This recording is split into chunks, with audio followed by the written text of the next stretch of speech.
Before we start, the name is at the top of the screen. Eliana wonders how she could be so foolish, always giving in to the wishes of others and never once able to ask someone else to love her as well. At the Grand Ducal House of the Great Kingdom, someone steps forward to congratulate Eliana on her engagement with the Crown Prince. Eliana thanks her aunt politely. Her aunt smiles as she admits that she must say she is quite envious of her. After all, Crown Prince Alvin is a man of good conduct, destined to be a good husband too, and he seems almost as if he has come straight out of a fairy tale. Not only is he a crown prince, but Eliana herself has been gifted with beauty and intelligence. Together, the two of them are destined to become the most handsome and great couple of their time. Eliana feels glad that she has finally come this far. All that strict education she endured, all the hardships she bore, were so that she could become the kind of person who would not bring any shame to her family.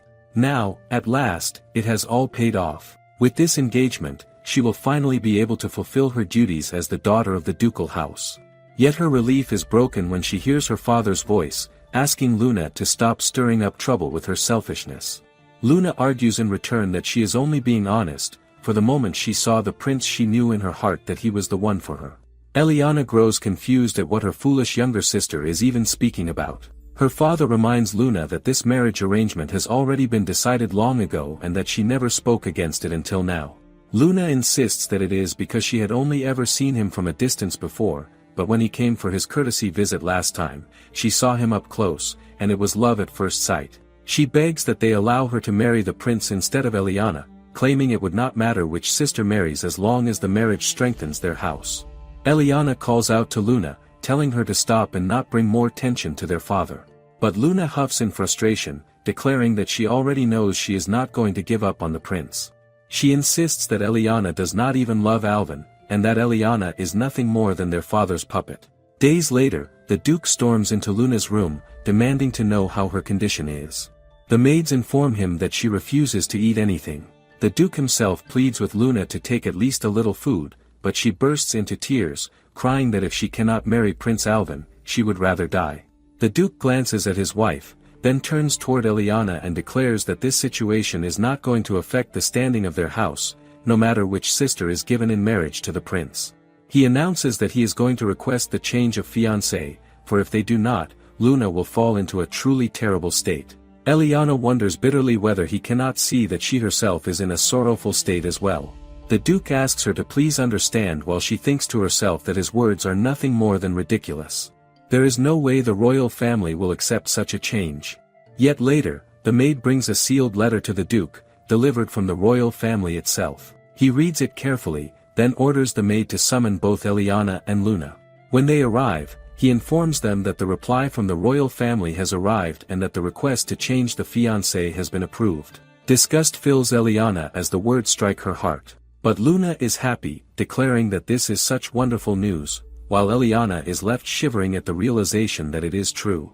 As long as it is the daughter of the Duke, anyone will be accepted, and so all the efforts she has poured into her life until now turn to nothing but waste. Soon the high society begins to murmur, whispering that Crown Prince Alvin's first fiancée was Eliana, and that he broke the engagement because she had been chasing another man. One day, a man slams her against the wall, sneering that he has heard how she lost her fiancé for cheating on the Crown Prince. With a twisted smile, he remarks that he would like to have some fun with her too. Eliana slaps him across the face and runs away, locking the door behind her. She collapses to her knees, wondering how it has come to this, questioning if she is simply cursed with bad luck. Her eyes drift toward a picture of the dragon hanging on the wall, and she thinks that perhaps she should put an end to all this. She is truly tired of everything. Her father's voice cuts through her despair, shouting if she is asking to become the dragon bride. Eliana answers that if she goes, the house will lose a daughter, but in return they will gain the everlasting honor and the generous pension that comes with such a sacrifice. Since she could not become the crown princess, this is the only offering she can make for her family. Deep down, however, she longs for her father to say that she should not do something so foolish, that he loves her too much to send her away. But the foolish old man only replies that if she is that determined, he cannot truly stop her, and that he is proud of her. Luna pretends to be sad about Eliana's fate, but within herself she is also secretly glad. At the dragon's cave, the great beast awakens from his slumber.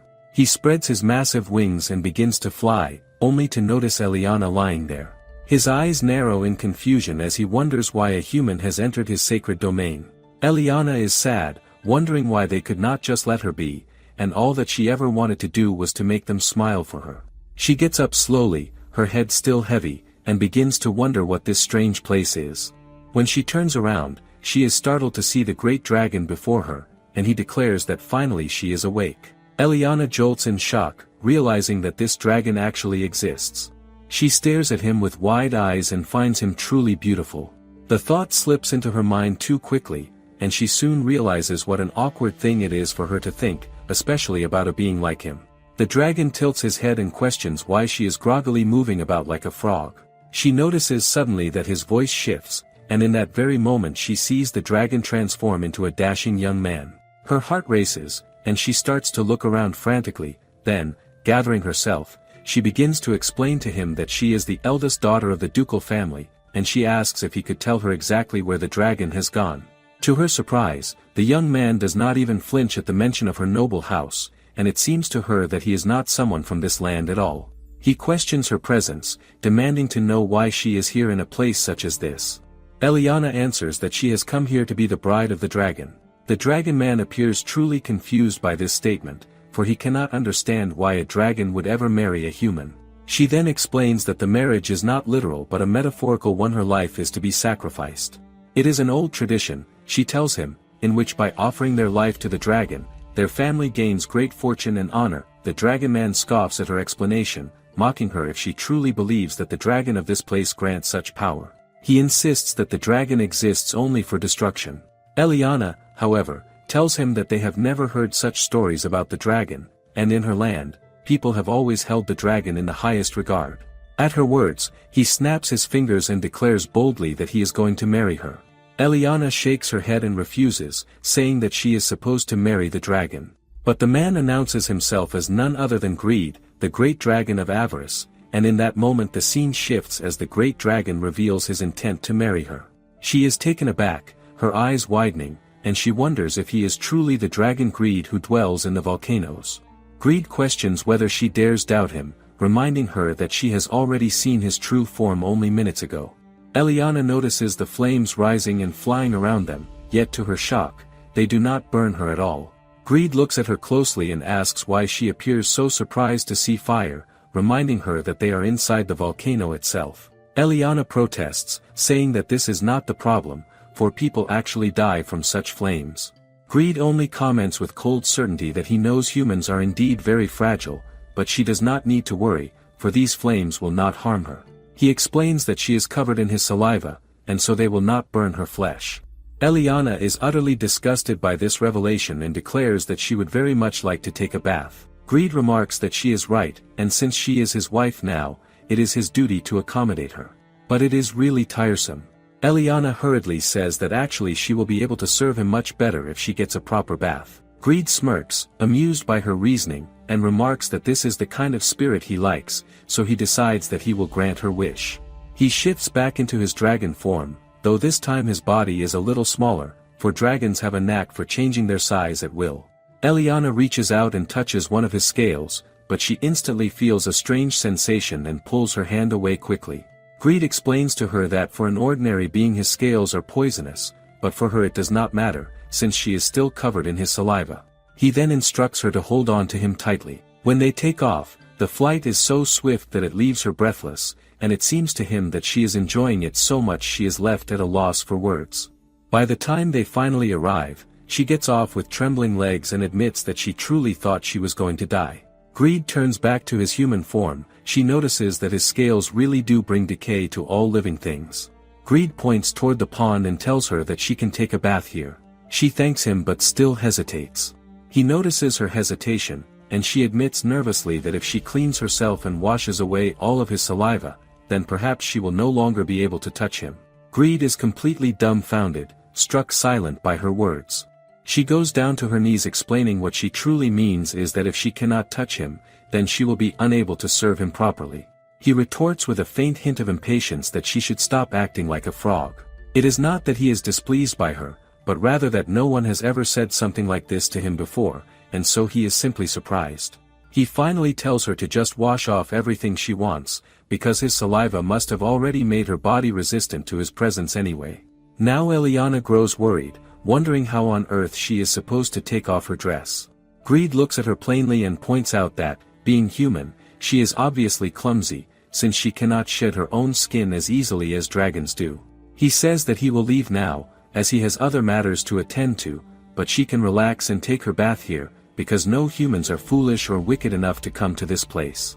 Eliana begins to take her bath, thinking all the while. She reflects bitterly that she could not even manage to remove her dress properly. She reminds herself that she must call him her husband, yet to him she seems more like a servant. From now on, she realizes, she must ensure that every single thing she does is according to his liking. Simply obeying his commands will not be enough, she must make sure that everything she does is in perfect accordance with his desires. On the other side, Greed is walking alone, his thoughts growing restless. He thinks that one good aspect of his human form is that the surroundings no longer decay when he walks in this smaller form, but it is still troublesome for him to move about like this. More importantly, he wonders why humans had ever reached the point where they began sacrificing themselves to dragons, when dragons were supposed to be feared. He does not understand how it all began, nor how they came to worship instead of cower. What troubles him even more is the girl herself, Eliana, who upon seeing his deadly beauty still worried about whether she would be able to touch his scales. To him, none of it makes sense. He wonders whether all these young women of today are this straightforward, and whether he might not be able to properly look after her. Growing impatient with his own thoughts, he calls out to the Dryad, shouting at him to come out quickly or else he will spew fire to force him out. The Dryad emerges at once, looking like an elf, and greets Greed with a calm voice, remarking that it has been a long time since they last saw each other. Greed asks him to help with that girl, and the Dryad cannot believe that he is requesting him to take care of a human. Greed remarks that it does not need to be him, a sapling of his will work as well. The Dryad scoffs, pointing out that the Dragon King asking them to help him seems to mean he has taken quite a liking to that girl. This makes Greed angry, and he warns the Dryad not to get cocky, because he knows he can burn this entire forest to ashes in a single minute. The Dryad sighs and agrees, then creates a clone of himself, explaining that this is an avatar of him. It is quite weak, but it will be enough to handle a human. He cannot allow the forest to be destroyed, so he chooses to cooperate for now. The avatar speaks to Greed, declaring that he will fulfill any order. Meanwhile, Eliana is wondering how she will manage to slip back into her wedding dress when suddenly she sees Greed return, accompanied by someone she does not know. The avatar introduces himself, telling her that from today onward, he will serve her and that it is a pleasure to meet her. He explains that he is a sapling of the Dryad. Eliana recalls the spirits that dwell in the forests, which she has read about in books. She knows that spirits tend to dislike humans, and the fact that she can see him must mean this forest is enchanted. But she is also confused about one more thing: why would he be looking after her, since she is the servant here? Greed scoffs at her hesitation, pointing out that if she is going to stand around like that, it will only embarrass her further. Eliana starts to blush, and Greed announces that he will go for a walk to give her space to change. Eliana dresses up more properly and then questions the avatar, asking if he himself is not going to put on some clothes. She gently tells him that if he does not mind, she would prefer if he dresses up, because that way she will feel more comfortable. Following her request, the sapling avatar dresses himself as well. He then asks Eliana if he looks strange, but she assures him that in truth, he looks remarkably wonderful. She encourages him with bright words, saying that both of them are going to serve Greed, and so they must do their best. She admits that she is not used to serving people, so she hopes they will do great together, and she also asks him to teach her, since she might otherwise get in his way. Yet, she is genuinely intent on doing well. The avatar laughs at her honesty and assures her that he will teach her. He takes her hand, and Eliana suddenly falls quiet. Noticing her silence, the avatar asks if there is a problem, but Eliana insists that it is nothing. In truth, it is simply that she has never held hands with anyone like this before. Her marriage with the prince had been arranged politically, but still, if it had not been revoked, perhaps she might have imagined a future with Alvin, walking hand in hand. She quickly assures the avatar again that it is nothing and that she is fine. On the other side, Luna throws a tantrum at Alvin, complaining that he never comes to see her and that she feels truly lonely. Alvin responds that he has been busy with his duties, but she shouts in frustration, insisting that this is what he always says. Alvin only apologizes to placate her, promising her instead that they will go on a picnic date soon. Hearing this, Luna becomes happy and leaves. The moment she is gone, Alvin collapses onto the table, unable to believe that this indolent girl is truly his fiancée. He cannot accept that this is his reality. Yet his aide pierces him with sharp words, reminding him that it was his own decision to revoke the engagement with Eliana. Alvin asks if he is being blamed for this, but the aide counters that he is only stating the facts. However, it cannot be helped, because in order to win against Stefan, it is essential for Alvin to ally with the ducal house. Still, not even in his wildest thoughts could Alvin have imagined this outcome. Alvin never thought that Eliana would offer herself to the dragon after her engagement with him was broken. Although Alvin is the first prince, his place after the king is not guaranteed, for there is someone who threatens his claim to the throne. That someone is Alvin's younger brother, born of a different mother, Stefan, the second prince. Prince Stefan's mother hails from the ducal house of Gransville, which holds higher standing than that of Prince Alvin's mother. To protect his position, Prince Alvin has always tried to portray himself as the great prince, deluding those around him. And yet, due to their difference in family standing, many voices have been raised in favor of Prince Stefan as the next king. To secure his claim to the throne, Prince Alvin must marry someone of a family that is equal in standing to that of the House of Gransville. Thus, an engagement with a daughter of the House of Lumiere is absolutely essential.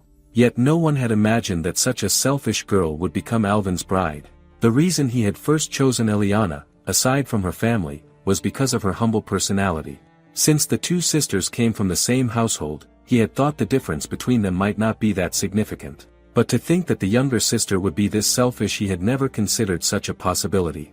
Apparently, she has also been attending all sorts of evening parties and starting quarrels with the daughters of nobility. This, of course, also threatens to affect Alvin's reputation.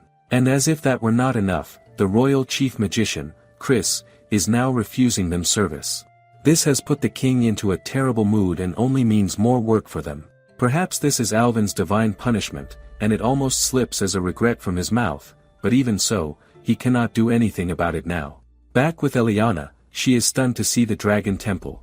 She has spent a night here to become the bride of the dragon, but she had never thought she would be alive to return to this temple. Greed comes from behind and explains that the avatar cannot live in the volcano, so from now on this temple will become their home. Eliana assures him that if this means he has to change his home, then she does not need any helper. Greed reminds her not to speak such foolish words, because they have already brought the avatar for her.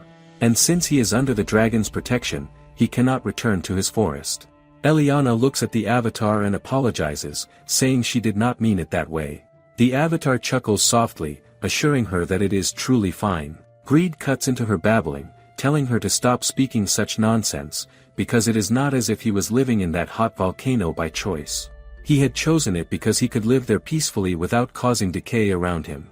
But now that he inhabits this body, he no longer spreads decay, so she should stop disputing him. Eliana grows gloomy, guilt-tripped by his words, and turns away. Greed dismisses her for the day, ordering the avatar to take care of her. She then turns to the avatar and asks his name. He tells her that he is simply the Dryad's avatar. Eliana pouts, insisting that this is only his kind, and she wants to know his personal name. The avatar explains that he is only a small sapling and therefore has no name. Eliana brightens with an idea and asks if she may call him Jill. The avatar repeats the name, asking if this is truly meant to be his. She nods, saying yes, but adds that if he does not like it, she can simply call him Dryad Avatar. The avatar smiles and admits that he actually likes it and would prefer to be called Jill. This makes Eliana happy, because from now on, she and Jill will be working together. Greed announces to the two of them that they are going for shopping. He remarks that for a human it is so inconvenient to live in a place that is this empty. Eliana responds to him that she really does not mind it, but Greed scoffs that he does not want her weakling to die from discomfort. He bursts open the door, and outside, a carriage is waiting for them. She sees that he has placed such big treasure boxes there too, and she questions in her thoughts what these large treasure boxes are doing in this carriage. Greed argues within himself that he heard that to do shopping they need money, so he wonders if this much is going to be enough. Eliana thinks that if he is off to buy a mansion, then what is the point? She reasons to herself that bringing this much money with them is going to put them in trouble, so they should take only a few. He demands from her what kind of trouble she means, and she reflects that actually she was taught not to go out alone, so she really does not know much about it. He sighs to himself that to him it seems as though she was raised like a bird in a golden cage. She grows worried, asking in trembling words if she is of no use to him, but she assures that actually she is a quick learner, so he should not abandon her. Jill looks at her and wonders why he would abandon her, when in truth he is head over heels for her. This thought makes Greed's heart pound, and he suddenly grabs Jill, asking if he said something. Greed snaps in order that anyway they are still going with this moment, and he instructs Jill to clean this whole place before they come back. Jill chuckles with certainty, knowing well that Greed is super embarrassed. Sitting in the carriage, Eliana feels unsettled, so she covers the gold with a cloth, but in doing so she pricks her finger. Greed immediately notices and asks her what is wrong. She tells him that it is a splinter, and Greed worries, scolding her that she is truly clumsy, and he wonders if all the humans around her are like this. He orders her to show him, and he leans in to lick it out and suck her blood, glaring in disbelief that she has managed to get herself hurt even after being covered in his saliva. The carriage moves, and Eliana inhales the fresh air with relief. She wonders in her thoughts if they are going to the royal capital, but she feels down, for she does not prefer to go there. Greed explains to her that they could go there, but traveling with this carriage it will take a few days, so they should head instead to the close village he saw, because they will be able to get basic food from there. Eliana cannot believe that he is doing all of this for her, yet she grows gloomy again, sinking into the thought that she is thinking only for herself. Even Greed can see that she is once more lost in her silly worries, but he is still stunned to see that someone as defenseless as her has managed to live for so long. He truly thought that she would be looking for an opportunity to run away, but now it seems that she is truly serious in living with him. The 7 dragons scattered around this land avoid one another's affairs, and they are feared by other beings. They live in solitude, but Eliana has not yet noticed that. The horses pulling this carriage are also creations made by his magic, for were they normal horses, they would likely be unable to move at all, paralyzed by fear of him. That is the kind of being he is. He has really not let a human like her near him before, so that is why he is bothered too. Well, it cannot hurt to act on a whim like this every now and then. Either way, the duration of her life will be the fraction of his. Greed asks Eliana to wake up as he needs to tuck away his wings. She is stunned as he mentions that if he had not, she would have fallen. She again grows flustered that he really did not need to do just that for her. The villagers notice them, and they ask what are the odds of the priest visiting their village. In truth, the two of them are dressed much like the people in the temple.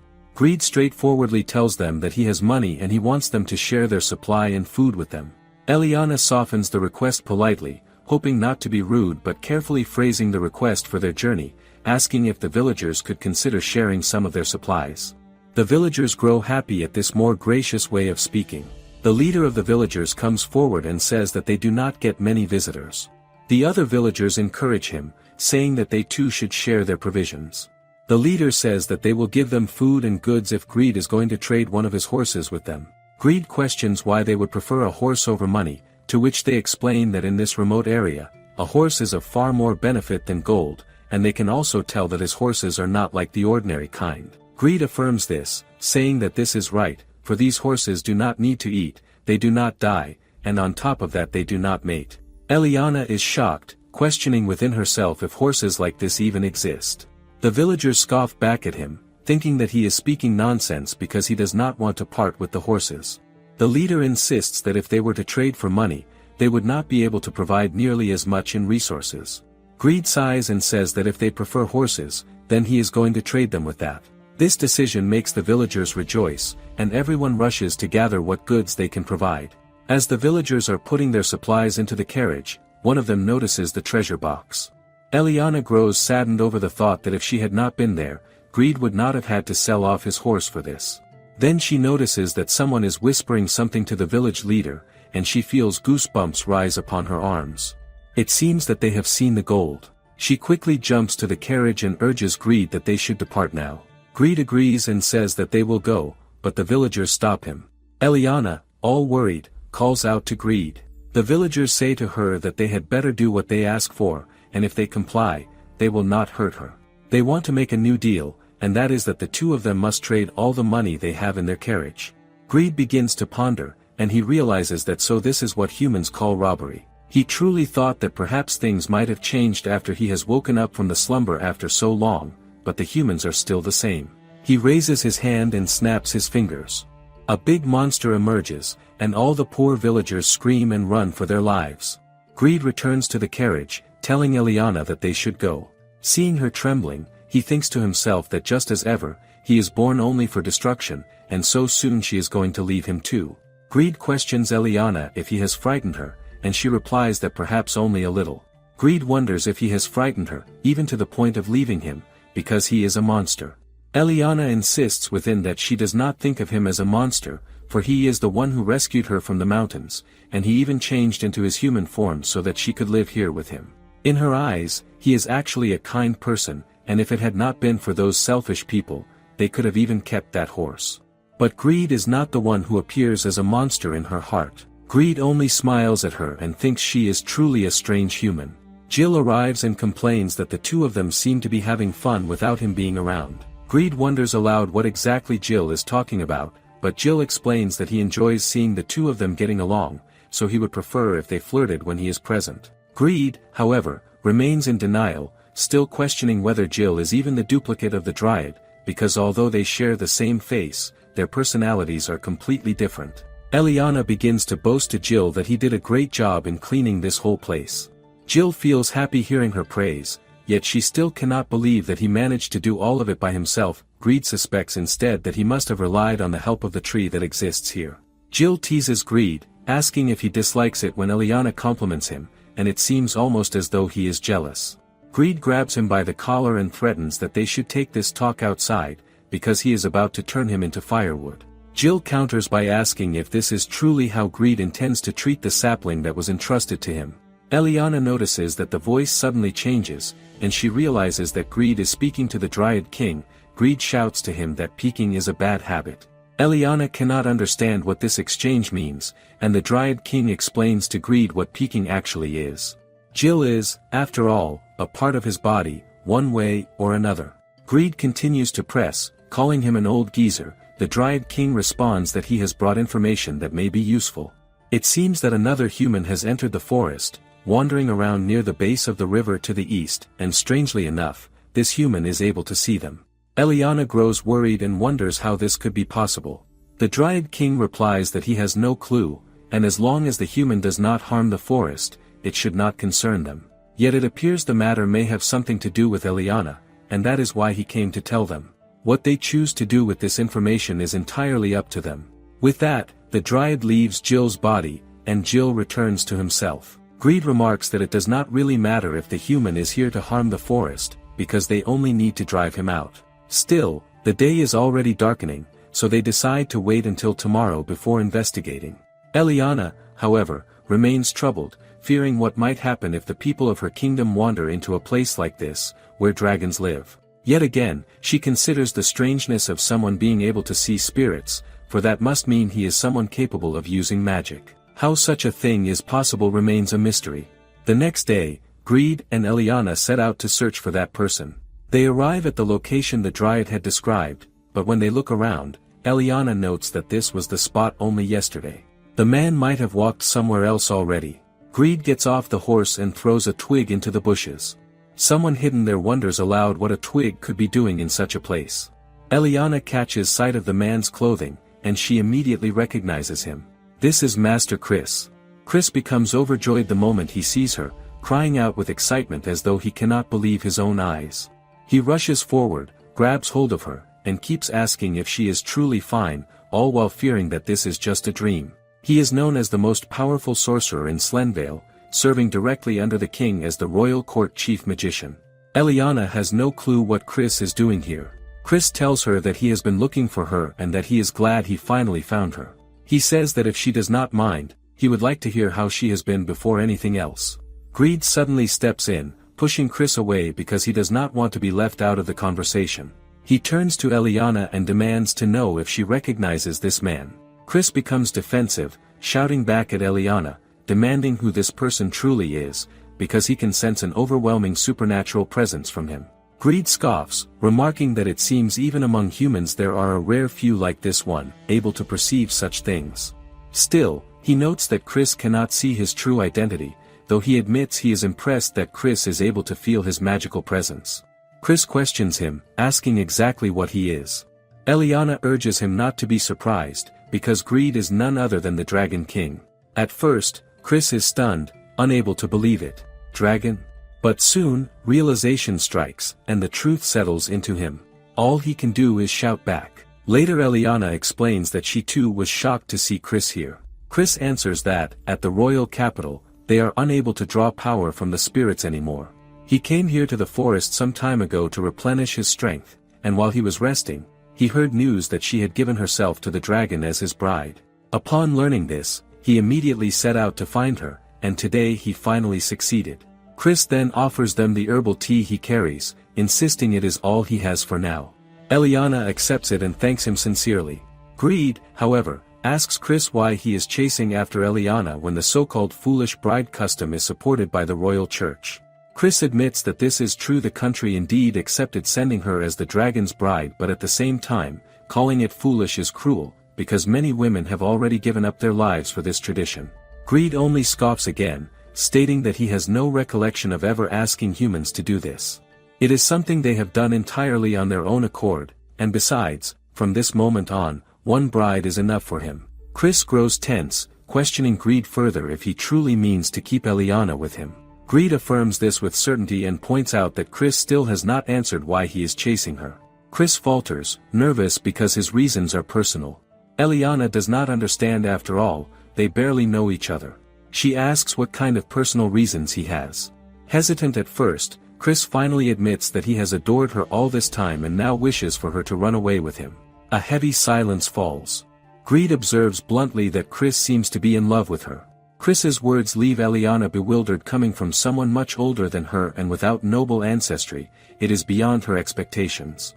But Chris continues, confessing that to begin with, he would be happy simply being by her side. He says she must have suffered greatly and that he would be honored to help her. Eliana wonders why he is telling her this now. She thanks him for his kindness, but reminds him that the king must be worried for him, so she believes he should return to the castle. Chris becomes saddened, realizing that she is rejecting his proposal. Eliana explains that she has already made the decision to become the bride of the dragon, and because she is still alive, she cannot return. Chris responds that this is not a problem. He offers to quit his post, suggesting they could live quietly together in the countryside, for he has enough savings to live comfortably. Eliana tells him she is flattered by his words.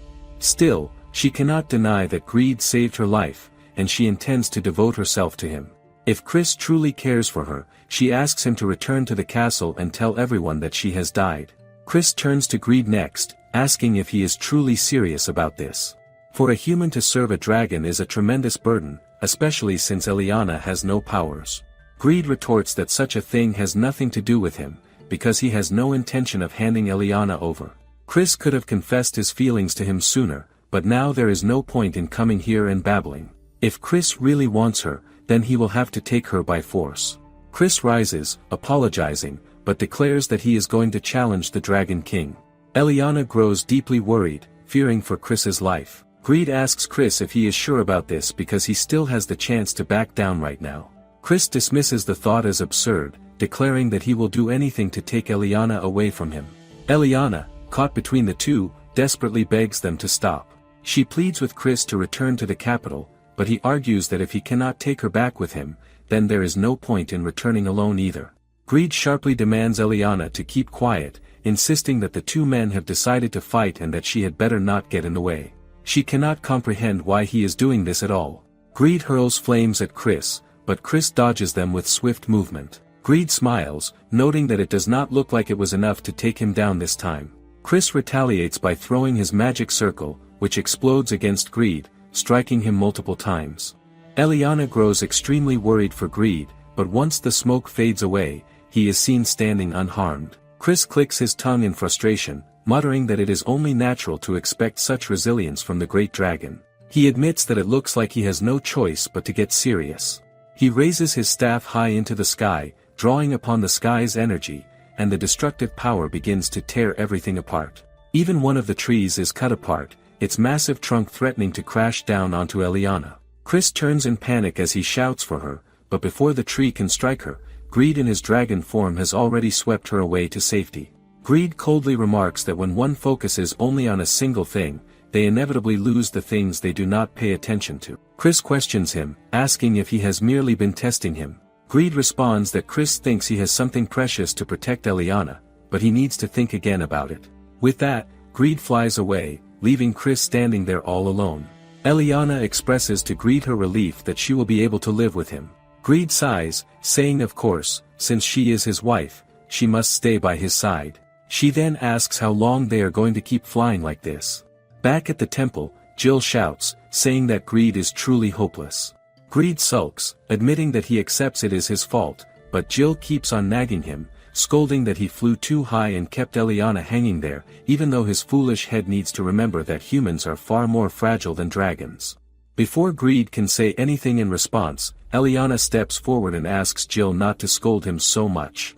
Jill simply tells her to go and rest, warning that if he does not scold Greed, then nothing will sink into his thick skull. He insists she should rest and that he will bring her some water. Eliana apologizes to Greed, but he quickly tells her not to, explaining that it will only make things more awkward. He admits that it was his fault not only because she ended up with a fever, but also because he simply grabbed her and flew away from Chris, who had come there to propose to her. He acknowledges that it might have meant something important to her. He confesses that he has been thinking about it, and if she truly wants to return to the capital, he will not stop her. He reflects further, realizing that the fact that Chris proposed her made him feel upset, yet it also forced him to recognize that this place is truly not suitable for a human. He declares that he believes himself to be the worst. Eliana immediately gets up and reassures him that she is the one who rejected Chris, because for her, there is no place in the royal capital. Eliana has no intention of leaving Greed, but before he can say anything more, Jill bursts into the room and shouts at him for talking with her for so long, complaining that she has a sore throat. After a short exchange, he takes his leave, but some time later he returns, bringing medicine for Eliana and urging her to drink it. She takes it obediently and goes to sleep soon after. While Jill continues shouting, Greed yawns and asks him lazily what he is making such a fuss about. Jill demands that he stop pretending to be dumb and presses him to explain what he has done to Eliana, because her body is now glowing. Greed tries to dismiss the matter, asking if they can talk about it later since he is dead tired, but Jill refuses, shouting that they cannot delay it because in order to fix it, he must first know what exactly Greed has done to her. Greed finally admits that since Jill kept mentioning her sore throat, he gave her some dew from Yggdrasil. Jill is utterly taken aback and snaps in disbelief. At that moment, the Dryad descends into Jill's body. Greed immediately recognizes the presence and taunts that if the Dryad has nothing better to do, it should stop coming back here repeatedly. The Dryad calls him a fool, pointing out that the tree is at the very edge of the earth, so if he really went there and brought back the dew in a single day, it is no trivial matter. Greed warns him to keep his voice down or else he will wake Eliana, and then asks whether it is really that significant. The Dryad sighs, explaining that the dew of that tree is so powerful it can even bring the dead back to life, and yet Greed used it simply to cure Eliana's sore throat. Greed admits he had no idea the tree was so great, because he used to visit it often and drink the dew whenever he was hungover. The Dryad is stunned, horrified that the tree was not used for such a thing, but also realizing from this that Greed truly does care for Eliana. Greed, however, demands to know what the Dryad is talking about. The Dryad reminds him that just yesterday he drove away the man who had come to propose to her. Greed questions him, asking if he knew about Chris's agenda from the very beginning. The Dryad replies that he did not, but he did wanted to draw that oddball out of the forest. He then teases Greed that Chris might return to try and take Eliana away from him. Greed frowns and asks what exactly he means by that, but the Dryad merely answers that as long as no harm comes to the forest, Greed may keep Eliana with him. With those parting words, the Dryad departs, leaving Jill to collapse. Greed catches him, lost in thought, wondering what exactly the Dryad meant. Yet the words that Chris might come back to take Eliana from him continue to echo in his mind. Meanwhile, at the royal court, the king demands an explanation from Chris for disappearing without permission and now suddenly asking to resign. Chris replies that he encountered the great dragon in the forest. The nobles burst into mocking laughter, scoffing as though something like that could ever truly exist. The king declares that Chris is making an absurd excuse. But Chris insists, swearing that the dragon told him he no longer requires sacrifices, since he is quite fond of his current wife. This statement shocks Alvin. The king narrows his eyes and demands if Chris is implying that Eliana is still alive. Chris admits that yes, he has spoken with her as well, and she appeared to be in good health. Alvin questions whether she holds any grudges and whether Eliana intends to ask the dragon to attack them. Chris clarifies that she said nothing of the sort, she merely does not wish to return to the capital. However, considering her current circumstances, he cannot exclude the possibility of an attack entirely. The king cuts him off sharply, reminding Alvin that he had not been given permission to speak. Turning back to Chris, he asks if he is truly resigning. Chris explains that having met a real-life dragon, he now wishes to devote his entire life to researching dragons. This revelation shocks the king. Chris is not of a noble family background. He may have been recognized for his ability and given a position as a royal court magician, but the blood in his veins is still that of a commoner. Because of that, many in the royal court disapprove of him. Some people push him against the wall, asking why, among all the people, he is the one who got the mission. They question him about what kind of nasty trick he played. Chris glares at them, but they scoff at him, calling him a commoner. Someone calls out that the magician head is calling them. The boys tell Chris to hurry up and resign because he is just a nuisance. Chris tries to get up when someone offers him a handkerchief. It is young Eliana. She starts to wipe his face. Chris says to her that she should not because it is only going to dirty her handkerchief. She assures him that it is all right and that she can keep it. Chris says to her that it would be better if she does not mingle with him because it is going to be bad for her reputation. But she wonders if there is some kind of problem with that. She sees his robe and from it seems like he is a royal court magician. She has heard that it is extremely difficult to become one, so the fact that he became one must mean that he is really capable.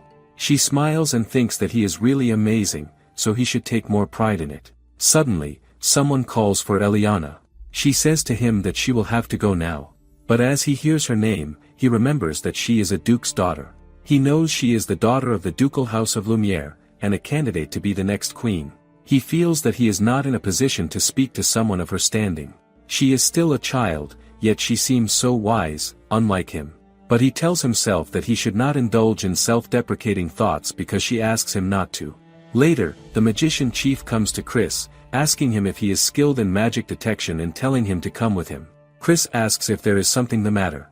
The chief tells him that it is about the daughter of the ducal house, Eliana.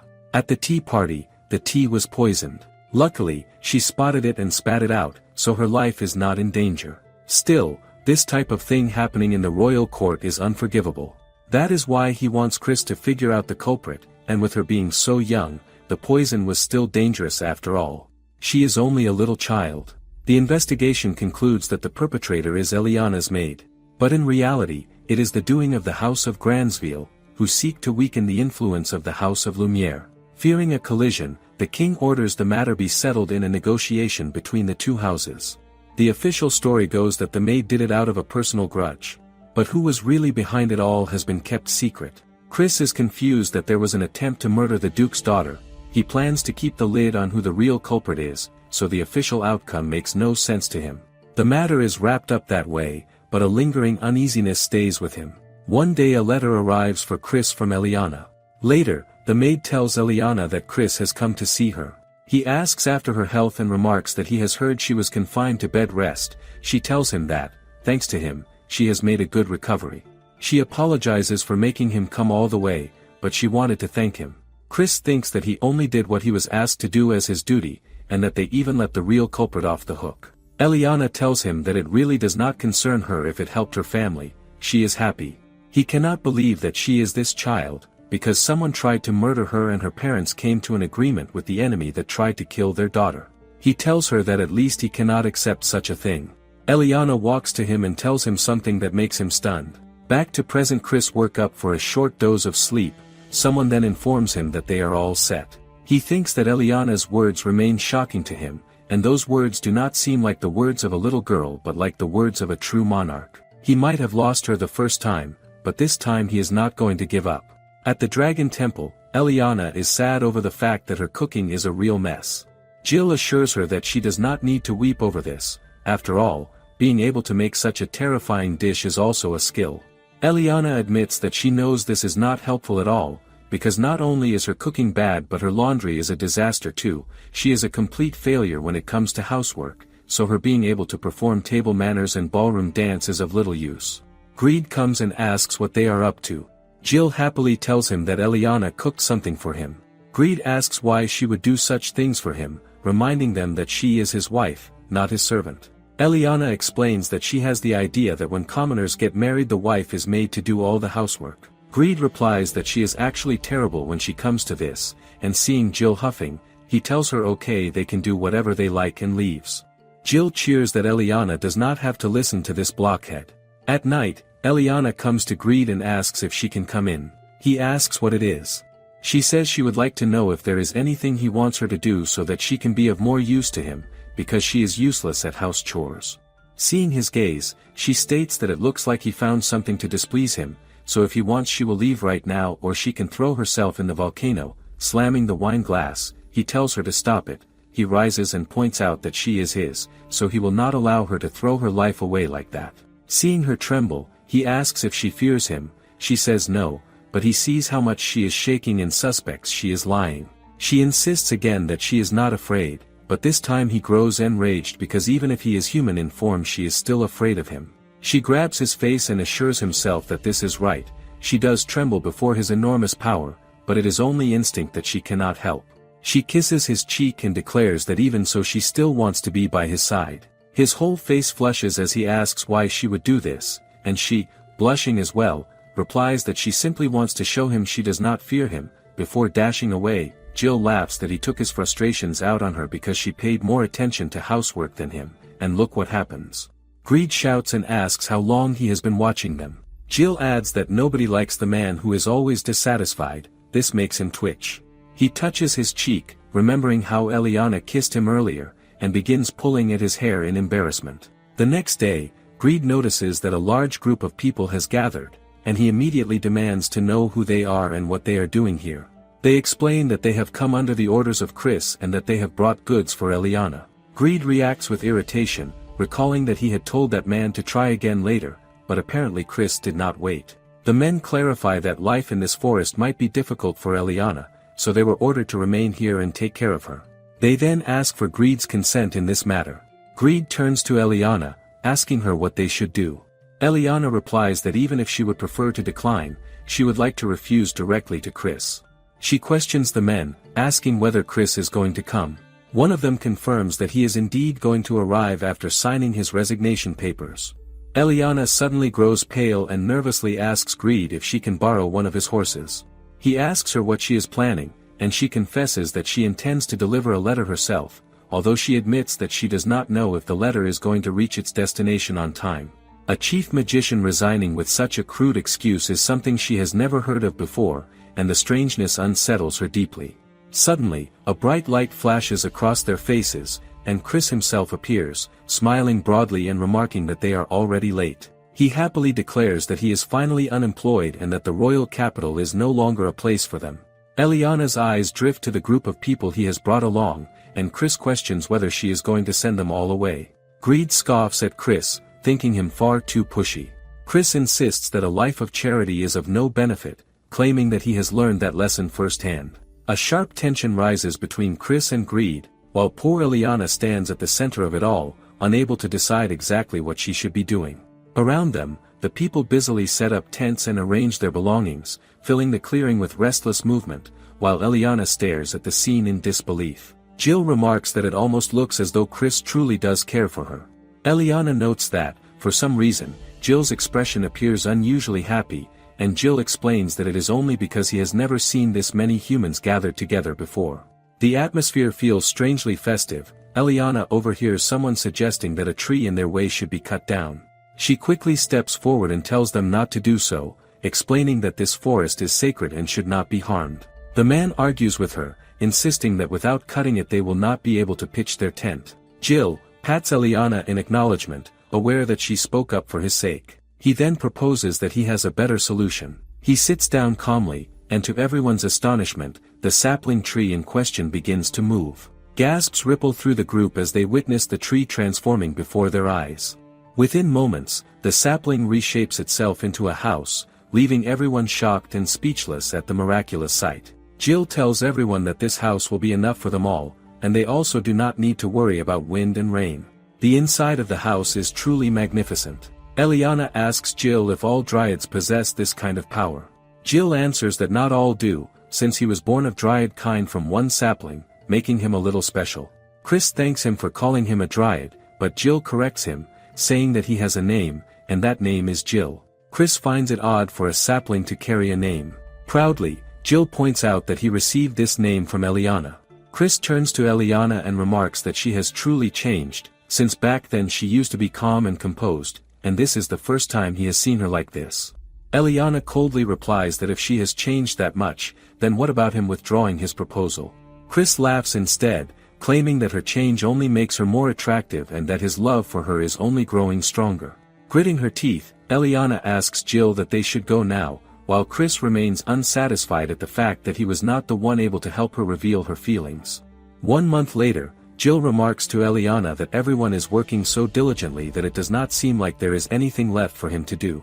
This unsettles Eliana, who worries that she will soon become useless, and she wonders who among them is going to become the perfect servant. Jill then notices a truly heavenly smell drifting in the air and asks the girl nearby what it is she is cooking. The girl replies in a different language, and then they all realize that everyone around here speaks in different accents and languages. A girl turns to them and says that she recently left her house, and if there is anything she can help with, she would gladly do so. Eliana suddenly asks them all if they are not from Slenvale. The girl replies that they are from Adalmite, and this revelation shocks Eliana. Greed is seen sitting quietly when a child approaches him. Greed asks the boy what he is looking at. The child replies that Greed has very red hair. Greed glares, suspecting the child is mocking him, but the boy insists that he truly finds it cool. The boy then shows him a necklace his mother made, which carries the same color as Greed's hair. The boy asks if Greed is really a dragon, since he looks like a human. Greed explains that in his dragon form everything decays, but in his human form it does not. He grows irritated that this boy does not seem to listen to his explanation, even though he was the one who asked. The boy then asks if Greed is really powerful. Greed declares that compared to him, he is indeed much stronger. The boy admits that in that case, he is jealous, because if he were as strong as Greed, he would have saved his mom and dad. Greed is about to ask him more when an old granny calls out, addressing the boy as Tim. She apologizes to Greed for Tim's rudeness. Tim says goodbye to Greed, and when Greed asks the old granny if Tim has no parents, she explains that there was a civil war in their homeland and Tim's parents were dragged into it. It is revealed that Slenvale's neighboring country, Adalmite, has been engulfed in a civil war between the Royal Guard and the Resistance. As a result, diplomatic ties with Slenvale have been cut off. Those who escaped the war became refugees, and in Slenvale they are often viewed with suspicion by the public. Yet Master Chris not only offered work to those who fled from Adalmite, but also guaranteed their status and safety. Because of this, they are all deeply thankful to him and claim that they would follow him anywhere, even into the depths of hell. Eliana remains unaware of this truth until now. All this time, the only thing occupying her mind was her candidacy for the next queen. All this time, she has been lamenting her own misfortune, without sparing a single thought for people like them, who are far worse off than her. Greed suddenly calls out to Eliana and Jill, telling them that he is going out for a couple of days. Eliana asks him where he is going, and Greed replies that he is heading to Adalmite. This place has started to feel cramped, so it suits him well if there is a country nearby where war is being fought. With that, he declares that he is going to take Adalmite. It is night, and Eliana sits alone on the stairs outside. She looks down and thinks about Greed, who left 3 days ago. She wonders if he is safe. The air feels cold around her. A robe suddenly rests over her shoulders, and she glances back. Chris stands there with a small smile. He tells her she might catch a cold if she stays out in the chilly air. He then sits beside her, and she stiffens without meaning to. He notices right away. He points out that she still keeps her guard up. He also notes that she has not worn the dress he gives her, and he wonders if it does not suit her taste. Eliana answers that she is Greed's wife. She makes it clear she has no intention of wearing gifts from another man. Chris reacts with quiet disappointment. He says he thinks the dress would suit her well. She stays silent for a moment. Then she asks him why he treats her so kindly when they barely know each other. What reason could he have? Chris looks at her and pauses. He says she does not remember, just as he expects. Eliana turns to him with confusion and asks what he means, but he does not explain. He only smiles. Eliana looks away and speaks in a calm but firm tone. She says she is no longer the daughter of a ducal family. She is just Eliana now. The version of her he admires no longer exists. Chris watches her closely. He recalls her usual expression, and he sees the same look on her face now. He smiles again and tells her she is wrong. He believes the core of who she is has not changed at all. Even if she cannot accept his feelings, he says she is still the only person he wishes to serve. They hold each other's gaze for a moment. Eliana feels caught off guard and turns her face away. A faint blush appears, and she calls him stubborn. Chris admits that he is. Then he adds that she is just as stubborn.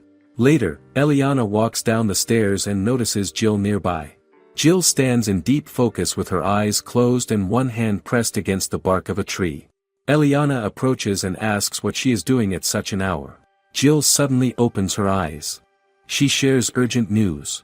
She says greed takes the head of the king of Adelamite. Eliana feels shocked and asks if that means the conflict is already over. Jill confirms it.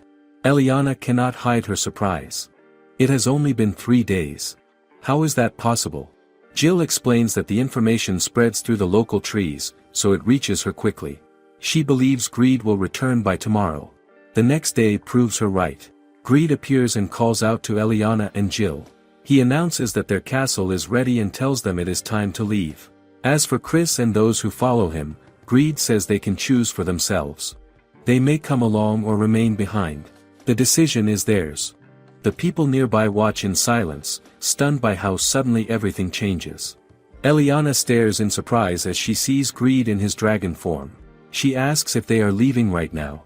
He tells her things are still rough in Adelamite, but once they clean things up, there should be no problem. He asks her to get on. Without hesitation, she climbs onto his back, and he takes off into the sky with her. Back on the ground, Chris's group stands in shock. Chris appears behind them and comments that Greed is quite a boisterous man, or rather, a dragon. The others turn and call out to him quietly. He faces them and explains his decision. He plans to go to Adelamite, but he does not want to force anyone to follow him. If some of them prefer to return to Threnvale, he says he can ask a contact to help them find work. He then asks what they want to do. His people answer without much hesitation. They choose to follow him. No matter how damaged their homeland may be, they still want to return. Chris smiles at their response and agrees that they should head to Adelamite together. Adelamite soon comes into view, and the sight is grim. The land lies in ruins. Black smoke rises into the sky. A child cries nearby while guards stand exhausted, barely able to remain on their feet. Bodies are covered and left on the ground. From the dragon's back, Eliana looks down and feels horrified. She says the scene is awful. Jill observes quietly that there is not even a single plant left. Eliana glances at her and gently reassures her. Is there still hope in a place like this? Jill gives a small smile and says plants are resilient. She believes they will grow again when spring comes. The guards on the ground look up and notice the dragon. They quickly recognize Greed and shout that he has returned. When he lands, they kneel and greet him with respect, saying they have been waiting for him. Greed shifts back into his human form and looks at them with mild confusion. He questions why humans always crouch like that and wonders if it is some kind of trend. Eliana explains that the posture has nothing to do with frogs. It simply shows they mean no harm. Greed admits he does not really understand humans. Among the guards, a nobleman studies Eliana closely. He seems surprised as he recognizes her as a member of the ducal family. Eliana looks at him in return and realizes who he is. She identifies him as Lord Slain from Count Dante's family. He acknowledges her with clear relief and says it has been a long time since they last met. Slain explains that his mother comes from Threnvale, so Eliana meets him many times at formal gatherings in the past. The memory feels distant now. She studies him and asks if she remembers correctly that he serves as a knight in the kingdom's army. Slain confirms that he once does, but over time he begins to question the king's methods. Those doubts grow stronger, and he eventually sides with the revolutionaries during the war. He explains that their victory becomes possible because of Greed's power. Greed responds with pride, though in a careless way. He says he does not join them out of loyalty and only wants the castle. He declares that he, Eliana, and Jill will live there from now on. Slain reacts with clear approval. He says that if Greed becomes their king, the people can finally live in peace and security. He urges Greed to take that role. Greed seems pleased with the idea, but Eliana quickly steps in. She understands what Slane and the others are hoping for. She tells Greed that living in a castle is not the same as ruling it. Being a king carries weight. It brings responsibility that cannot be ignored. She asks him to think carefully. Greed looks at her and asks if she dislikes the castle. The question misses her point. Eliana shakes her head and explains again. It is not about the castle itself. The people want him to become their king. If he accepts, he cannot act only for himself anymore. He must take responsibility for the lives of others. Can someone like him truly do that? She warns that power like his cannot be used carelessly, especially when he has little understanding of how humans live. Around them, the guards grow uneasy. Some feel irritated by her words. They worry about what will happen if Greed refuses and leaves. In their current state, the country is weak and vulnerable. Would they survive another threat? Before the tension can settle, Slane suddenly raises his voice and declares his loyalty to Greed. He bows deeply. The other guards follow at once, as if the decision is already made. They kneel and hail Greed as their king without further discussion. The moment moves too quickly. Eliana feels an alarm rise within her. She thinks she has to stop this before it goes too far. Jill calls out to her, asking if she is not pleased. The question catches Eliana off guard. Pleased about what? Jill explains in a calm tone that Greed manages to help her, even if he does not realize it. Eliana struggles to understand. Jill reminds her of something from her past. Eliana is once meant to become crown princess. She spends years learning how to stand beside a king. The lessons, the training, the strict rules of courtesy all return to her mind. Jill continues, pointing out that Greed may have overwhelming power, but he is not suited to govern people on his own. That weakness creates an opening. Is this not the moment for Eliana to step forward and support him? Eliana tries to refuse. The words almost leave her mouth, but Jill interrupts and asks a simple question. Can she not do it? The question lingers. Eliana hesitates, and her thoughts begin to shift. She remembers the way Slane and the others look at Greed, filled with hope and urgency. She thinks about the people who suffer because of the war. She recalls those who come with Chris, searching for a place to belong. Then her mind returns to the small child she sees earlier, crying in the ruins. How many others are just like that? Her resistance begins to weaken. She looks around again at the broken land and the people who have nowhere else to turn. If she steps away now, what will happen to them? Can she really ignore all of this? Slowly, she accepts what is being placed in front of her. She straightens herself and makes her decision. She says that she can do it. Her voice grows firm as she declares that she will use everything she has to rebuild this country and help it thrive again. The resolve in her words spreads through the crowd. Slane reacts first, his expression bright with relief. The others follow, their voices rising together in approval. Bandits attack a small village, and chaos spreads quickly. Villagers run in fear and cry out for help. Some call for anyone who can save them. The bandit leader gives cold and direct orders. He tells his men to ignore the elderly and take only the young girls and children. He also orders them to seize all the gold and food. Then he commands them to kill every man they find. The cruelty of it unfolds without pause. 2 villagers hide in the woods, breathing hard as they try to stay quiet. One of them questions what has happened to the soldiers who are now acting like bandits. The other explains that they come from Adelamite. After losing the civil war, the kingdom's army scatters and turns into bandits just to survive. The first man struggles to accept it. Why does it have to be their village? What did they do to deserve this? As they try to make sense of it, they notice Chris walking toward the village. One of them calls out to him in alarm and asks if he is really heading there. Chris answers calmly that it is exactly where he plans to go. They warn him not to. They say the bandits will kill him. He replies that he already knows the situation. Their concern grows, and they ask what he thinks he can even do. Chris gives a simple answer. He says he is going to take out the trash. The 2 men stare at him in shock as he continues forward. Back in Adelamite, Eliana stands among the ruins with several guards and civilians. She studies a piece of paper in her hand while thinking through the situation. The national treasury is nearly empty. There are no real funds left. Food is scarce. There are not enough workers or supplies. The reality is worse than she first expects. She realizes that if nothing changes, they will not survive the coming winter. Slane suggests that she take a short break, but she refuses. She insists she is fine and says they need to move to the proposed site for new farms. There is no time to rest. How can she afford to slow down now? Later, Eliana holds a meeting with the officials and Greed. She explains that the most urgent step is to call back the people who once worked in the castle. Greed questions why they should do that after driving them all out. Eliana points out the obvious problem. A country cannot function without people who have real experience. Greed has no argument against that and simply looks puzzled. He then calls for Slane, who responds at once. Greed admits that he does not understand much about the human world. He declares that from this point on, everything will be left to Eliana, and everyone should follow her lead. Slane looks slightly confused and asks about the nature of their relationship.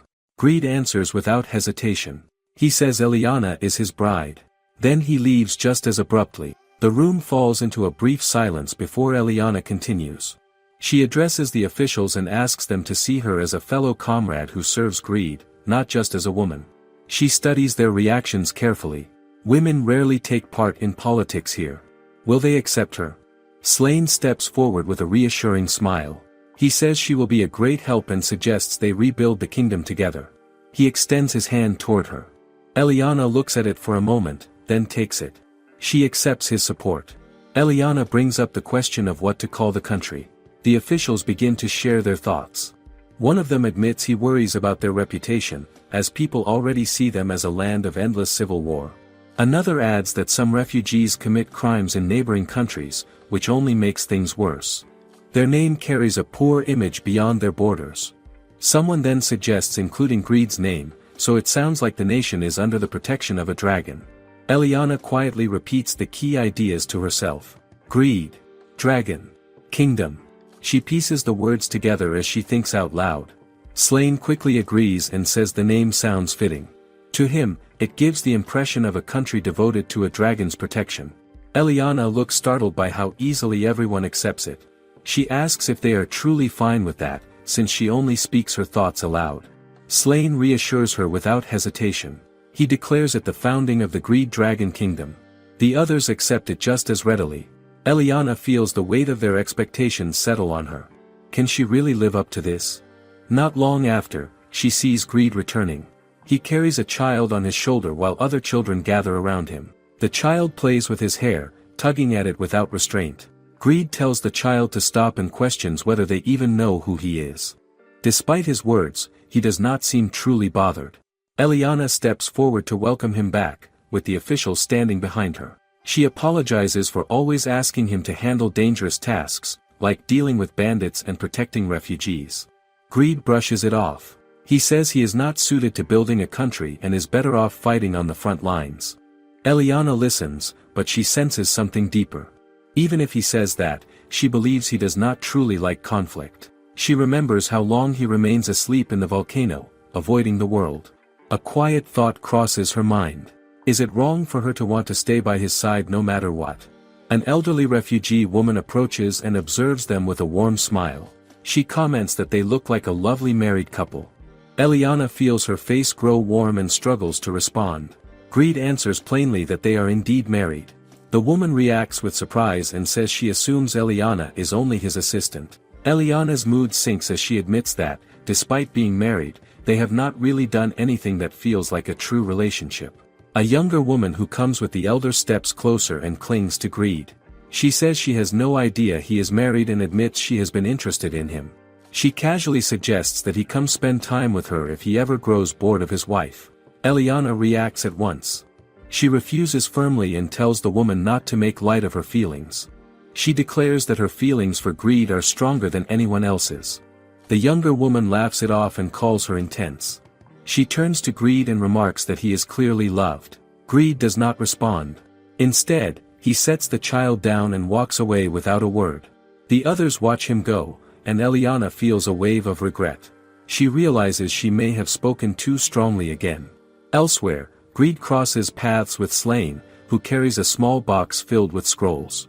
Slane notices something unusual right away. Greed's face looks flushed. He asks if something is wrong, studying him with quiet concern. Chris arrives and introduces himself as the former head magician of Threnvale. He states that he comes to offer his skills to the king and queen of this country. Eliana looks genuinely surprised to see him. She admits she expects him to return to Threnvale. Chris reminds her that he already makes his intentions clear. She is the only one he wishes to serve. He explains that he brings half of the people from the shrine with him. The rest will follow later, once the country becomes more stable. He does not want the children to witness the current state of ruin. Eliana understands his reasoning. He also mentions that he brings supplies and hopes they can be of use. Slain responds with relief and says this help is exactly what they need, as the country lacks almost everything. Chris then asks, with a calm smile, if he can be employed here. Eliana pauses for a moment before answering. She explains the urgency of their situation and asks if he can use his magic to clear the rubble and prepare land for farming. Chris admits that earth magic is not his specialty, but he promises to do what he can. Eliana thanks him sincerely, but Chris gently corrects her. He tells her that formalities are no longer necessary, since he now serves under her. Slain agrees and suggests she address him by his first name. Eliana accepts this and feels grateful for their support. She quickly assigns roles. Chris will oversee clearing debris and preparing farmland, while Slain will work with Count Dantes to negotiate with former nobles and bring them back. Later, Eliana meets with the officials again. She explains that with Chris and his group, along with the returning nobles, more citizens will come back as word spreads that the civil war has ended. Skilled workers will return, and that problem may soon be resolved. One official points out that food remains a serious issue. Farming has begun again thanks to Chris, but there are almost no seeds left. Most are destroyed during the war.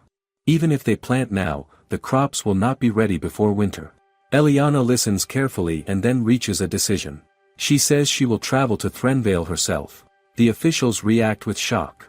They urge her to at least take part of the army with her. Eliana refuses and explains her reasoning. It has been 2 years since Threnvale cut diplomatic ties with Adelamite. Even though the war has ended, sending troops could be seen as a threat. Slain still looks concerned, but Eliana reassures him. She reminds them that she is the daughter of a duke from Threnvale. She doubts they will treat her poorly. She plans to issue a promissory note to restore trade and buy wheat. She has heard that this year's harvest is abundant, which means prices should be low. One official notes that if this is true, they may survive the winter after all. Just as the discussion settles, footsteps echo through the room. The door opens suddenly, and Chris steps in. He says he overhears everything and insists that it is far too dangerous for her to go alone. Eliana turns to him and asks how he even knows about their conversation. Chris calmly explains that he uses an interception spell placed on the flowers in the meeting room. The officials exchange uneasy looks and quietly comment on how unsettling that sounds. Chris reacts at once and defends himself, saying he only places one in this room. He tells them not to treat him like some kind of degenerate. Slain calmly reaches for the flower in the room and tears it out with a polite smile. He says he will make sure all such flowers are burned. Chris reacts at once, clearly upset, but quickly shifts back to the main issue. He states firmly that he cannot allow Eliana to travel to Threnvale alone. Then he proposes his solution. He declares that he will go with her and even thumps his chest as if to seal the decision. The officials grow uneasy. Some feel that his presence might make things even more dangerous. Eliana also objects. She tells him he must remain here and continue his work, since the country still depends on his efforts. Chris responds without hesitation. He explains that the farms are nearly complete and that fertilizer has already been developed. As for rebuilding homes, he says he can leave that to his former subordinates who are skilled carpenters. One of the officials quietly remarks that for someone so capable, Chris can be quite a troublesome man. Chris ignores the doubt around him and presses on. He insists that even if Eliana refuses, he will follow her anyway. His tone leaves little room for argument. Eliana finds herself at a loss for words as she faces his stubborn resolve. Chris simply concludes that they are going to Threnvale, as if the matter is already settled. In a mage's office, a cloaked figure delivers a report to Lord Rio, who sits listening in silence. The report states that a sentinel spots Chris riding a magical beast toward Threnvale. Eliana, the daughter of the ducal house of Lumiere, travels with him. Rio considers this carefully and questions Chris's intentions. Does he regret leaving his position as head magician at court? Or is there another reason behind his return? At the same time, a dragon flies across the sky with Eliana and Jill on its back. Jill expresses hope that the negotiations will succeed. Eliana agrees, knowing the weight of what lies ahead. The fate of the kingdom now rests on her shoulders. If she fails, what will happen to everyone depending on her? Before this journey begins, Eliana prepares to leave with Jill's help. Jill carefully arranges her hair, and the moment feels calm for a brief time. Then Greed suddenly enters and questions her decision. He strongly opposes her trip to Threnvale. To him, that place is where she is abandoned. Why return there now? Eliana answers with steady resolve. She explains that restoring diplomatic ties with Threnvale is essential for the country's survival.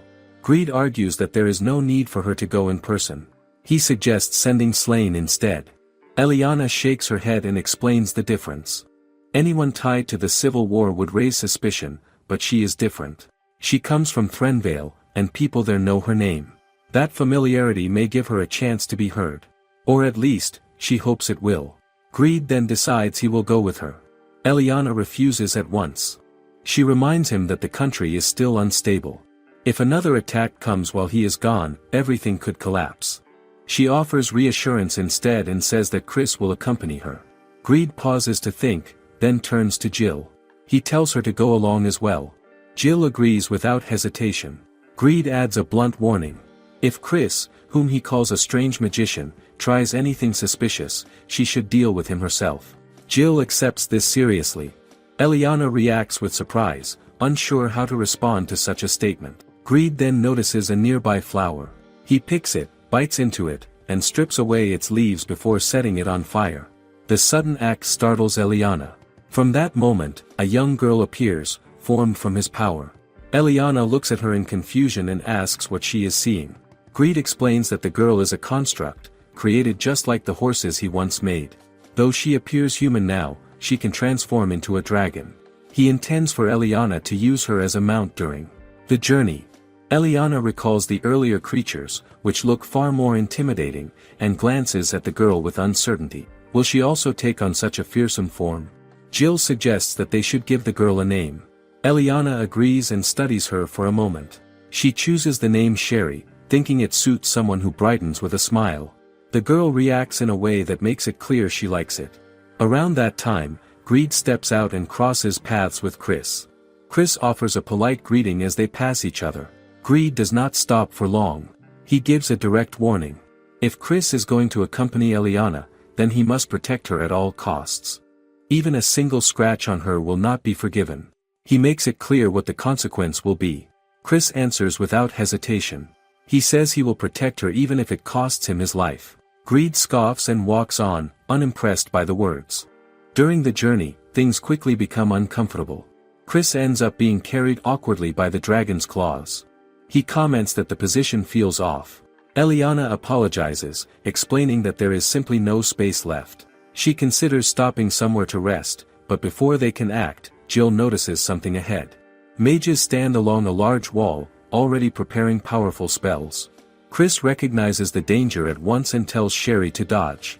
The attacks are released almost immediately. One of the spells strikes Sherry's wing. She loses balance and begins to fall. The ground rushes up toward them.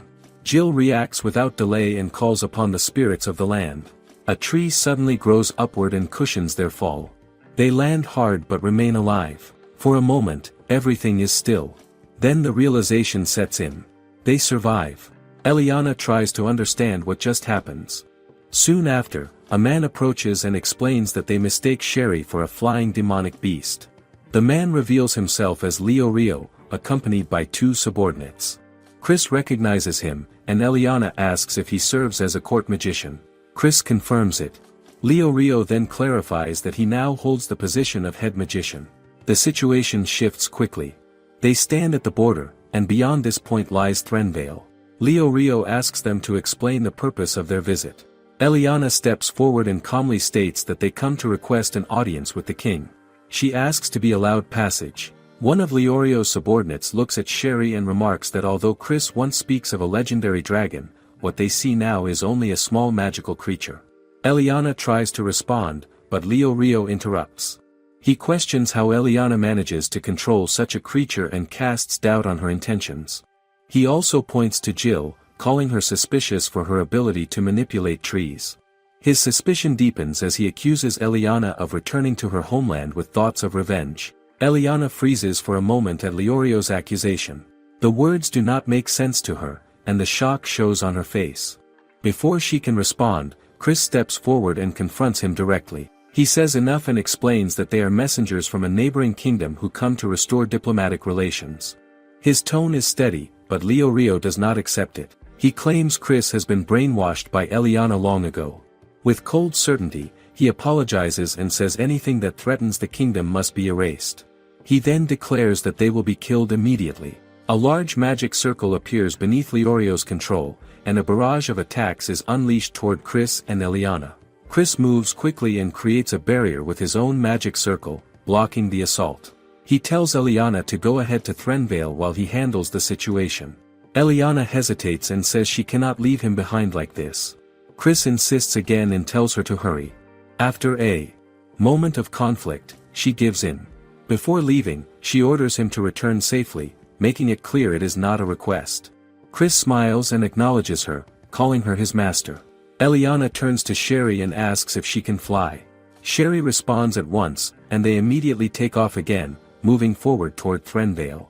One of the mages attempts to strike them down with a spell, but Chris intercepts it before it reaches them. He says he will not allow anyone to harm her. He made a promise to Greed, and he intends to keep it. No scratch will reach Eliana if he can help it. Leorio watches this and calls Chris a foolish man for becoming so attached to someone like her. At that moment, a large magic circle forms beneath Chris's feet. He realizes too late that it is a trap. Dark energy rises and begins to swallow him whole. Leorio declares that it is over. As Sherry flies at high speed through the sky, Eliana cannot help but worry about Chris. She keeps glancing back, uncertain whether he is still safe. Jill suddenly calls out, pointing ahead and saying she can already see the city. Eliana is surprised that they arrive so quickly. She immediately tells Sherry to be careful and not crash into the city walls. Inside the city, people panic at the sight of a magical beast entering their airspace. Shouts of fear spread quickly.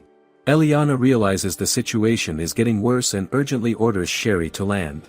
Sherry responds and descends carefully, touching down on the ground. The moment they land, guards rush in with spears drawn. They surround Eliana and Jill while demanding to know who they are and accusing them of illegal entry. Eliana steps down from Sherry, intending to explain herself. She had planned to land properly before making contact with the city, but the situation escalated too quickly. Before she can speak, Sherry glances at one of the guards. The guard flinches and suddenly charges forward, shouting that the creature is a monster. Eliana panics and calls out for Sherry to stop, afraid she might retaliate. In the chaos, Jill sees Eliana move in front of Sherry, trying to block the attack. A spear pierces through her instead. Jill calls out in shock as Eliana collapses, coughing blood. Among the onlookers, someone recognizes her and exclaims that she is the daughter of the ducal family. Jill rushes to her side in panic, shaken and confused, wondering why Eliana always ends up like this. As she struggles to stay conscious, Jill's thoughts drift into a memory. She recalls her past, when her parents always favored her sister Luna. No matter how hard she tries, she is never the one chosen, never the one looked at with pride. She remembers reaching out for their attention, only to be ignored. She had cried alone, promising herself she would try harder and become useful enough to be loved. In her fading vision, she sees a hand reaching out to her. She looks up through tears and sees Greed kneeling beside her with a calm smile. That moment stays with her. She takes his hand. Jill is suddenly brought back to the present as she hears her name called in relief. Eliana is alive, sitting up beside Sherry. Jill breathes out in relief, overwhelmed. Eliana realizes she was stabbed, but feels no pain. Jill explains that her wound has already been healed by Greed's power. Soon after, Duke Lumiere arrives and confirms Eliana's identity. Eliana sees her father and remembers their past relationship. Sherry approaches her, as if trying to speak but unable to express herself properly. Eliana gently pats her head and assures her that she is fine, thanking her for what she did. Sherry immediately hugs her, clinging tightly. Jill smiles at the sight and comments that Sherry seems very attached to Eliana, though she jokingly adds that even Greed has not been able to touch her in such a way yet. Before the moment can settle, the doors open and Eliana's father enters. He looks at her in disbelief and asks what she is thinking, saying she has caused confusion across the entire country. Eliana steadies herself and explains that she has come as an envoy from the neighboring nation, the Greed Dragon Kingdom. Her father refuses to believe it at first, insisting that their neighboring country is a Delmite. Eliana corrects him and explains that a Delmite has now become the Greed Dragon Kingdom under the rule of Greed, the legendary dragon. She states that she has come to establish diplomatic relations. Eliana's father still refuses to believe her. He looks at her with clear frustration and assumes she is making excuses. He says she should simply admit the truth, that she returned because she was afraid of dying. Eliana does not respond to the insult. Instead, she calmly requests an audience with the king. Duke Lumiere snaps at her sharply, telling her to stop speaking nonsense. He questions how long she intends to disgrace their family name. Eliana meets his glare without backing down. She tells him he does not need to concern himself with her anymore and suggests he can sever their parent-child ties if he wishes. She reminds him that, as a duke, he should understand how to treat a special envoy properly. Her father reacts with anger and disbelief. He accuses her of losing her mind, asking if fear of death has finally broken her. He immediately declares that he will send her to a monastery. For nobles, this is a harsh punishment, a form of exile where marriage is forbidden and survival is uncertain. Eliana listens and slowly realizes something painful. Her father is not worried about her at all. Before the situation can settle further, the door bursts open. Luna rushes in, calling out excitedly to their father and asking if it is true that Eliana has returned. Behind her stands Crown Prince Alvin, who looks surprised to see Eliana alive. Eliana composes herself and politely apologizes to Prince Alvin for her appearance. He quickly responds that the fault is his for entering without notice. Luna clings to Prince Alvin's arm and turns to Eliana, asking if she is alright after hearing about her injuries. Eliana avoids her gaze and thanks her, saying there is no need to worry. Duke Lumiere immediately cuts in and tells Luna not to speak so familiarly with Eliana. He states firmly that Eliana and their family no longer have any connection. Prince Alvin is taken aback and asks what he means, especially since Eliana is clearly standing there alive in front of them. Duke Lumiere replies coldly that Eliana seems mentally unstable and that he intends to send her to a monastery as soon as possible. Prince Alvin tries to respond, but the Duke interrupts him politely, saying this is a private matter and asking him not to interfere. At that moment, Jill steps forward and declares that such a decision is not acceptable. She states clearly that Eliana is the queen of the Greed Dragon Kingdom, and sending her to a monastery would cause serious diplomatic consequences. The room falls silent. Prince Alvin and Duke Lumiere are both stunned. Luna reacts in shock and asks if Eliana is truly a queen. Eliana quickly corrects her, saying that is not the point. She then turns to Prince Alvin and repeats her request. She explains that she has come as a special envoy from the neighboring nation and asks him to arrange an audience with the king. Prince Alvin stands in silence as he looks at Eliana. His expression shows clear confusion. The Eliana he remembers is quiet and reserved, someone who rarely speaks up and never challenges others directly. She is not someone who would meet his gaze so firmly or state her own will so openly. He wonders what has changed in her during her time as the dragon's bride. After a moment, he acknowledges her request.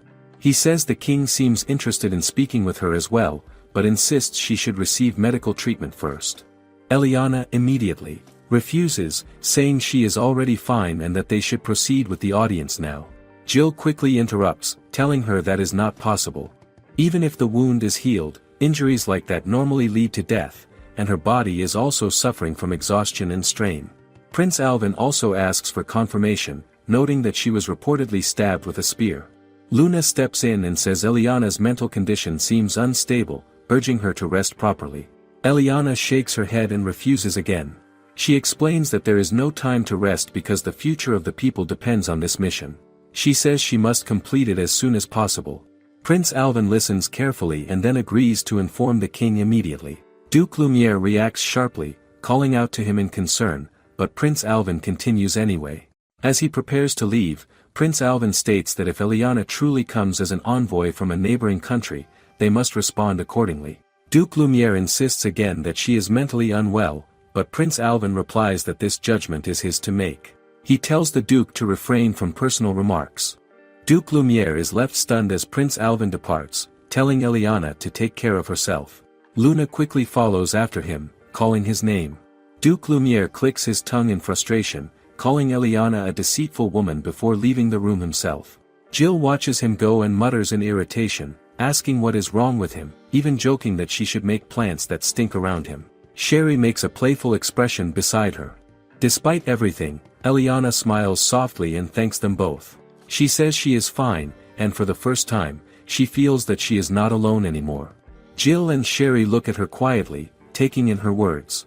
Elsewhere, Chris is held inside a cell. Wooden restraints bind his hands. Leo Rio stands before him, looking down with disdain.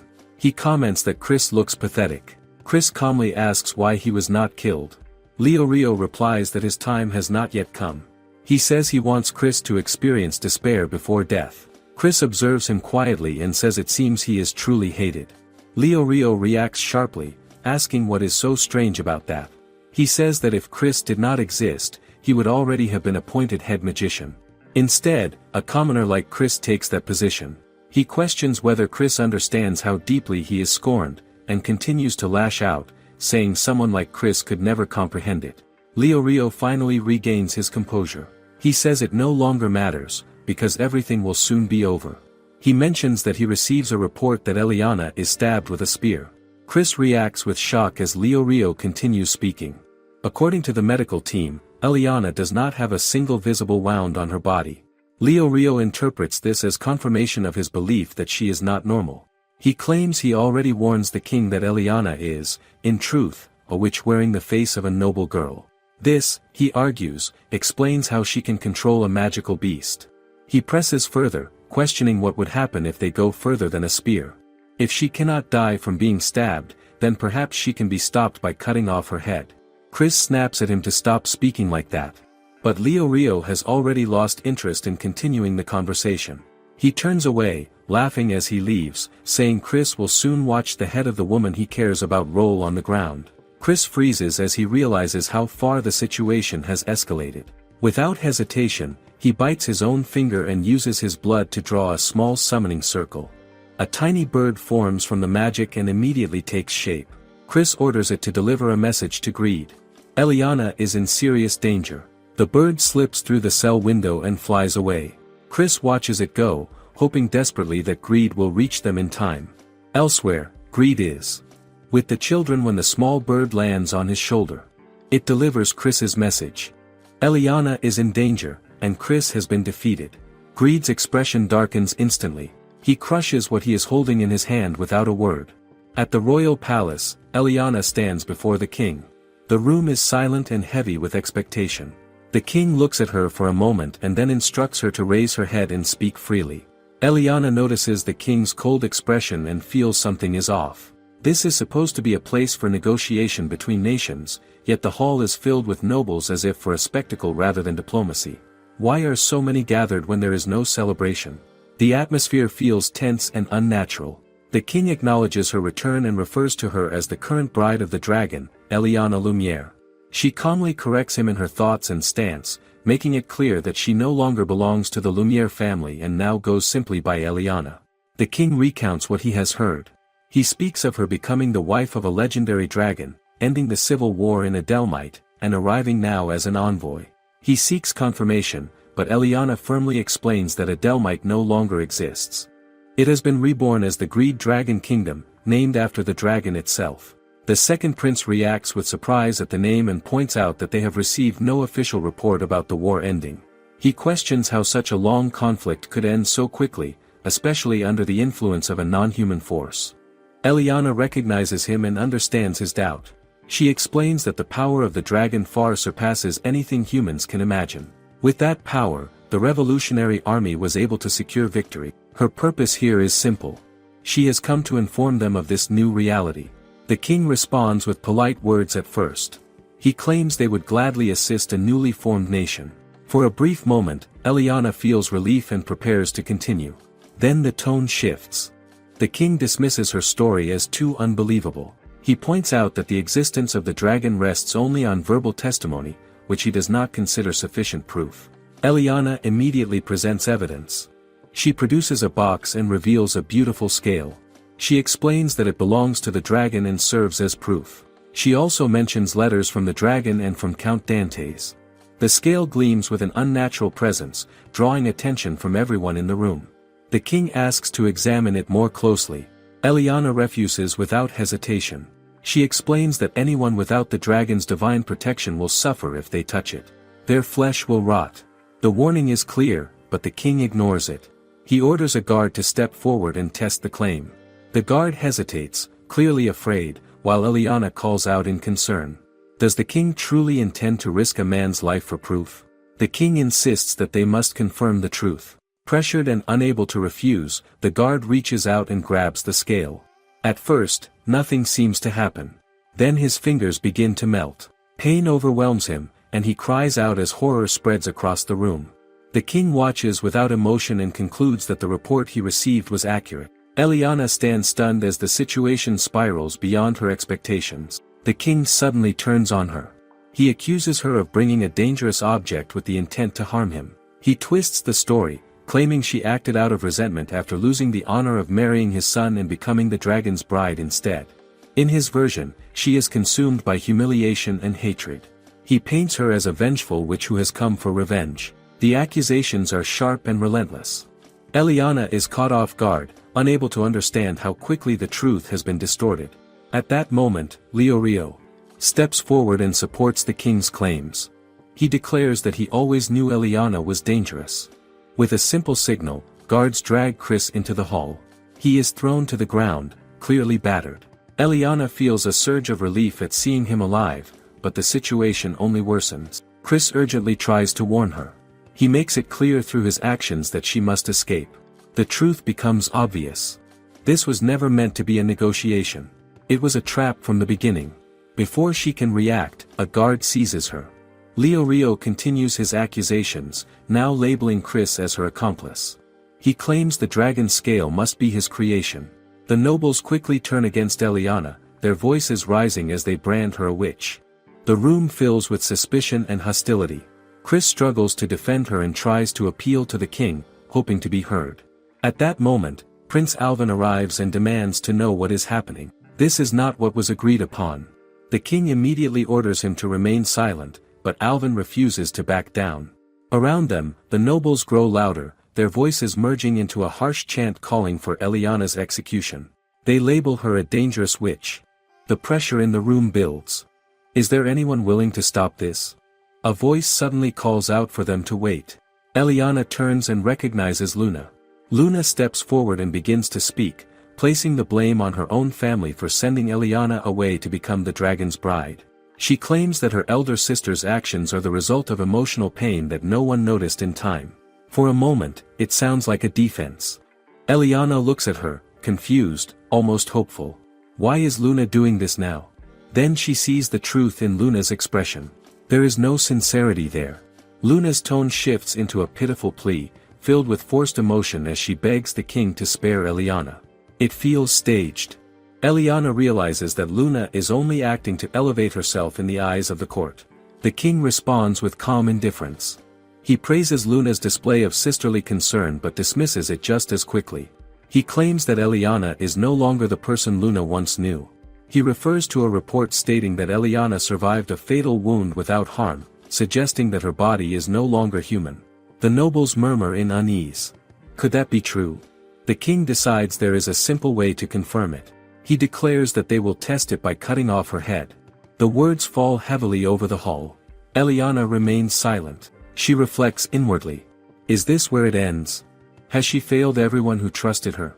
Chris shouts in desperation, trying to stop the king. Prince Alvin also steps forward and pleads with his father, insisting that such a claim makes no sense. But Prince Stefan only smiles, showing a disturbing curiosity. He remarks that he would like to see whether a human can survive such a thing. His reaction shocks Alvin. The nobles continue their chant, louder than before. They demand her execution without hesitation. A guard raises his sword while another restrains Eliana. She closes her eyes for a brief moment and apologizes silently to her people. Then everything changes. High above, a massive presence watches from the palace roof. It is Greed in his dragon form. He observes the scene with cold judgment, remarking that he did not expect such foolishness. In an instant, the ceiling shatters. Debris crashes down, sealing the exits and throwing the hall into chaos. Nobles scream as they fall or scramble in panic, calling for help. The once orderly court collapses into confusion. As the noise settles, Eliana looks around and sees everyone scattered on the ground.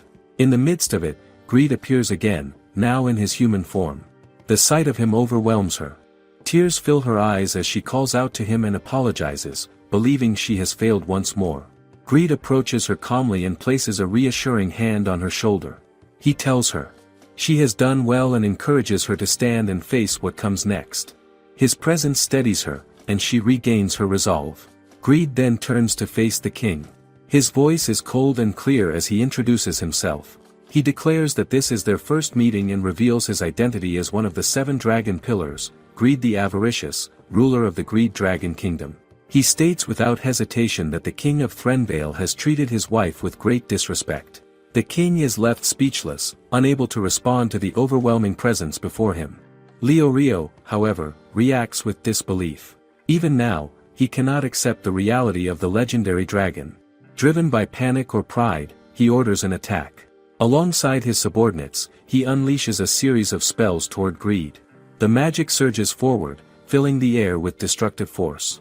But Greed remains unmoved. With a simple snap of his fingers, the spells reverse direction. They strike Leorio and the mages who cast them, sending them crashing violently into the walls. The attack ends as quickly as it began, leaving no doubt about the difference in power. The king quickly regains his composure and orders the soldiers to kill Greed, commanding them not to let him come any closer. The guards hesitate for a brief moment, shaken by what they have just witnessed. Still, they obey. They charge forward with their swords raised, forcing themselves past their fear. But the gap in power is overwhelming. In an instant, Greed strikes. One guard loses his head. Another is cut cleanly through the middle. The attack is swift and effortless. The hall falls silent again, now filled with shock instead of noise. Greed stands unmoved, as if nothing significant has happened.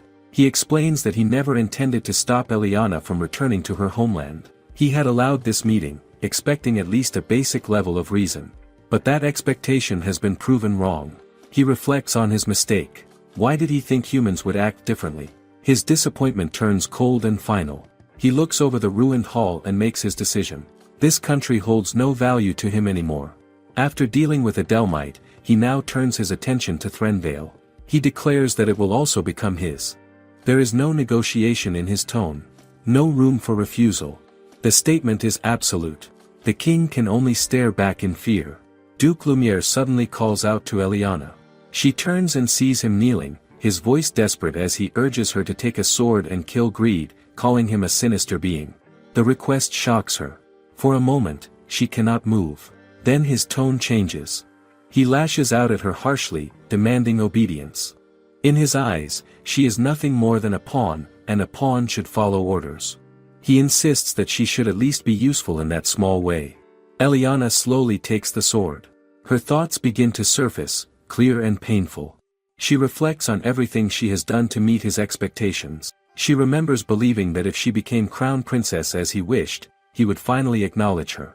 Would he finally smile at her as a father should? That hope had guided her for so long. Now she sees the truth. To him, she has always been nothing more than a tool. The realization settles deeply. She raises the sword, but not toward Greed. She points it at her father instead. Duke Lumiere freezes in fear and questions her, reminding her that he is her father. But Eliana rejects that claim. In her mind, that bond has already been severed. She bids him farewell, addressing him only by his title. Fear overtakes him as he begs for his life. The moment hangs on the edge of something irreversible. Then Greed steps in. He stops the blade with his hand and gently tells her to let it go. He explains that if she kills her parents, the pain will remain with her. The anger drains from her. The sword slips from her grasp and falls to the floor. She breaks down, unable to hold back her tears. Greed turns his attention to Duke Lumiere. His expression hardens as he declares his displeasure that such a man is Eliana's father.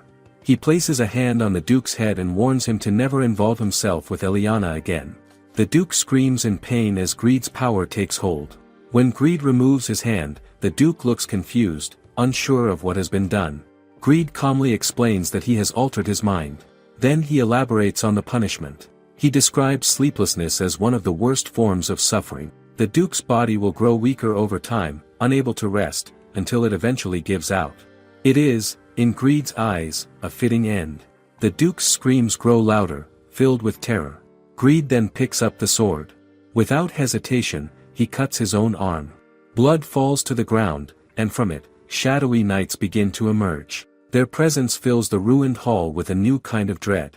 Greed announces that his subordinates will take control of the castle. He makes it clear that resistance is pointless.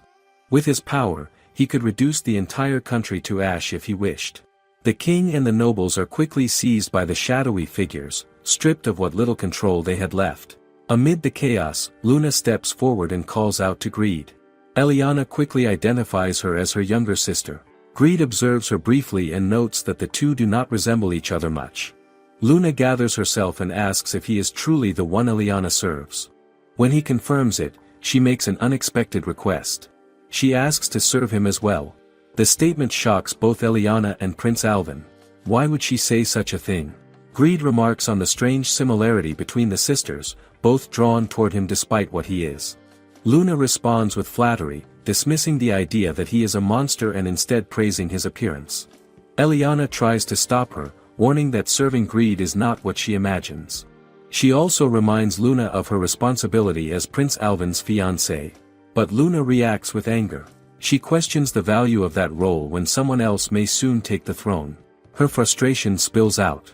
She reveals how hard she fought to secure her position, only for everything to fall apart. Then her anger turns toward Eliana. Luna accuses her of using Greed to destroy their homeland out of resentment. She claims that Eliana acted out of jealousy, believing her fiancé had been taken from her. Greed listens quietly and asks a simple question. Did Eliana truly exploit him? Luna answers eagerly, insisting that it is the truth. Eliana quickly denies the accusation. She insists that she never sought revenge and cannot understand why Luna would say something so cruel. Luna fires back, claiming that Eliana is simply upset because she is finally about to gain her own happiness. The tension between them sharpens, each word pushing them further apart. Then Greed calls out to Luna. She responds eagerly, ready to serve, while Eliana tries to explain that Luna is lying and that she would never use him for her own ends. Greed does not answer right away. Instead, he walks toward Luna. Eliana's chest tightens as fear rises. Is she about to lose him as well? But the moment turns in a different direction. Greed grabs Luna by the neck and lifts her effortlessly. His grip tightens as he speaks coldly, saying her voice irritates him. He lays out what he has seen clearly. Luna never tried to stop her sister when Eliana was pushed into despair. Instead, she benefited from it. Even after Eliana returned safely, Luna continued to stir conflict for her own gain. To Greed, such a person has no place in his country. His fingers press harder, and Luna begins to choke. Eliana watches, frozen. She realizes that if this continues, Luna will die. At first, a part of her feels that this might be justified. The resentment she carries is real. But then a memory surfaces. She sees her younger self running eagerly into a room. A maid gently tells her that Luna has just fallen asleep. She is lifted to look into the crib, where a small baby rests peacefully. Luna looks calm, almost angelic. Eliana reaches out, and the tiny hand wraps around her finger. Even in sleep, Luna smiles. The memory is simple, but it cuts deep. Horror replaces hesitation. Eliana rushes forward and begs Greed to stop. He questions her, asking why she would defend someone she clearly resents. Eliana answers honestly. She admits that she does hate Luna and has no intention of forgiving her. But even so, Luna is still her only younger sister. That truth cannot be erased. Greed studies her tearful face for a moment. Then he releases Luna. She drops to the ground with a heavy thud, gasping for air. Luna recovers just enough to glare at Eliana. Instead of gratitude, she lashes out again, accusing her of manipulating Greed with a false display of kindness. The insult lands hard, but this time Eliana reacts differently. She raises her hand and strikes Luna across the face. The sharp sound echoes through the hall. Everyone present is stunned, including Greed, Chris, and Prince Alvin. Luna stares back in shock before her expression twists into hatred. She calls Eliana nothing more than a puppet of their father and swears that one day she will kill her. Even as she is dragged away by the shadowy knights, her anger does not fade. The hall grows quieter after her removal. Eliana turns to Greed and apologizes for making him witness such an unpleasant scene. She admits that she rarely strikes anyone, and her hand still hurts from the blow. Greed's expression softens slightly, almost amused. Then he calls for Jill. She approaches, guided by Sherry, who brings her forward. Greed gives his next order calmly. He tells Jill that she will now take charge of surveillance and ensure that no human attempts anything unnecessary. Jill is surprised, reminding him that her role was to watch over Eliana. Greed clarifies that he was the one who borrowed her from the Dryad Sovereign, and that a being like her should serve a broader purpose. Jill quietly mutters to herself, questioning what makes Greed so special. He notices and asks if she said something, but she quickly brushes it off. Instead, she raises her hand and releases a small twig. The twig shifts and grows, taking on a form identical to her own. The look-alike stands beside her, perfectly mirroring her appearance. Jill explains that this double will remain behind to watch over Eliana. Then she casually asks if they can give it a name. Eliana studies the figure for a moment. Since it looks exactly like Jill, she decides to call it Isle. The double reacts with clear delight, as if pleased to be acknowledged. Eliana feels relieved seeing that simple happiness and expresses that she is glad the name is accepted. Jill then explains that she can communicate through Isle at any time. If Eliana ever needs her, she only has to call. The reassurance is steady and sincere. Eliana thanks her, feeling a sense of comfort in knowing she is not completely alone. Nearby, Greed transforms back into his dragon form. His massive presence fills the space once more as he prepares to leave. He states that he will go ahead and that Eliana can follow at her own pace. His tone is calm, as if everything has already been decided. Jill turns to Eliana and tells her to take care of herself. Without thinking, Eliana steps forward and embraces her.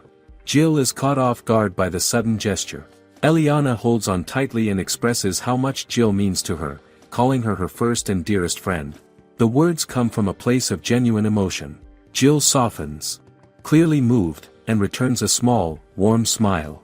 Leaning closer, Jill whispers a piece of advice into Eliana's ear. The effect is immediate. Eliana pulls back, her face flushed with embarrassment. She struggles to compose herself while Jill watches with quiet amusement and mentions that she looks forward to hearing good news. Al gently reminds her that it is time to leave. Eliana nods, still blushing, and gathers herself. With a final look, she agrees. It is time to return home to their country. Greed stands over Chris with a cold and hostile expression. He looks at him as nothing more than a useless and shameful mage. Chris cannot respond and remains silent under the pressure. Greed's anger grows stronger. He sees Chris as both worthless and beyond saving. He even turns to Eliana and asks her which insult sounds better, putting her on the spot. She hesitates and does not know how to answer.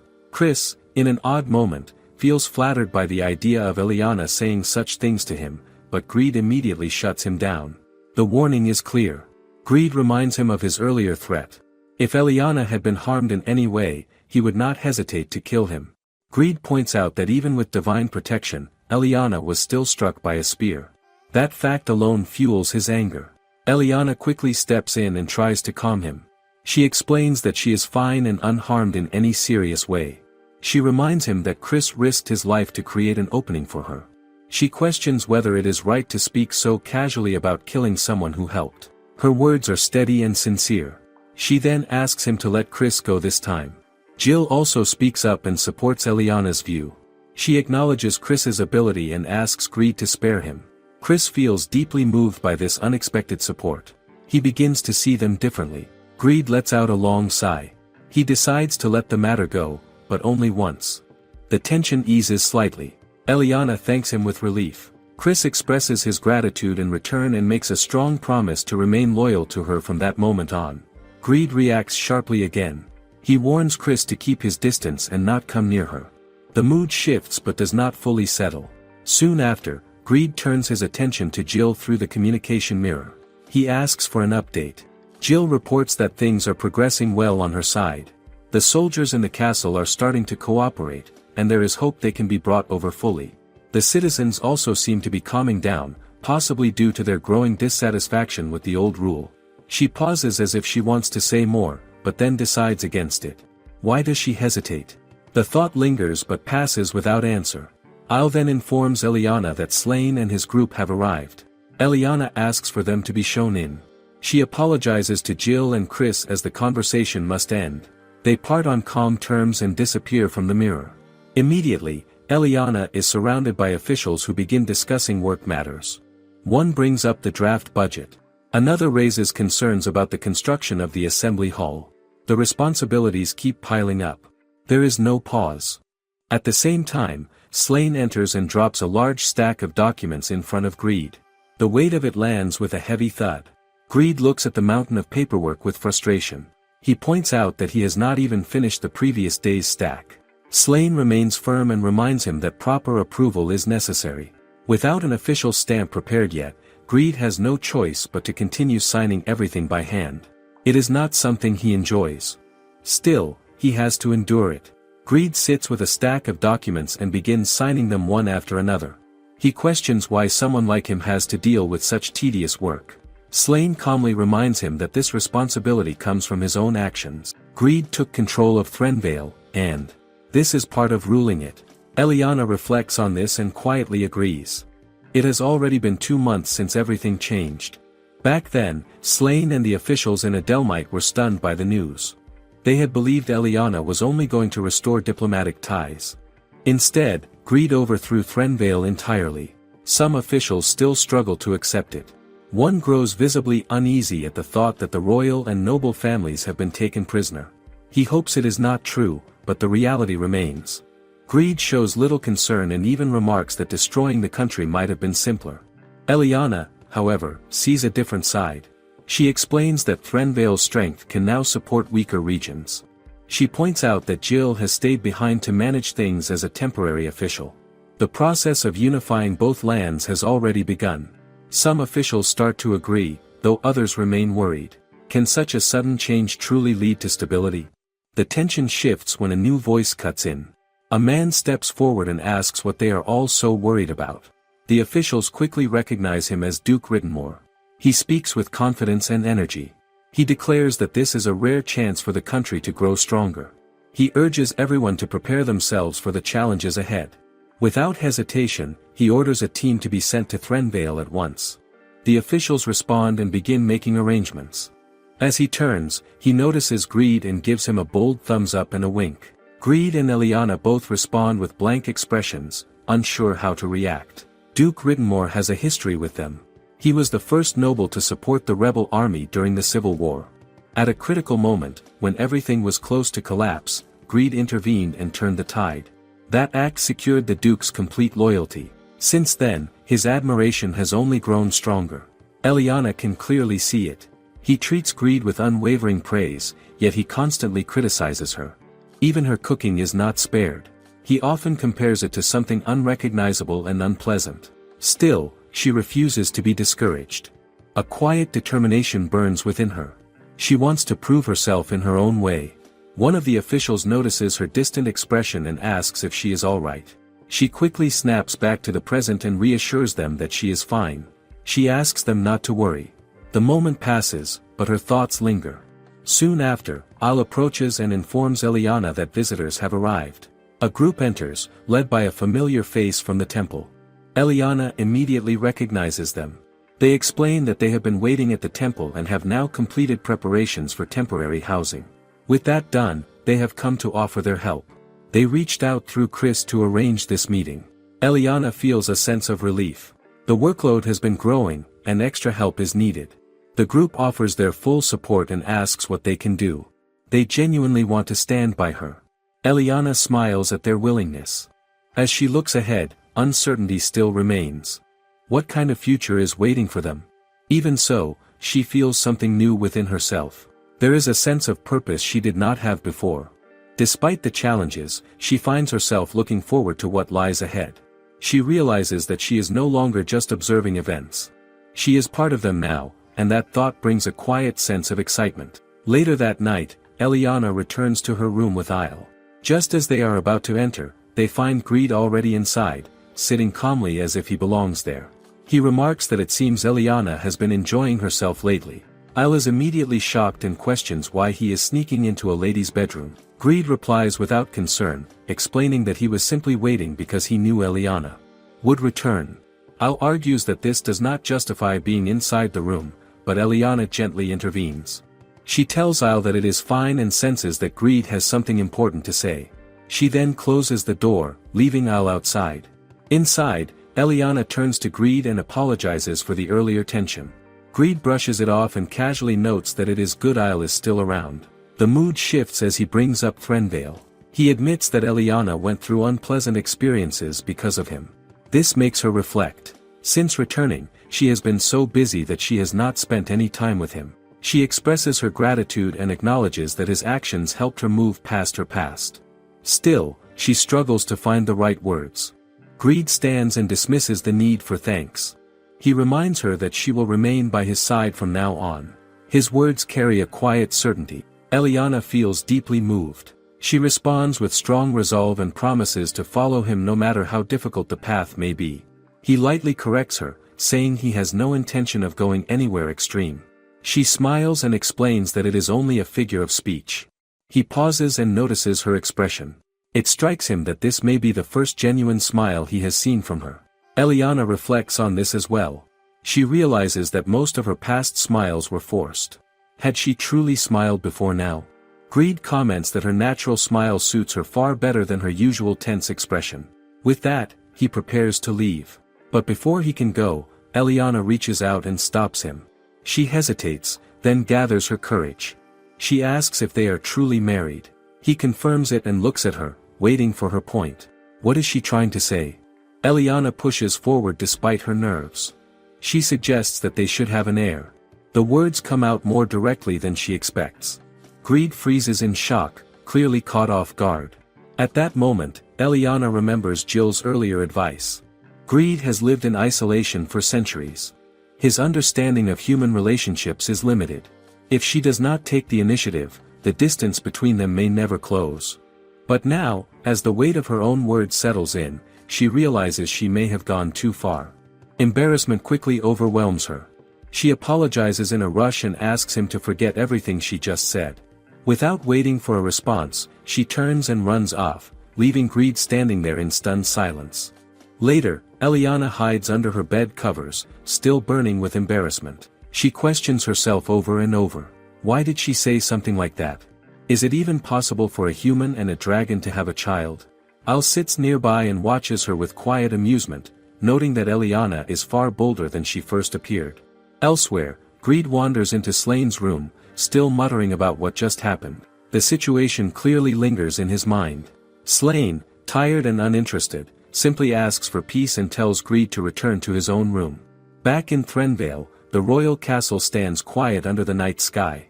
Outside one of the inner chambers, the guards lie scattered across the floor, fast asleep and completely unaware of anything around them. Inside the room, Prince Stefan sits calmly, reading as if nothing is wrong. The silence breaks when the door opens and Rio steps in. He apologizes for the delay and reports that everything is going according to plan. Rio explains that the castle's well has been poisoned. The situation will demand urgent attention and keep everyone occupied. With the confusion it causes, no one will notice Prince Stefan's absence for quite some time. It is a calculated move. Every detail has been considered. Is this the beginning of something far more dangerous? He reassures the prince further, claiming that measures are already in place to deal with the dragon. All that remains is for Prince Stefan to serve as a symbol, someone people can gather behind. With that, victory will follow. There is a quiet confidence in his approach. Prince Stefan listens carefully and realizes what this means. He understands that he is being positioned as a tool in a larger plan. For a moment, the weight of that truth settles in. Then he accepts it. Remaining hidden and inactive will achieve nothing. If this path leads to change, then he is willing to walk it. He agrees to stand with Rio. In response, Rio expresses his gratitude, satisfied that everything is falling into place. The two move through the castle halls together. Rio now wears an eye patch over his right eye, a mark of what he has endured. As he walks, his thoughts turn dark. He reflects on everything that has been taken from him.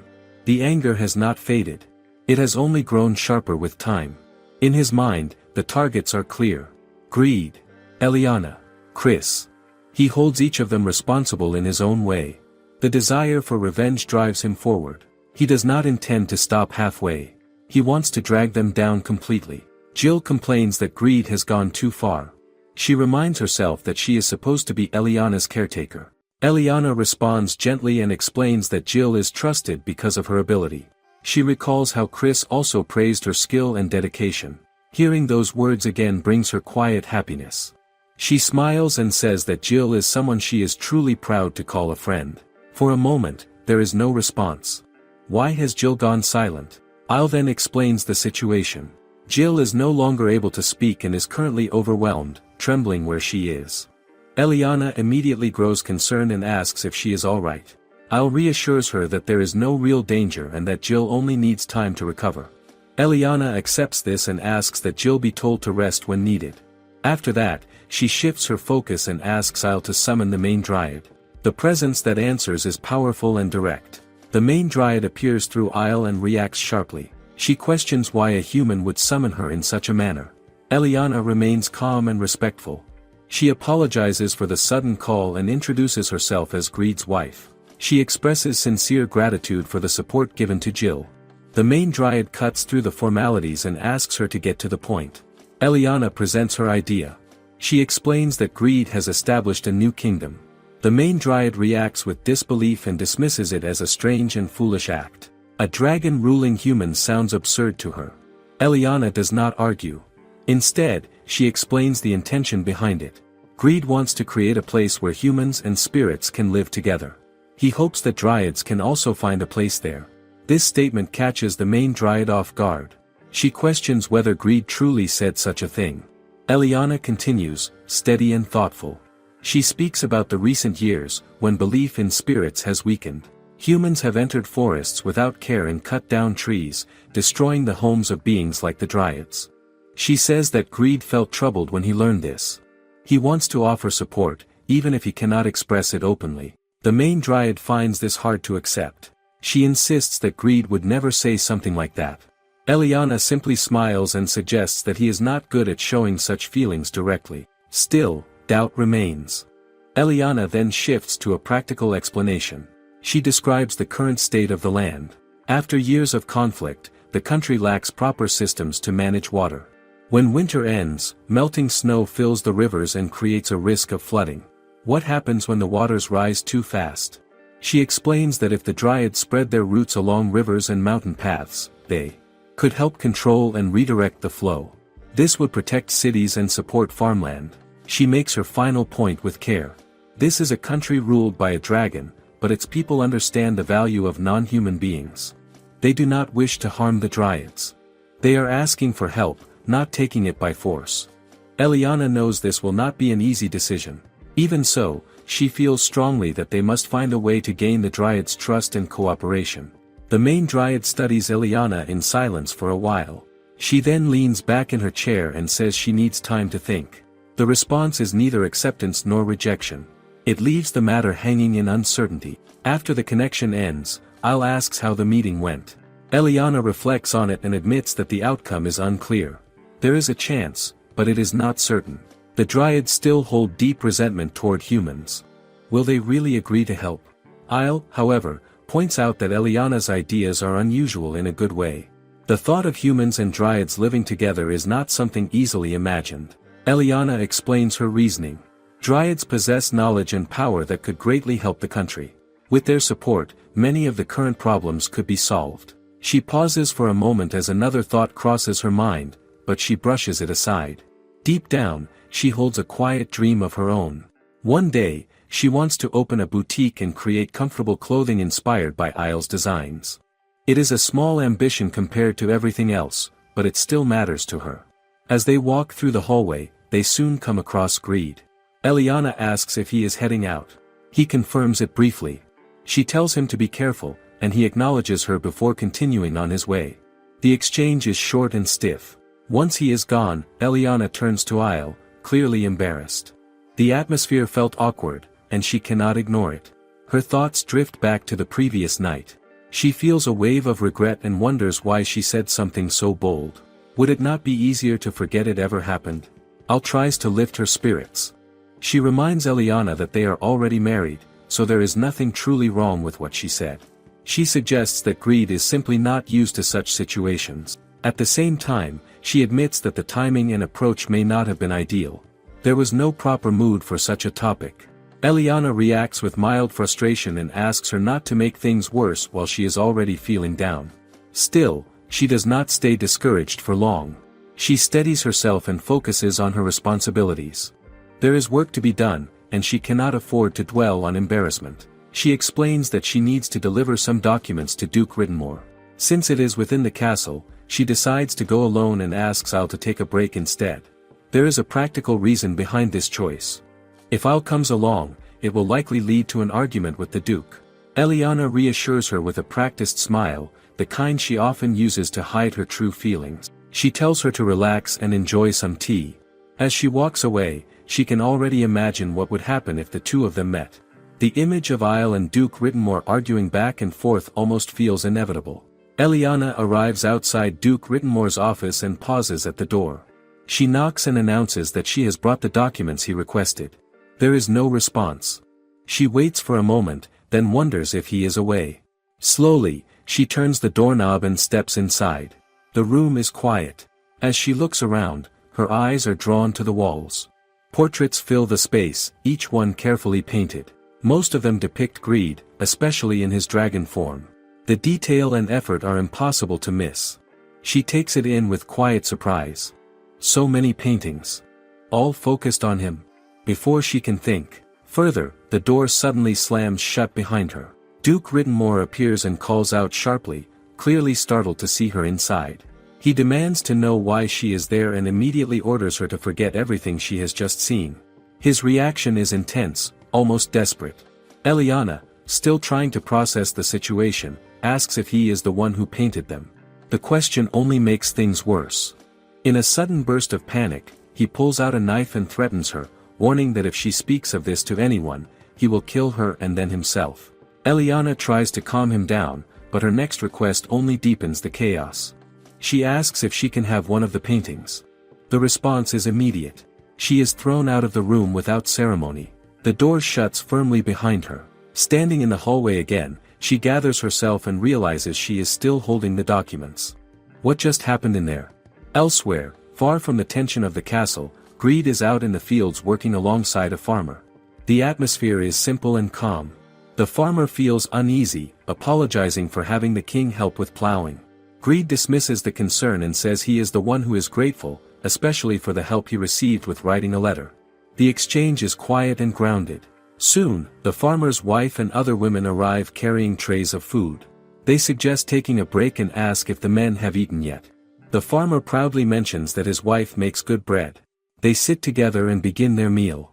The tone is warm and ordinary. As they eat, the wife casually brings up the laundry, asking why it has not been taken care of. The farmer grows flustered and asks her not to mention such things in front of the king. He promises to handle it later. The two begin to bicker in a familiar and natural way. Greed watches them for a moment, observing something he does not often see. He then asks why they chose to marry. The question is simple, but it carries curiosity. The wife answers without hesitation. She recalls how her husband once came to her in tears, saying he could not live without her. At the time, another man was also pursuing her. Even so, she chose the farmer because of his sincerity. She believed that staying with him would lead to a life they could share, growing old together. Her words stir something in the farmer. He becomes emotional and clings to her, overwhelmed by the memory. She pushes him away lightly, telling him not to act like that. Their exchange continues, filled with small irritation but also clear affection. Greed listens quietly. The idea of growing old together lingers in his mind. He looks out toward the distant mountains, lost in thought. Eliana sits quietly at her desk, still working late into the night. The room is calm until she notices Sherry nearby, rubbing her eyes with clear signs of fatigue. The child slowly walks over and clings to her. Eliana gently asks if she cannot sleep. When she glances at the clock, she realizes just how late it has become. Without hesitation, she offers to sing a lullaby. Soon, Sherry lies in bed while Eliana sits beside her, softly singing. The melody is calm and steady. As the song continues, Sherry begins to drift off. Eliana herself grows drowsy from the quiet moment. The stillness of the room pulls her in, and she eventually lies down beside Sherry, closing her eyes for what she thinks will be a short rest. Not long after, the peace is broken. Al rushes in with urgency, calling out an alarm. Her voice carries panic. Eliana wakes abruptly, her thoughts still clouded with sleep. Al quickly delivers the news. Jill has been poisoned. The words hit hard. Eliana is fully awake now, shocked and unable to process it at first. How could something like this happen? Everyone gathers as the situation unfolds. Chris appears through the magic mirror and begins explaining what occurred. Someone has poisoned the water supply in the royal palace. Jill noticed it early, and because of her quick response, the damage was limited. The poison would have been fatal to a human, but Jill's nature allows her to survive, though she is now unconscious. Eliana listens closely, her concern deepening. Who would go this far? Chris suggests that the likely culprits are rebels connected to the imprisoned royal family. The officials react with shock at the mention of rebellion. Chris continues, explaining that he and Jill had already suspected something and were quietly investigating. However, they did not expect such a direct and dangerous move. Without clear evidence, they cannot act against anyone. Eliana realizes that this must have been what Jill wanted to tell her earlier. Then the situation worsens. Chris reveals that in the confusion, Princes Alvin and Stefan have disappeared along with a single attendant. The room grows tense. If the princes take the lead, there will surely be citizens willing to follow them. The possibility of a full uprising becomes real. How far will this spread? Greed questions how intruders could have moved so freely. He points out that both the castle guards and his own forces should have prevented this. Chris explains that Greed's underlings were found reduced to piles of black sand, each one gone without a trace of struggle. This detail gives Greed pause. He quickly reaches a decision. He turns to Eliana and tells her to take his place as ruler while he is gone. The command comes suddenly, leaving her stunned. At the same time, he declares his intention to crush the rebellion himself. Duke Rittenmore steps forward and warns that going alone is dangerous. He suggests gathering reinforcements, but Greed dismisses the idea. There is no time, and others would only slow him down. If forces are to be gathered, they should remain behind to protect the country. Without waiting any longer, Greed steps onto the balcony. He does not look back as he speaks. He tells them not to worry and promises to return within 3 days. Then, in an instant, he transforms and takes to the sky in his dragon form. Eliana calls out after him, her voice filled with concern. They still lack clear information about the enemy. Should they not investigate further first? But her words cannot reach him.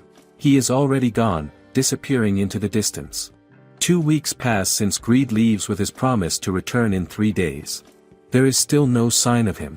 Jill remains unconscious as well, showing no sign of waking. In her office, Eliana sits quietly, weighed down by worry. Her thoughts move between the two of them. She feels the distance. She feels the lack of control. What can she even do in a situation like this? Elsewhere, Duke Rittenmore watches through a small gap in a doorway, keeping a close eye on the situation. Not long after, Eliana walks through the halls with Sherry, holding her hand. The atmosphere is calm for a moment, until Eliana suddenly notices a familiar figure ahead. She calls out to Greed, relief rising in her voice. But as the man turns, something feels off. The face is similar, yet not quite right. There is even a beard. The difference becomes clear. This is not him. Before the confusion can settle, Duke Rittenmore rushes in and loudly demands changes, criticizing the man for not shaving. The man protests, insisting that his beard defines him, but Rittenmore dismisses it completely. Eliana turns to an official nearby, trying to understand what is happening. The explanation comes quickly. The man is a stand-in, a fake meant to resemble Greed. The reasoning becomes clear. With Greed gone for so long, suspicion has started to spread among the people. Since he is known for being visible and active, his absence cannot go unnoticed. If news of it reaches the rebels, it could worsen the situation. To avoid this, they plan to use a double who can be seen from a distance.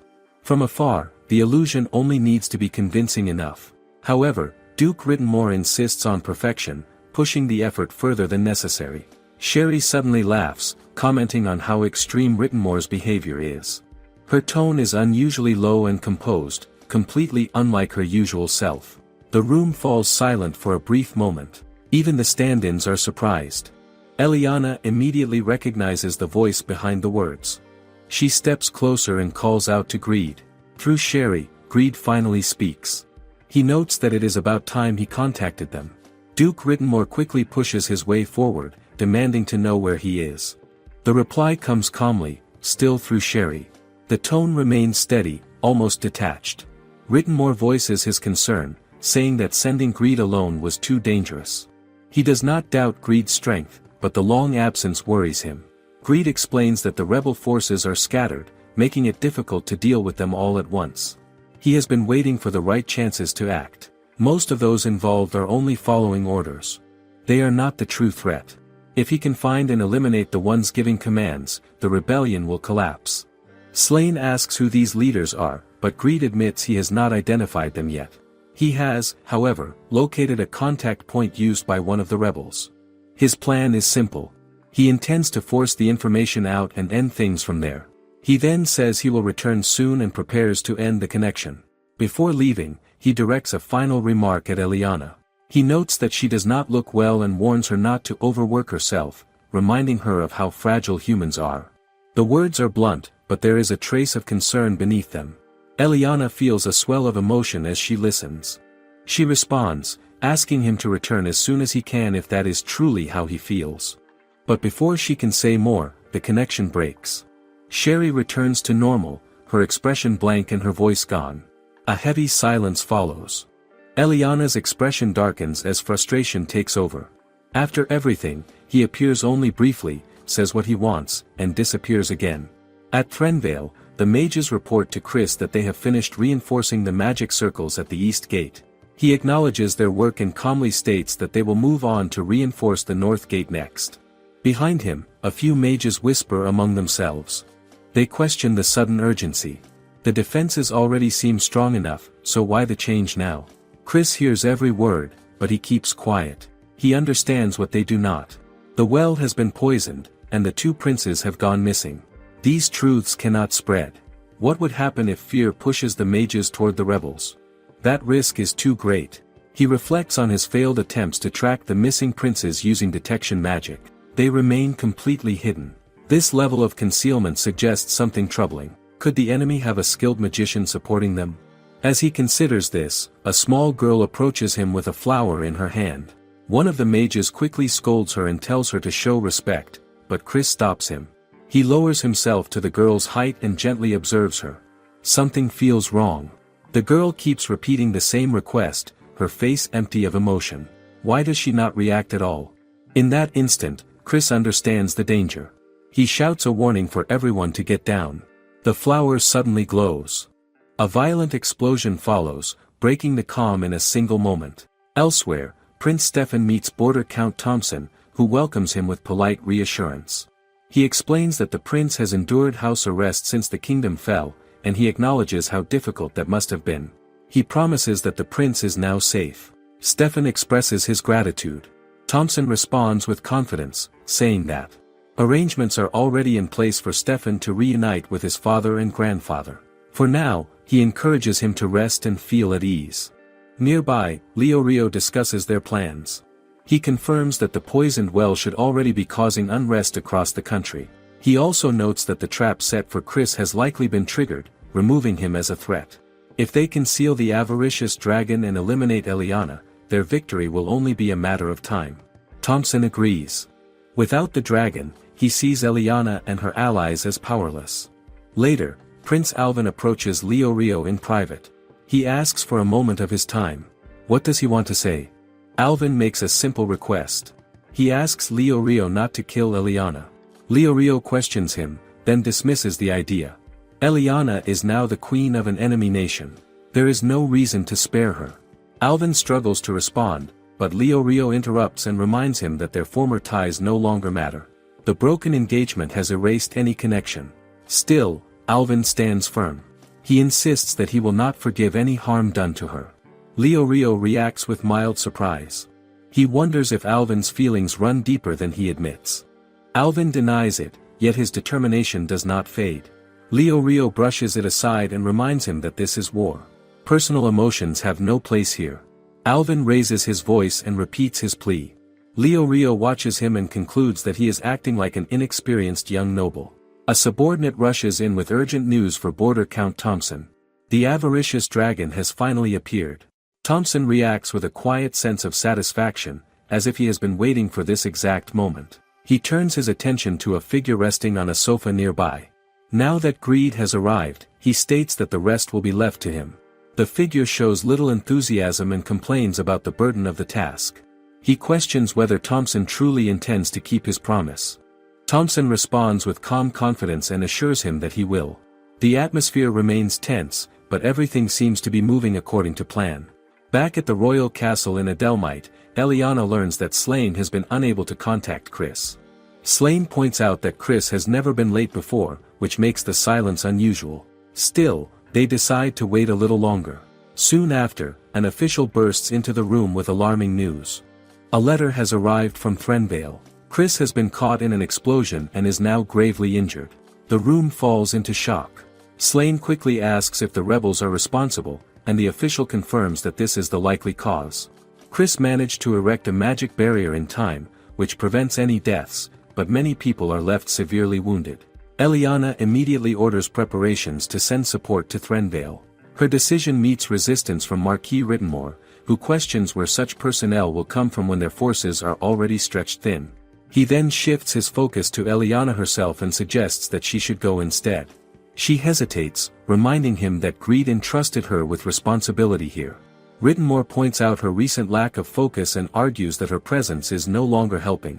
If she is truly worried about Chris and Jill, then why remain here and struggle? He assures her that he and Slane can manage in her absence. Communication is now limited without Chris, and they need someone capable of taking command directly on the ground. Slane objects, concerned about the danger, but Eliana remains steady.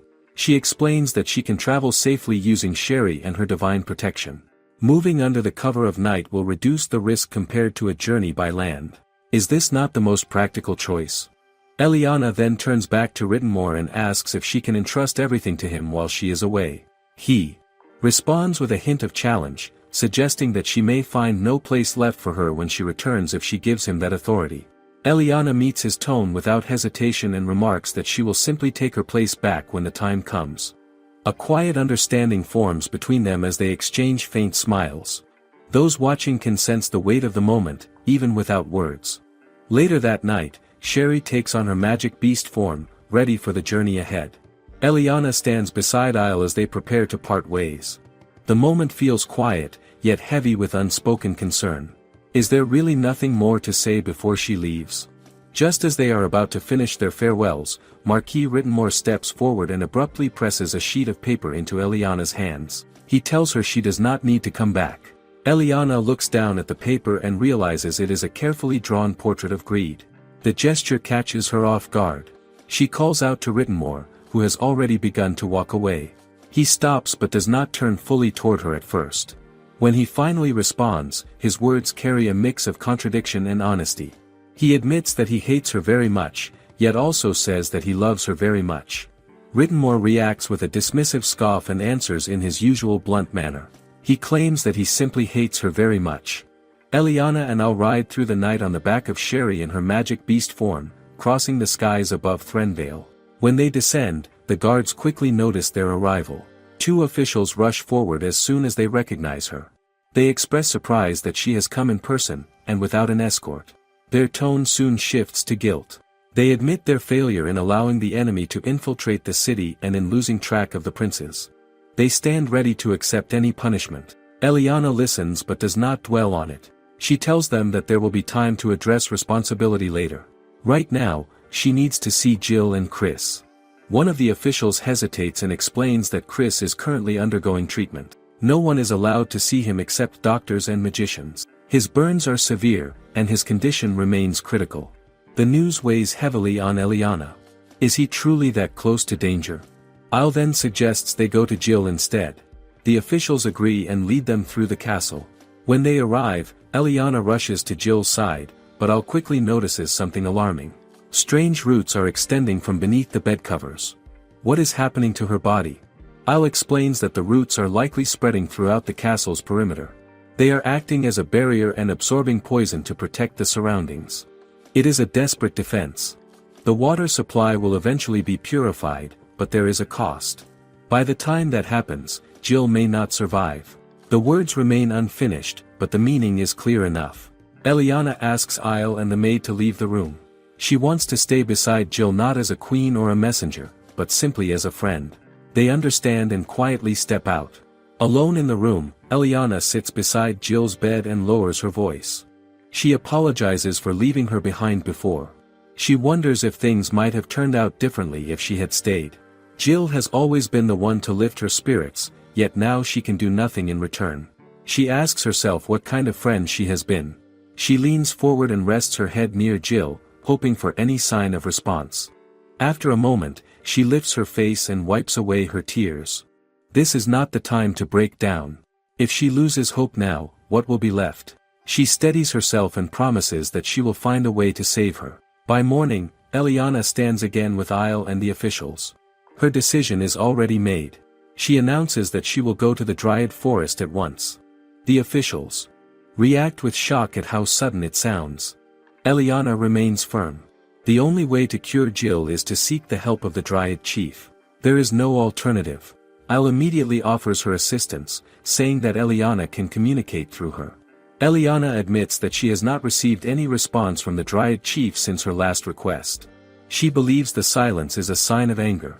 On top of that, she knows that what she is about to ask is not something that can be handled lightly. If she is going to make such a bold request, then it is only right that she goes in person. How else can she show sincerity? Al offers to accompany her, but Eliana refuses. She explains that Al has a more important role here. As someone of the same race, Al can share her magical energy with Jill and help prolong her life. This is something no one else can do. Eliana then hands over a bundle of documents to one of the officials. These contain the policies she finalized after discussions with Marquis Rittenmore. She instructs him to ensure everything is carried out properly. The official studies her face and notices her fatigue. He asks if she is truly alright. Eliana immediately dismisses the concern. She insists that she is fine and that there is no time to waste. Can she afford to slow down now? Before anyone can argue further, she announces her departure. She mounts Sherry and takes off at once. The others call out, urging her to at least take an escort, but she is already gone. They can only watch her disappear into the distance. The maid quietly wonders if this is really the same Eliana she once knew. Something about her feels different. Al responds that Eliana has always been this way. She has always put others before herself, even at her own expense. Still, she never loses sight of her duty. Their queen remains the pride of their nation. Eliana soon arrives at the Dryad Forest. Sherry lands in the quiet depths of the woods, surrounded by towering trees. The place feels familiar. It brings back memories of when greed first brought her here. Back then, she never imagined that she would one day stand as a queen, carrying the weight of a kingdom. Now everything has changed. She steps forward and calls out to the Dryad Chief, introducing herself formally as Greed's wife and the representative of the Greed Dragon Kingdom. She asks the chief to appear. The forest remains still. No answer comes. Eliana realizes that the chief is still unwilling to meet her. She decides to wait, no matter how long it takes. If days are required, then she will endure them. Before the silence can stretch any further, Sherry suddenly growls and begins biting into the roots of a massive dryad tree. Eliana is startled and quickly tells her to stop. At that moment, a voice echoes through the forest. The Dryad Chief reveals herself, her tone filled with disbelief and irritation. Eliana turns and sees her seated on a small boulder. She immediately calls out and apologizes for Sherry's behavior. The chief responds sharply, questioning whether Eliana truly understands what respect means. She points to Sherry's actions as proof of the opposite. The Dryad Chief speaks again, her voice cold and firm. She calls Sherry a rude dragon for biting into her body. Then she asks a question that changes the air around them. If that is the case, will Sherry offer her own life in return? The words strike hard. Eliana's expression shifts as fear takes hold. Eliana lowers her gaze, her expression weighed down as she refuses the Dryad chief's demand. She explains that she cannot offer a life in exchange. Sherry was created from Greed himself, which means Sherry is a part of him. Taking her life would be no different from taking his. Instead, Eliana offers her own arms and legs. The Dryad chief responds with sharp disbelief. Are mere limbs enough to replace a life? Do they carry that kind of value? Eliana answers honestly. In the past, she might have given her life without hesitation. Now she cannot. The future of her nation rests on her shoulders. She admits that her choice is selfish. Still, she makes a promise. If the Dryad chief truly seeks a life, then she should wait. Once her kingdom becomes stable and prosperous, Eliana will offer her life then. The chief studies her in silence. What kind of resolve is this? At that moment, another voice interrupts, gently urging the Dryad chief to stop being so harsh. Flowers gather and take the form of a woman. She steps forward and calmly criticizes the chief for treating a visiting human so rudely. The Dryad chief reacts with irritation and tells her to be quiet. The woman ignores this and instead asks Eliana to stand. A queen should not bow so easily. The chief grows more annoyed and tells her not to interfere, but the woman only smiles. She reveals that the chief had actually been delighted when Eliana arrived. The chief quickly denies it, though her reaction betrays her. She insists that maintaining dignity is important, especially as the leader of the Dryads. The woman shifts the topic and points out something more urgent. Do they really have time for pride when the poison in the branches is getting worse? Eliana, still trying to understand, asks who the woman is. The woman apologizes for not introducing herself sooner and reveals her name as Hamdriad Crenila. She greets Eliana warmly and refers to her as the dragon's wife. Eliana admits that she has never heard of her before and apologizes, but Crenila reassures her. Their kind has always remained hidden from humans. She explains that she was summoned by the Dryad chief, despite their constant bickering. The chief needed help removing the poison and had no choice but to ask for assistance. Eliana feels a wave of relief at this. The Dryad chief, trying to maintain composure, adds that she cannot abandon Jill. After all, Jill is connected to her branch. Hearing this, Eliana's expression brightens with hope. She offers her heartfelt thanks. Crenila then mentions her desire to visit Eliana's kingdom someday, and Eliana welcomes her warmly. But as the moment settles, Eliana's strength gives out. She sways and collapses against Sherry. Crenila quickly realizes how exhausted she is. Eliana has been pushing herself too far, and now her body can no longer keep up. Rest is no longer optional. Eliana soon finds herself in a strange and quiet space. She looks around, unsure of where she is. Then she notices a familiar figure standing ahead. It is Greed, seen from behind. She calls out to him, and he slowly turns. He looks at her with uncertainty, as if questioning her presence. Is she really there? Eliana is confused by his reaction and asks what he means. She then urges him to return to the castle, even if only for a short time. Everyone is worried. Sherry seems lonely. Slane and Marquis Rittenmore are also concerned. And she wants him to come back too. Greed remains silent for a moment before giving his answer. He apologizes, but he cannot return. The words leave Eliana stunned. She immediately asks why. If he is in danger, then they can send help. They can gather reinforcements. Greed stops her and tells her not to do that. Instead, he gives her a warning. She must stay in the castle's basement. That place is protected by ancient magic, and whatever threat exists will have difficulty reaching it. He also tells her to inform Chris to strengthen the magic barriers and reinforce the defenses. His tone is serious, leaving no room for doubt. Whatever is coming, it is something they are not yet prepared to face. Greed admits that even he did not expect the enemy to possess something so dangerous. It is not a force that humans should ever try to control. If things continue this way, the consequences could reach far beyond a single kingdom. The entire world could be at risk. Yet his words do not come through clearly. Eliana struggles to hear him, as if the space around them is breaking apart. She notices something even more unsettling. His form is starting to fade. His hand begins to disintegrate as he reaches out and gently touches her face. The contact feels real, yet fragile. He tells her that no matter how long it takes, he will return to her. Then his tone shifts, becoming firm. He orders her to go back to the castle and forbids her from searching for him. It is not a request. It is a command. Before she can respond, his figure disappears completely. Eliana calls out to him in panic and reaches forward, but there is nothing left to hold on to. In the next moment, she wakes abruptly and sits up. The surroundings return to normal, yet her breathing is unsteady. What was that just now? Was it only a dream?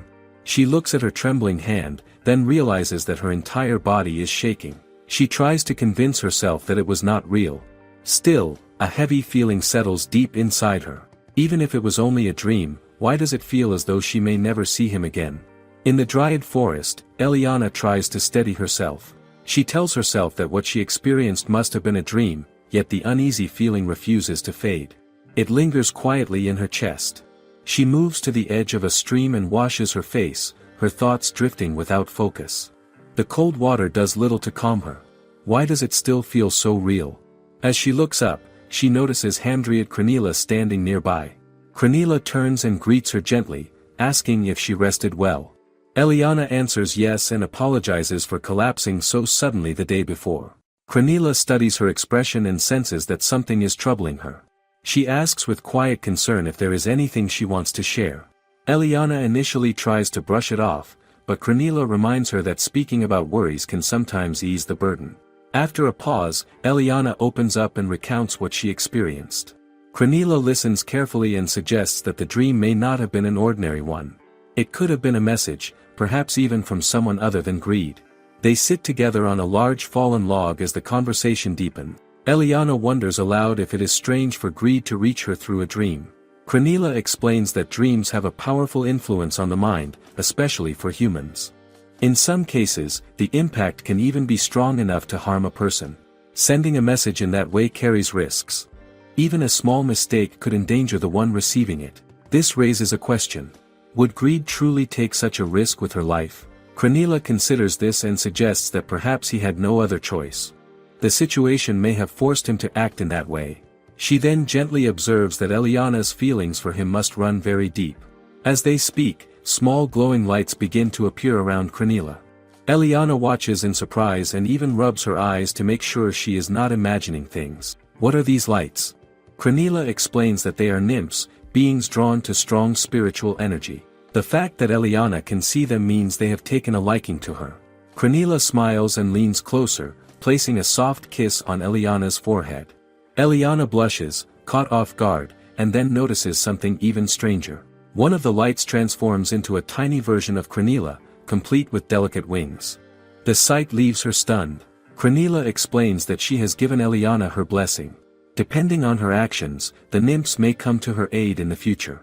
Eliana expresses her gratitude, still trying to take it all in. Crenila goes on to explain that long ago, humans could naturally see nymphs. Over time, people drifted away from nature, and that connection faded. Now, very few can even perceive the faint glow of their wings. Eliana listens quietly and then admits that she is not sure she deserves such a gift. Crenila reassures her without hesitation. The blessing was given because she wanted to give it. Nothing more is required. Eliana falls silent for a moment, gathering her thoughts. Then she speaks with quiet determination.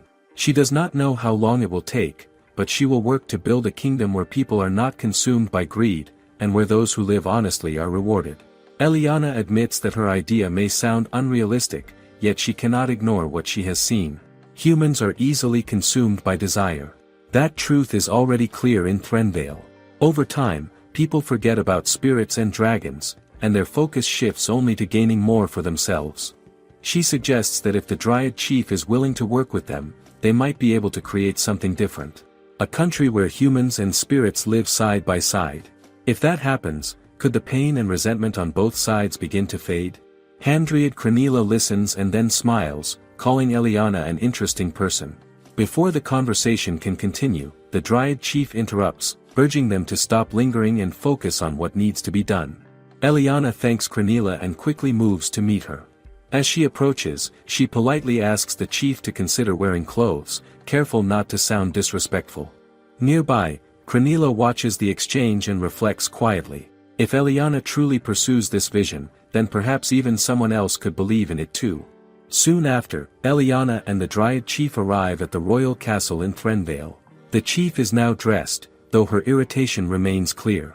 She comments on how humans spread poison and disruption wherever they go. She asks Eliana if she knows who is responsible for poisoning the well. Eliana admits that they still do not know. Too little time has passed since greed took control of the country, and uncovering the culprit will take effort. The Dryad chief studies her and questions whether she is truly in the condition to handle everything. Eliana does not answer directly. Instead, she opens the door to Jill's room. Inside, Al greets them with relief and expresses her gratitude that the Dryad chief has come. The chief asks about Jill's condition. Al explains that she has been sharing her magical power to keep her alive, but the situation remains fragile. Jill is only barely holding on. As this is said, Eliana stands quietly and watches. The chief's earlier question echoes in her mind. Is she truly capable of carrying all of this? Her thoughts grow heavier. She recalls the choices she has made. She once believed she was ready to sacrifice everything, yet in the end, she could not let go of anything at all. She showed mercy to her sister in front of the nobles. Because of that, greed was unable to fully secure control over the country. That moment allowed resistance to take root. Now, with greed gone, those ideas are spreading even further. The call to restore the former monarchy is gaining strength. With the kingdom in this unstable state, how can the Greed Dragon Kingdom ever become a true and lasting nation? Her thoughts are suddenly interrupted by a knock at the door. A voice calls for her. Eliana steps out and asks what has happened. The official looks relieved to have found her and quickly explains that it concerns Chris's condition. Chris lies on a bed surrounded by magicians and a doctor, his body covered in heavy bandages. The atmosphere in the room feels tense and uncertain. Eliana rushes in without hesitation, her face filled with worry as she calls out to him. The doctor explains that they have done everything they could, but his words trail off before he can finish. The outcome seems clear without needing to be said. Chris slowly opens his eyes and calls out to her in a weak voice. He apologizes for failing her. Eliana struggles to hold back her tears and immediately reassures him. She tells him that he has done more than enough and that their country is fortunate to have him as its royal court magician. Chris gives a faint smile, then makes a quiet request. He asks her to sing. He remembers hearing her voice once at the royal court and wants to hear it again. Eliana agrees and begins to sing softly. As her voice fills the room, her thoughts drift. She remembers how alone she once felt in the palace, believing herself surrounded only by enemies. Now she understands that Chris had always been there, quietly supporting her. While she sings, faint lights begin to appear around her. The nymphs gather once again, drawn by her voice. Eliana notices them and hopes they can bring Chris some peace, even if this is the end. The lights drift toward him and scatter their shimmering scales over his body. Something unexpected happens. Chris suddenly reacts. His breathing steadies, and he slowly sits up, confusion crossing his face. The pain that once held him down seems to fade. He murmurs that breathing feels easy again. Eliana stares at him in disbelief. What just happened? Nearby, the Dryad chief watches the scene unfold and raises her voice in shock. She recognizes the presence of the nymphs and realizes that Eliana is under the protection of Hamdriad Crenila. Later, Eliana, Chris, and the Dryad chief sit together in a quieter room. Chris reflects on what happened and concludes that his recovery must be linked to Crenila's power. The Dryad chief dismisses that idea. She explains that Crenila alone does not possess such strength. At most, she can restore something small, like a withered flower.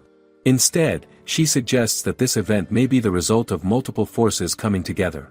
The protection granted to Eliana by greed is powerful enough to heal fatal wounds. Combined with Crenila's blessing and Eliana's song, it may have awakened something entirely new. A healing ability born from coincidence, or perhaps from something deeper. Can such a power truly exist by chance? Before the thought can settle, Chris suddenly stands and tells Eliana that there is someone else who needs her help. He leads her to a small girl lying in another room. The child is heavily bandaged and weakly calls out in pain, asking for her mother. Eliana looks at her and asks who she is. Chris explains that the rebels used the girl as a carrier for the explosion. He managed to raise a barrier in time, so her limbs remain intact, but the damage is still severe. He asks if Eliana can try to heal her. Eliana hesitates. She admits that she is not even certain she truly possesses this power. Still, she cannot turn away. She decides to try. She closes her eyes for a moment and silently hopes that the nymphs will help her again. Then she begins to sing. As before, the glowing lights appear and gather around her. The nymphs respond to her voice and drift toward the girl, releasing their shimmering scales. Slowly, the wounds begin to close. The pain fades. Chris carefully removes the bandages and sees the result for himself. The girl is healed. He can only describe it as a miracle. Eliana immediately asks Chris about the other injured people, but the Dryad chief stops her at once. She warns Eliana not to even think about using her healing ability so freely. If she heals everyone without restraint, the consequences will be uncontrollable. Rumors will spread quickly. Soon, people from all over the world will come searching for her. The Dryad chief explains that it could escalate even further, to the point where wars are fought over Eliana's power. She firmly tells her to be careful and not reveal or use it carelessly in front of others.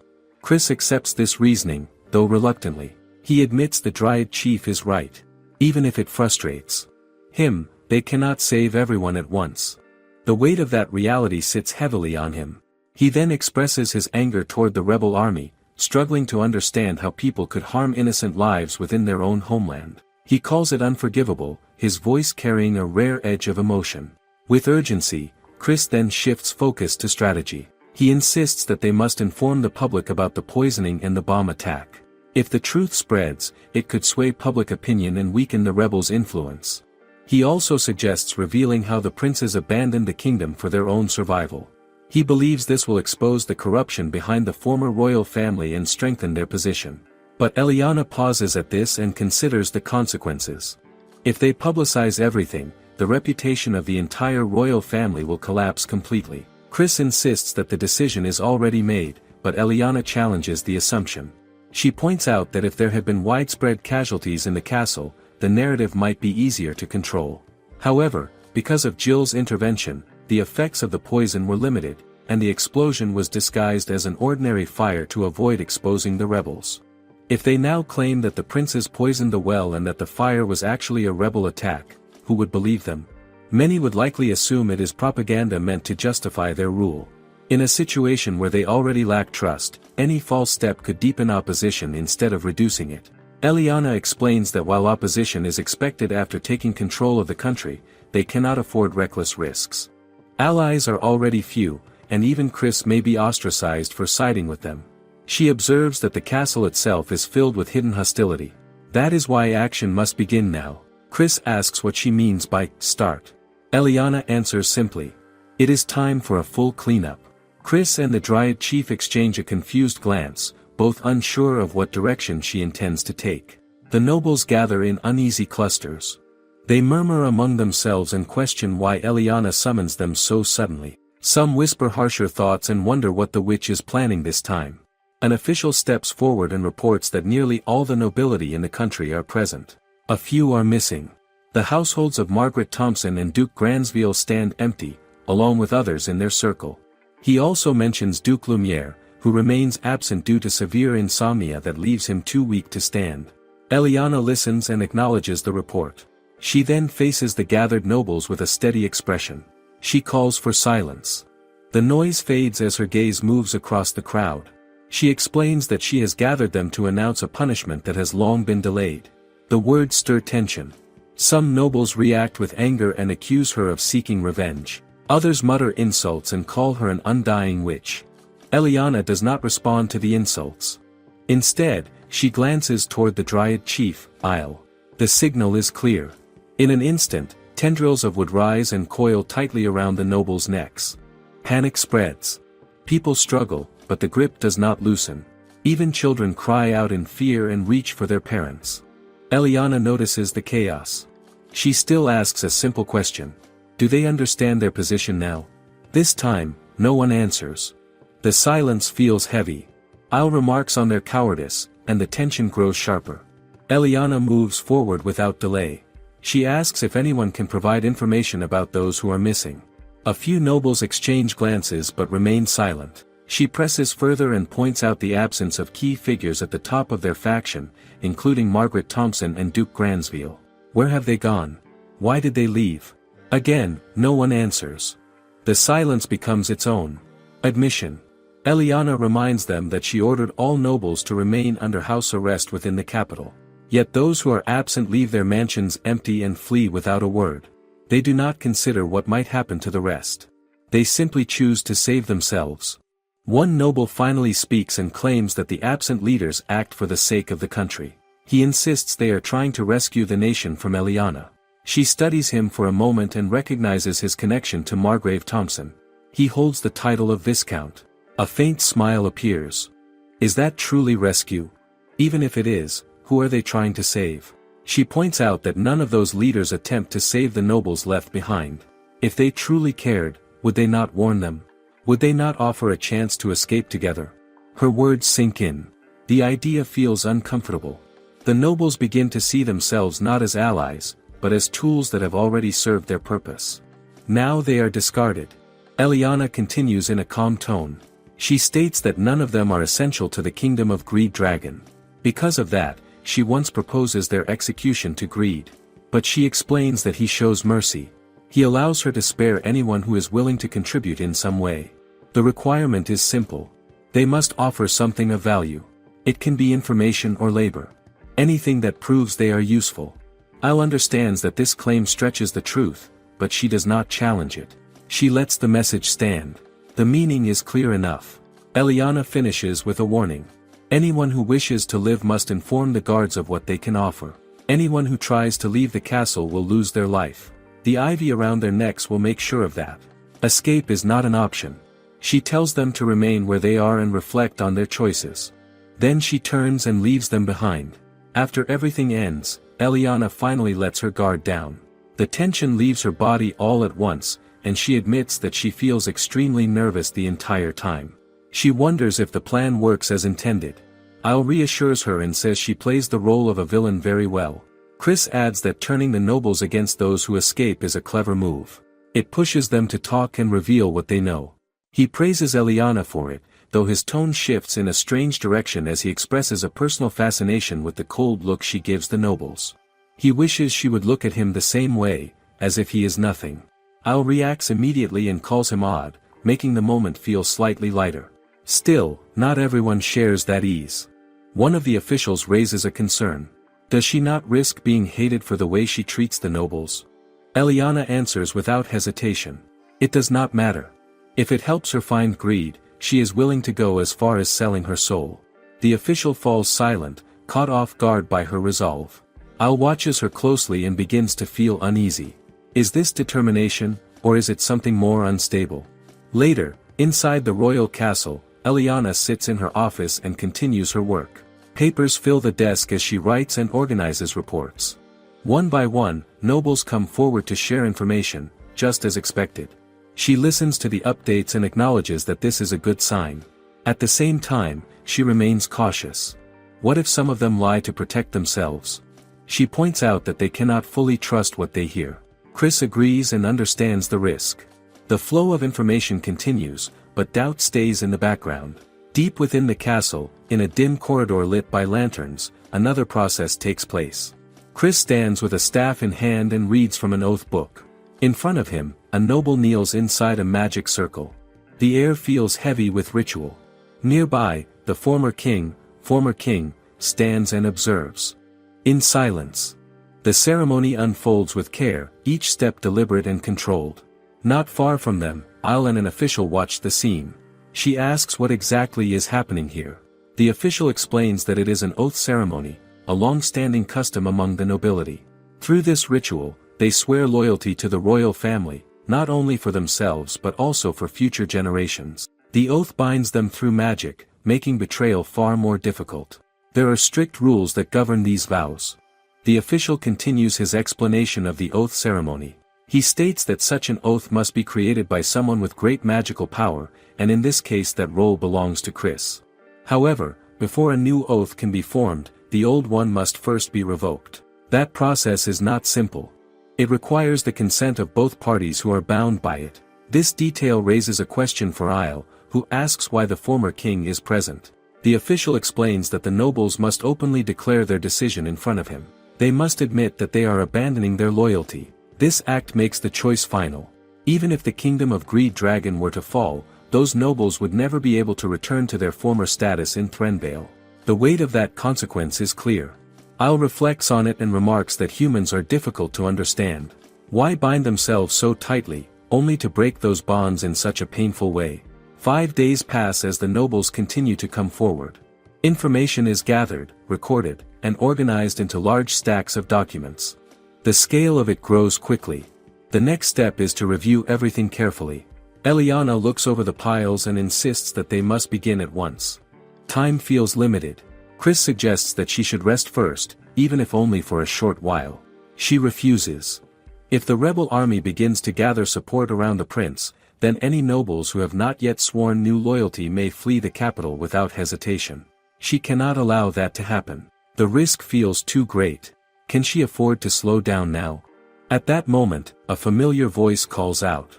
Eliana turns toward the entrance and sees Jill stepping inside. For a brief second, she freezes in disbelief. Then relief takes over.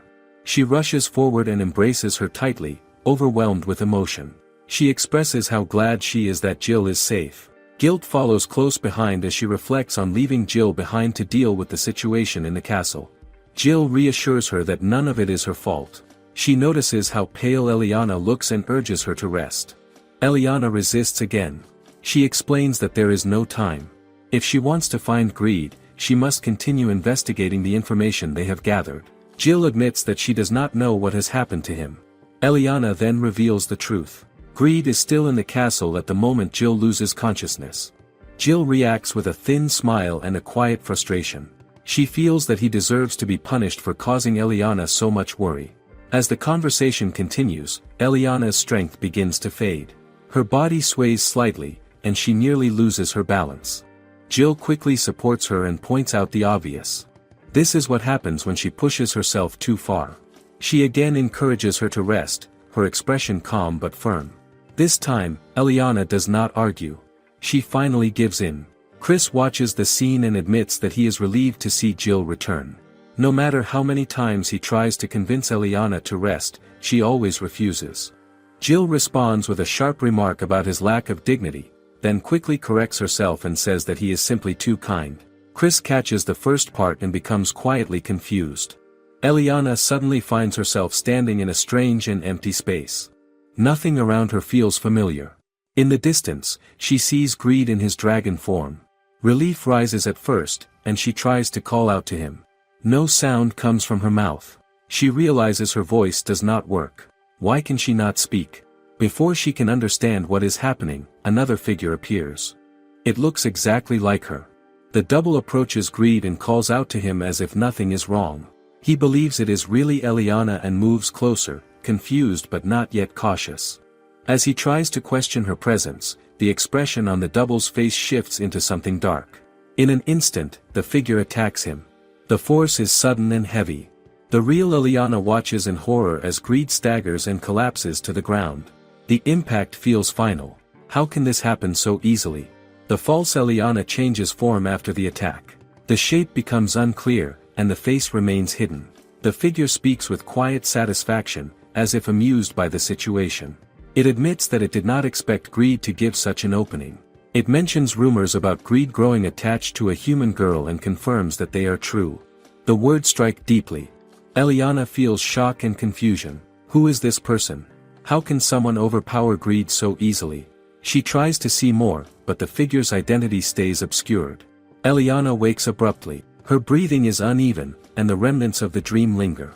Beside her, Jill and Al look at her with clear concern. They ask if she is alright and point out that she seems to be having a nightmare. Eliana reassures them and says she is fine, though she admits the dream feels strange. Jill reacts quickly and suggests that this is what happens when she is not around. Al snaps back at that comment and takes offense, as if her efforts are being dismissed. Jill pushes further and questions whether Al has truly been taking proper care of Eliana. If she had, would Eliana be in this state? The tension rises between them. Eliana tries to calm them, but they continue to argue. Jill insists that Al should never have been left in charge, while Al reminds her that she is created from Jill's own power. If something goes wrong, does that not reflect on Jill as well? The argument grows sharper until Eliana finally intervenes more firmly. She tells them to stop and takes responsibility for her own condition. She admits that she is the one who chooses not to rest. Jill still insists that Al has neglected her duties and suggests punishment. Eliana refuses that idea and makes it clear that she will not accept it. She promises to take better care of herself and asks them again to stop fighting. This time, both Jill and Al pause. Their expressions soften, and they exchange a knowing look. They agree, but only on the condition that Eliana listens to them from now on. Eliana realizes too late that they have guided her into that promise. She accepts it anyway. Jill then admits how worried she feels when she sees Eliana looking so pale. She comes close to breaking down at the sight. Eliana responds in the same tone and recalls how helpless she feels when Jill is poisoned. The memory still unsettles her. She remembers not knowing what to do at the time. The moment becomes quieter, and Jill feels touched by her words. The tension eases for a brief while. That calm does not last long.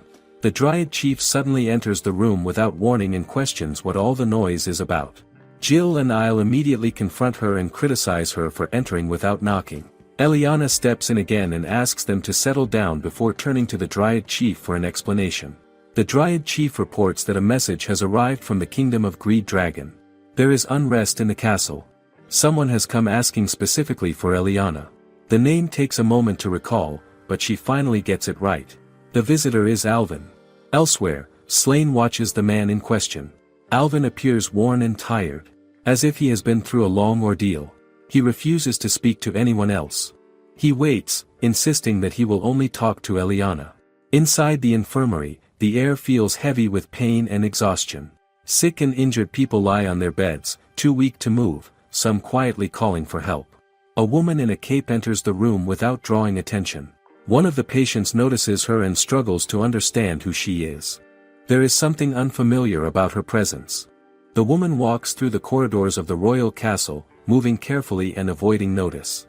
It soon becomes clear that she is Eliana, though her appearance is altered. Her hair is a different color, changed with the help of special plants.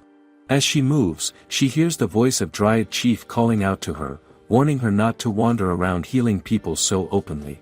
Eliana explains her reasoning. Once she returns to the kingdom of Greed Dragon, she does not know when she will be able to come back. She wants to help as many people as she can while she still has the chance. She believes she can do so safely as long as she hides her identity. The dye plant provided by the Dryad Chief proves useful for that purpose. The Dryad Chief questions her intentions and half-jokingly asks if Eliana plans to claim her as an accomplice. Eliana quickly denies it and expresses her gratitude instead. She then wonders why the Dryad Chief is willing to go this far to help her. The answer comes with quiet certainty. Eliana carries the protection of Cranea, and that alone is enough reason. The Dryad Chief explains that she cannot go against her older sister. The words catch Eliana off guard. She had never realized that Cranea and the Dryad Chief are related. There is no clear resemblance between them. Why had she never noticed? She apologizes for her reaction and tries to move past it. The Dryad Chief then begins to explain more about herself. Among Dryads, the idea of a king does not truly exist. Most of them have female forms, and traditional roles do not apply in the same way. She describes herself as neither fully male nor female and admits that she chooses the title of king for her own reasons. She comes from a lineage tied to the children of a deity, each scattered across different places. Even among her own kind, she considers herself unusual. She reveals the name she is known by among her siblings, Chuke, often called the little brother. Eliana reacts with surprise but does not mock her. Instead, she speaks with sincerity. She acknowledges that without Chuke's help, she might not have survived in the past. The gift of Jill and the efforts to deal with the poisoned well save many lives. To her, Chuke stands as a true and worthy king. Chuke brushes off the praise, slightly embarrassed, and tells her not to exaggerate. She quickly shifts the topic and urges Eliana to prepare herself. There is still someone waiting to meet her. With that, she leaves, and Eliana quietly accepts the instruction. Later, Eliana and Chuke travel together on the back of Sherry as they head toward the kingdom of Greed Dragon. The journey gives them time to talk. Chuke reminds Eliana of their earlier agreement and makes it clear that she expects Eliana to rely on her, not on her sisters. There is a hint of pride in her words. Eliana reassures her and says she has no intention of going elsewhere for help. Still, She cannot help but wonder if Chukei is truly fine with leaving the place she has long stayed in. Chukei answers plainly. She does not remain in that forest out of attachment. She stays there because she is ordered to watch over Greed. This leads Eliana to another question. Was that order given by Crinea? Chukei shakes her head and corrects her. The command comes from another sister, Caria, the eldest among them. Crinea, she explains, is only the third. As they continue their journey, Eliana begins to understand something important. The reason Chukei sends Jill to them is not just an act of kindness. It is also a way to keep watch over Greed. The realization makes her expression turn serious. Chukei notices immediately and tells her not to overthink it. Greed is already aware of the situation. Their relationship is complicated but stable. They are not enemies, and there is no hidden plan to harm him. Eliana listens and slowly relaxes. She lets out a quiet breath. Chukei adds that even if she wanted to act against Greed, she would not have the power to do so. The same applies to her sisters. That limitation is exactly why she is assigned to watch him in the first place. Still, her tone shifts as she mentions Caria. The thought alone unsettles her. If Caria learns that Greed has gone missing, the consequences will be severe. Chukei admits this with visible fear. No matter what happens, they must find Greed before that news spreads. Eliana understands the urgency and agrees. They soon arrive at the royal castle of the Kingdom of Greed Dragon. Chukei looks at it with surprise and questions its worn and unimpressive state. Eliana explains the situation, and the reality of the kingdom leaves Chukei momentarily speechless. As they approach, two officials greet Eliana and apologize for calling her away despite her busy schedule. She dismisses their concern and asks directly about Alvin. They confirm his arrival and guide her inside. Behind them, Sherry struggles to stay awake. Eliana gently encourages her to hold on a little longer. Chukei asks why no one else is assigned to take care of Sherry. Eliana explains that Sherry is not comfortable around strangers and only trusts a small circle. Curious, Chukei steps closer, but Sherry reacts with visible unease. Chukei questions this reaction, wondering why Sherry accepts Jill and Al but not her. Eliana can only respond with a quiet laugh. They finally reach a room where Alvin waits. He sits at a table, looking worn and tense. Slane and an official stand nearby, watching him closely. Eliana steps forward and initially prepares to greet him with formality, but she stops herself. The situation does not allow for polite distance. Instead, she confronts him directly. She brings up the poisoning of the well and the danger it causes to the people. Alvin immediately denies responsibility. He insists that the act is carried out by someone connected to the house of Duke Gransville. He explains that the person who leaves and takes Stefan along is the true culprit. He admits that his words may be difficult to believe, but he maintains that they are true. Eliana listens carefully and then asks the most important question. Why come here? Alvin's expression tightens as he answers. He needs her help. His frustration becomes clear as he speaks about Stefan. No matter the reason, he cannot accept what happens. When Stefan hears about the poisoned well, he shows no concern. Alvin continues, his voice steady but filled with restrained anger. He speaks of the people who grow up alongside them in the castle. Servants, citizens, even their own family. Stefan knows all of them. He understands that the poisoned well could kill innocent people, including their own mother, yet he shows no concern.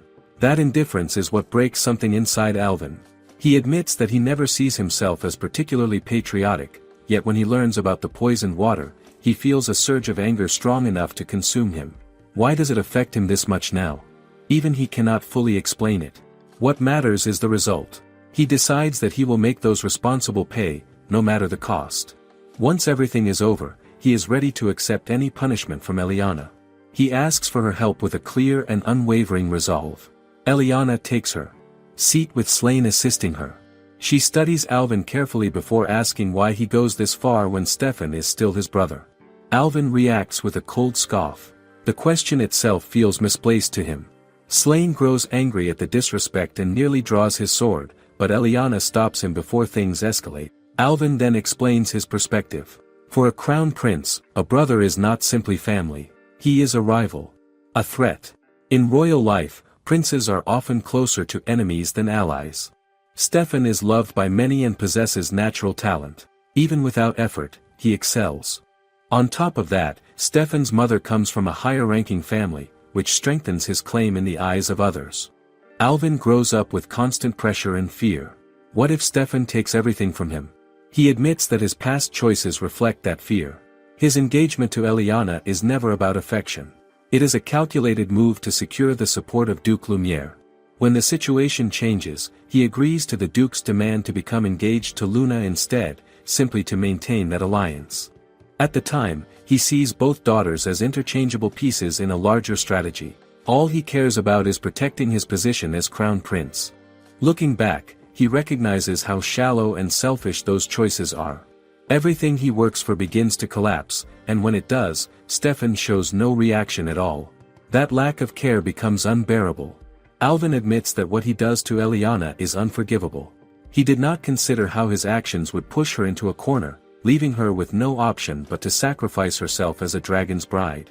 Eliana listens quietly and begins to see a reflection of her former self in him. The same desperation. The same narrow focus. It is not unfamiliar. After a moment, she makes her decision. She agrees to accept his request. Slane reacts with shock and questions her judgment. Can Alvin really be trusted? Eliana answers calmly that she has not decided to trust him completely. She is simply willing to hear him out and act on what can be verified.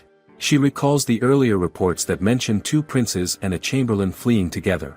Her attention shifts to that detail. She asks about his chamberlain, remembering him as a sharp and composed man. Alvin explains what happens next. A man serving under Duke Gransville is the one who frees Stefan from his cell. After that, the same man unlocks Alvin's cell nearby. Alvin finds this suspicious. The Duke has no reason to rescue him. He suspects the intention is to split them up and confuse any pursuers. Everything happens quickly, and the man disappears before Alvin can even see his face clearly. Realizing he cannot handle the situation alone, Alvin frees his chamberlain, Berald, someone he trusts. He orders Berald to chase after Stefan and the unknown man. Eliana then asks the next logical question. Where could they have gone? Alvin admits he does not know their exact destination, but he does know the route they used to escape.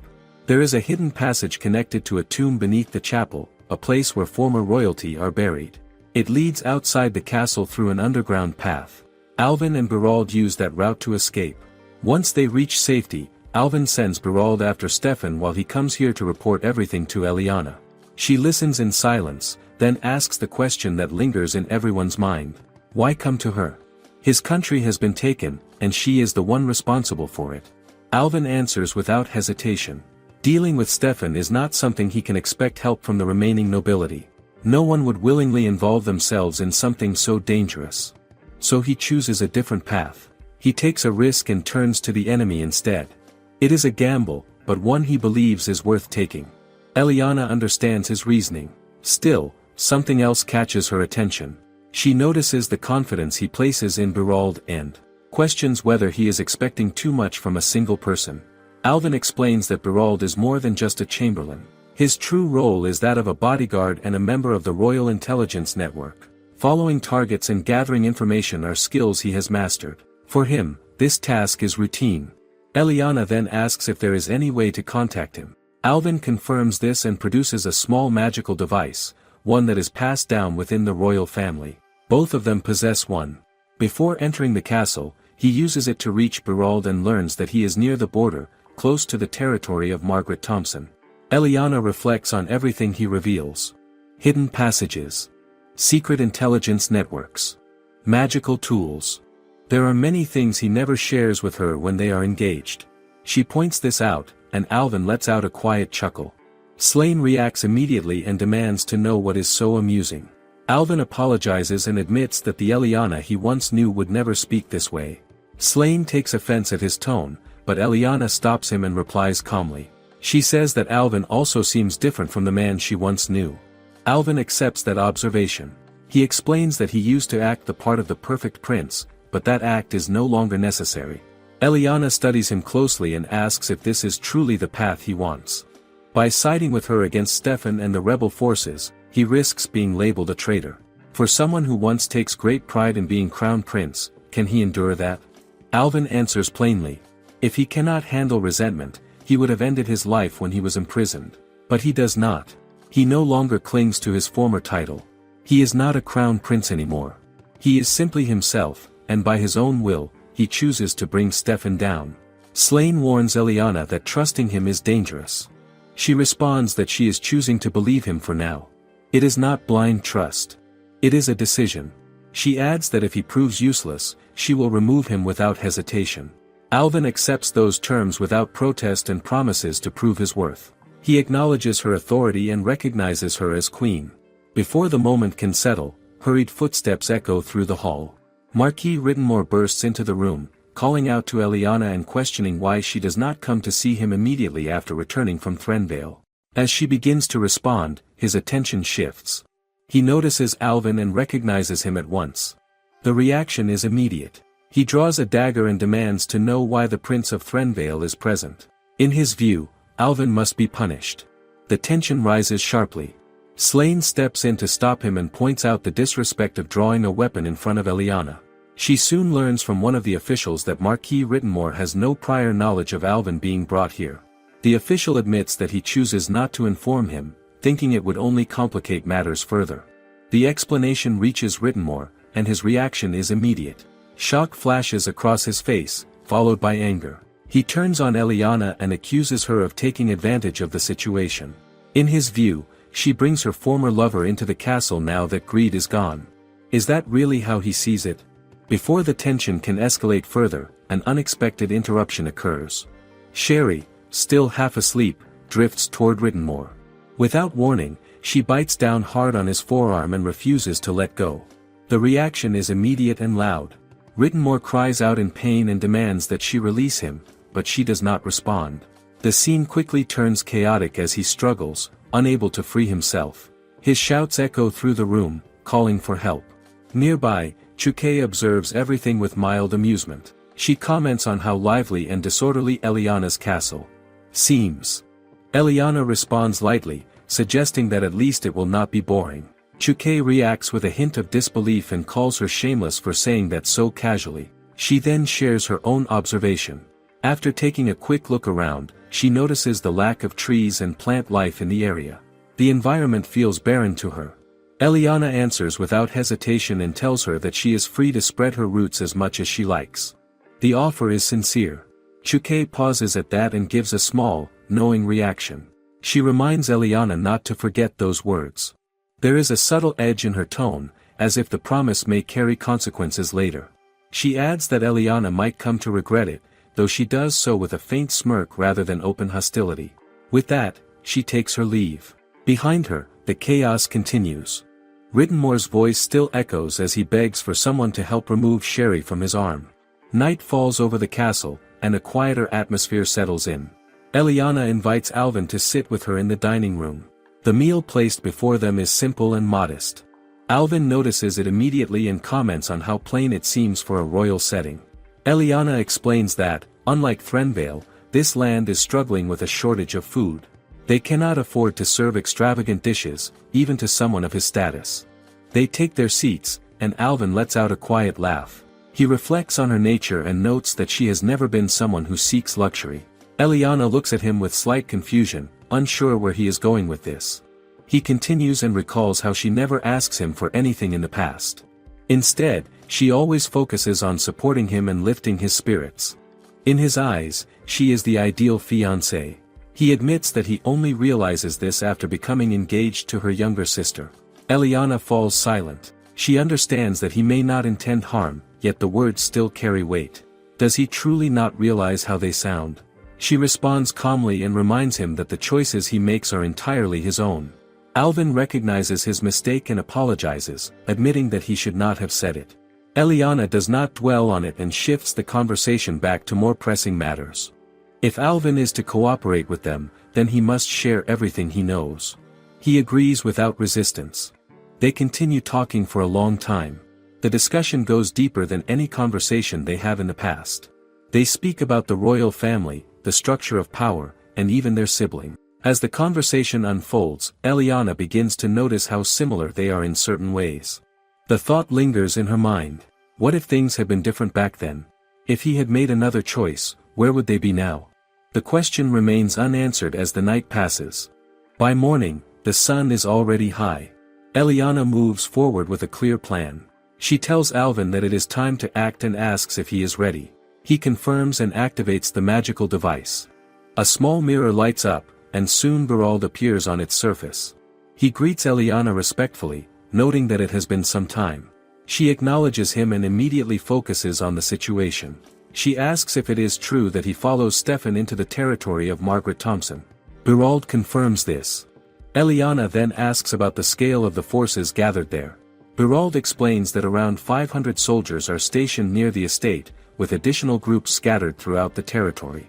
There may also be forces prepared for deployment outside the region, making it difficult to determine the full extent of their strength. Slane observes that the so-called rebel army appears to consist of Thompson's forces. Eliana builds on that thought. She believes it is unlikely that only Margrave is involved. Duke Gransville also escapes the capital, which suggests a possible alliance between him and the Margrave, with Stefan under their protection. One of the officials adds that Thompson's lands lie along the border of their homeland, making it an ideal location to gather strength for a rebellion. Marquis Rittenmore suggests that this may also be where Greed has gone. Eliana turns back to Berald and asks if he has seen any sign of him. Berald answers that he has not. He explains that he has not remained in one place the entire time. His investigation takes him across different parts of the territory to assess their military strength. Because of that, it is possible that Greed appears while he is elsewhere. Eliana notices that Berald hesitates, as if there is something else he has not yet said. She asks him directly, and Berald begins to question the situation from a tactical point of view. He asks why the rebel forces would scatter their army across different areas. Eliana explains the implication clearly. If troops are spread out, each unit becomes isolated, unable to support the others. That structure normally creates a major weakness. Yet she quickly adds that Margaret Thompson is not careless. He is cautious and intelligent, so he would not deploy his forces that way without a reason. That leads her to a more troubling possibility. The scattered formation may not be a flaw at all, but a system of coordination. She suggests that someone within Berald's side, or even Berald himself, could be cooperating with the rebel army. If they are using the same magical communication device, they could be coordinating movements and regrouping quickly whenever needed. Alvin reacts with surprise and immediately questions whether she is doubting Berald. Berald, however, responds calmly and even praises Eliana, noting that her perception remains sharp. He remarks that it is hard to understand why Alvin ever chose to break his engagement with her. Eliana dismisses the praise and tells him not to flatter her. Berald then explains the nature of the communication device. It is a rare magical artifact passed down within the royal line, and only one pair exists. Because of that, it is impossible for enemies to possess an identical tool. Still, he says there is something important he must report, even though it will likely upset Alvin. Eliana looks toward Alvin, and after a brief pause, Alvin tells him to continue.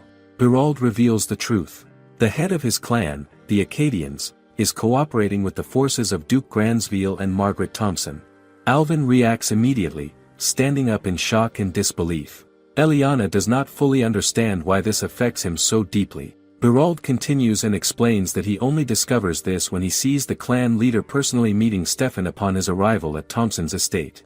Eliana asks if that alone is significant. Berald then adds the crucial detail. The head of the Acadians once serves under the former king. The realization settles heavily in the room. Slane and Eliana both understand what this implies.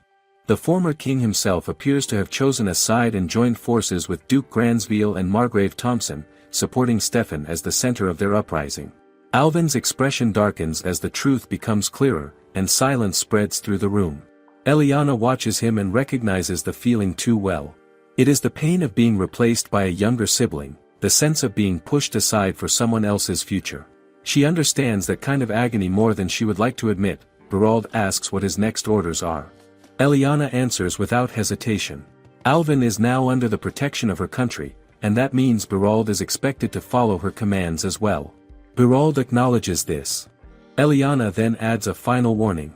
If she discovers that he has chosen to cooperate with the head of the Acadians instead, he should remember what that would mean for Alvin.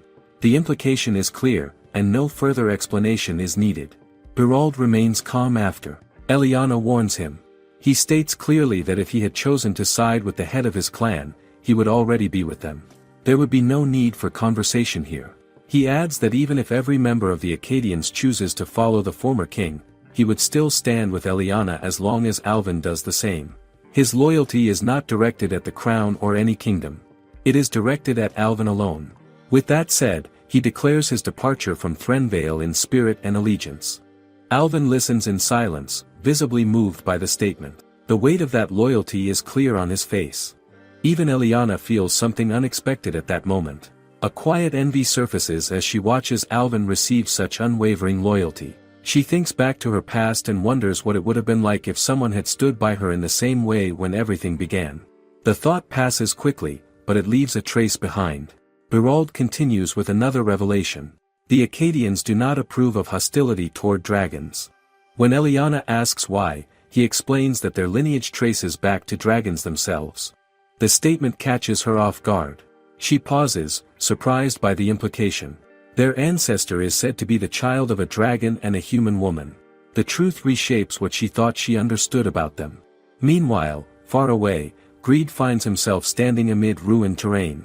The surroundings feel unfamiliar and distorted, as if time itself has shifted. He looks around, confused about where he is. A woman holding a child appears before him, trembling in fear. She calls him a monster. The word strikes sharply. Greed freezes for a moment, then realizes something unsettling. This is not the present. It is the past. The memory-like scene continues to unfold. He remembers a time when no one approached him without fear. Unlike the present, where people such as Eliana and the citizens of Adelmite do not recoil from him, the past is filled with rejection. Humans always label him as a monster. Even royalty once offers rewards for anyone who can slay him. The contrast sharpens his awareness of what he is seeing. Then Eliana appears within the illusion, speaking in a quieter tone. She says she only wants to return home and that he feels too terrifying to stay near. Greed reacts coldly, recognizing the manipulation behind the vision. He dismisses it as the work of a mastermind with poor taste. The scene fades as Eliana disappears. He understands that what he is seeing is meant to provoke him, not guide him. Greed concludes that this illusion cannot be created by humans alone. The destruction of his subordinates in the castle already suggests power beyond ordinary human capability. Only beings like spirit kings or those of his own kind could interfere at this level. He narrows down the possibilities. There is only one entity he can think of who would attempt something like this, one who can force him into such illusions. Without hesitation, he calls out, demanding that the culprit reveal themselves. At the same time, back in the meeting room, Berald continues his explanation. He confirms that the Acadians descend from one of the 7 dragons, specifically the dragon of indolence, Sloth. Far from there, Sloth appears before Greed, calm and almost amused. He admits he has finally found him, though he also remarks that Greed is far more intimidating when angry. Eliana freezes for a moment as she hears the name. Sloth, the dragon of indolence. One of the officials also reacts in surprise, realizing for the first time that more dragons exist beyond Greed. The idea shifts the atmosphere in the room immediately. Eliana reflects on something even more unsettling. If humans and dragons can produce offspring, then the boundaries between them are far less clear than she once believed. Her hand tightens slightly as she processes it. She turns back to Berald and asks directly where Sloth is. Berald answers cautiously, pointing out that if Eliana believes his claim, then he truly descends from a dragon line. Eliana reacts sharply, questioning whether he is lying. He denies it without hesitation. After a brief pause, Eliana steadies herself and states that she is the wife of a dragon, so she has no reason not to believe him. An official immediately urges her to calm down. She takes a breath and composes herself again, then repeats her question more clearly. Where is Sloth now? Berald explains that Sloth is said to have been sleeping for a very long time. Eliana presses further and asks where he sleeps, but Berald admits he does not know. Only the head of the clan would possess that information. The uncertainty deepens. One of the officials then speaks up, suggesting a possibility. Perhaps Greed fought Sloth and was defeated, leaving him unable to return. The implication lands heavily in the room. Eliana and the others silently consider it. Could that be the case? Marquis Rittenmore immediately rejects the idea, raising his voice. He insists they should not lose hope. They know Greed's strength better than anyone. He would not fall so easily. They must trust that he is still out there. The officials apologize for speaking carelessly. Slane then points out the practical issue. Without greed, they cannot confront the rebel forces directly. They are not strong enough to risk open conflict. The situation grows more urgent by the moment. Berald suddenly tries to end the communication, apologizing as if something is wrong. But before he can close the connection, the magical device is engulfed in flames and destroyed. Eliana jerks back in shock. Alvin calls out to Berald, alarmed. Eliana immediately asks what just happened. Alvin explains with growing concern that the devices function as a paired system. If one is destroyed, the other collapses as well. The realization spreads through the room. Rittenmore wonders if the enemy has already found Berald's position. Alvin calls out again, but only silence follows. Eliana and Slane remain still, the weight of uncertainty settling over them. Far away, the situation shifts to a quieter scene. Sloth sits on a large boulder, observing calmly. He remarks that greed becomes frightening when angered. He then asks what Sloth intends to do, noting that he does not seem like the type to help humans willingly. Sloth responds indifferently that human conflicts do not interest him, and he has no intention of fighting greed. Instead, his curiosity lies elsewhere. He brings up greed's fixation on a human girl, Eliana. He admits he is surprised by it and asks Greed why he is so attached to her. Greed reacts immediately, cutting him off with irritation and denying that he is obsessed. Sloth continues speaking to Greed with an unsettling calm, teasing him about love as if it is a simple matter. He tells Greed not to act shy and insists that, as fellow dragons, they can talk openly about such things.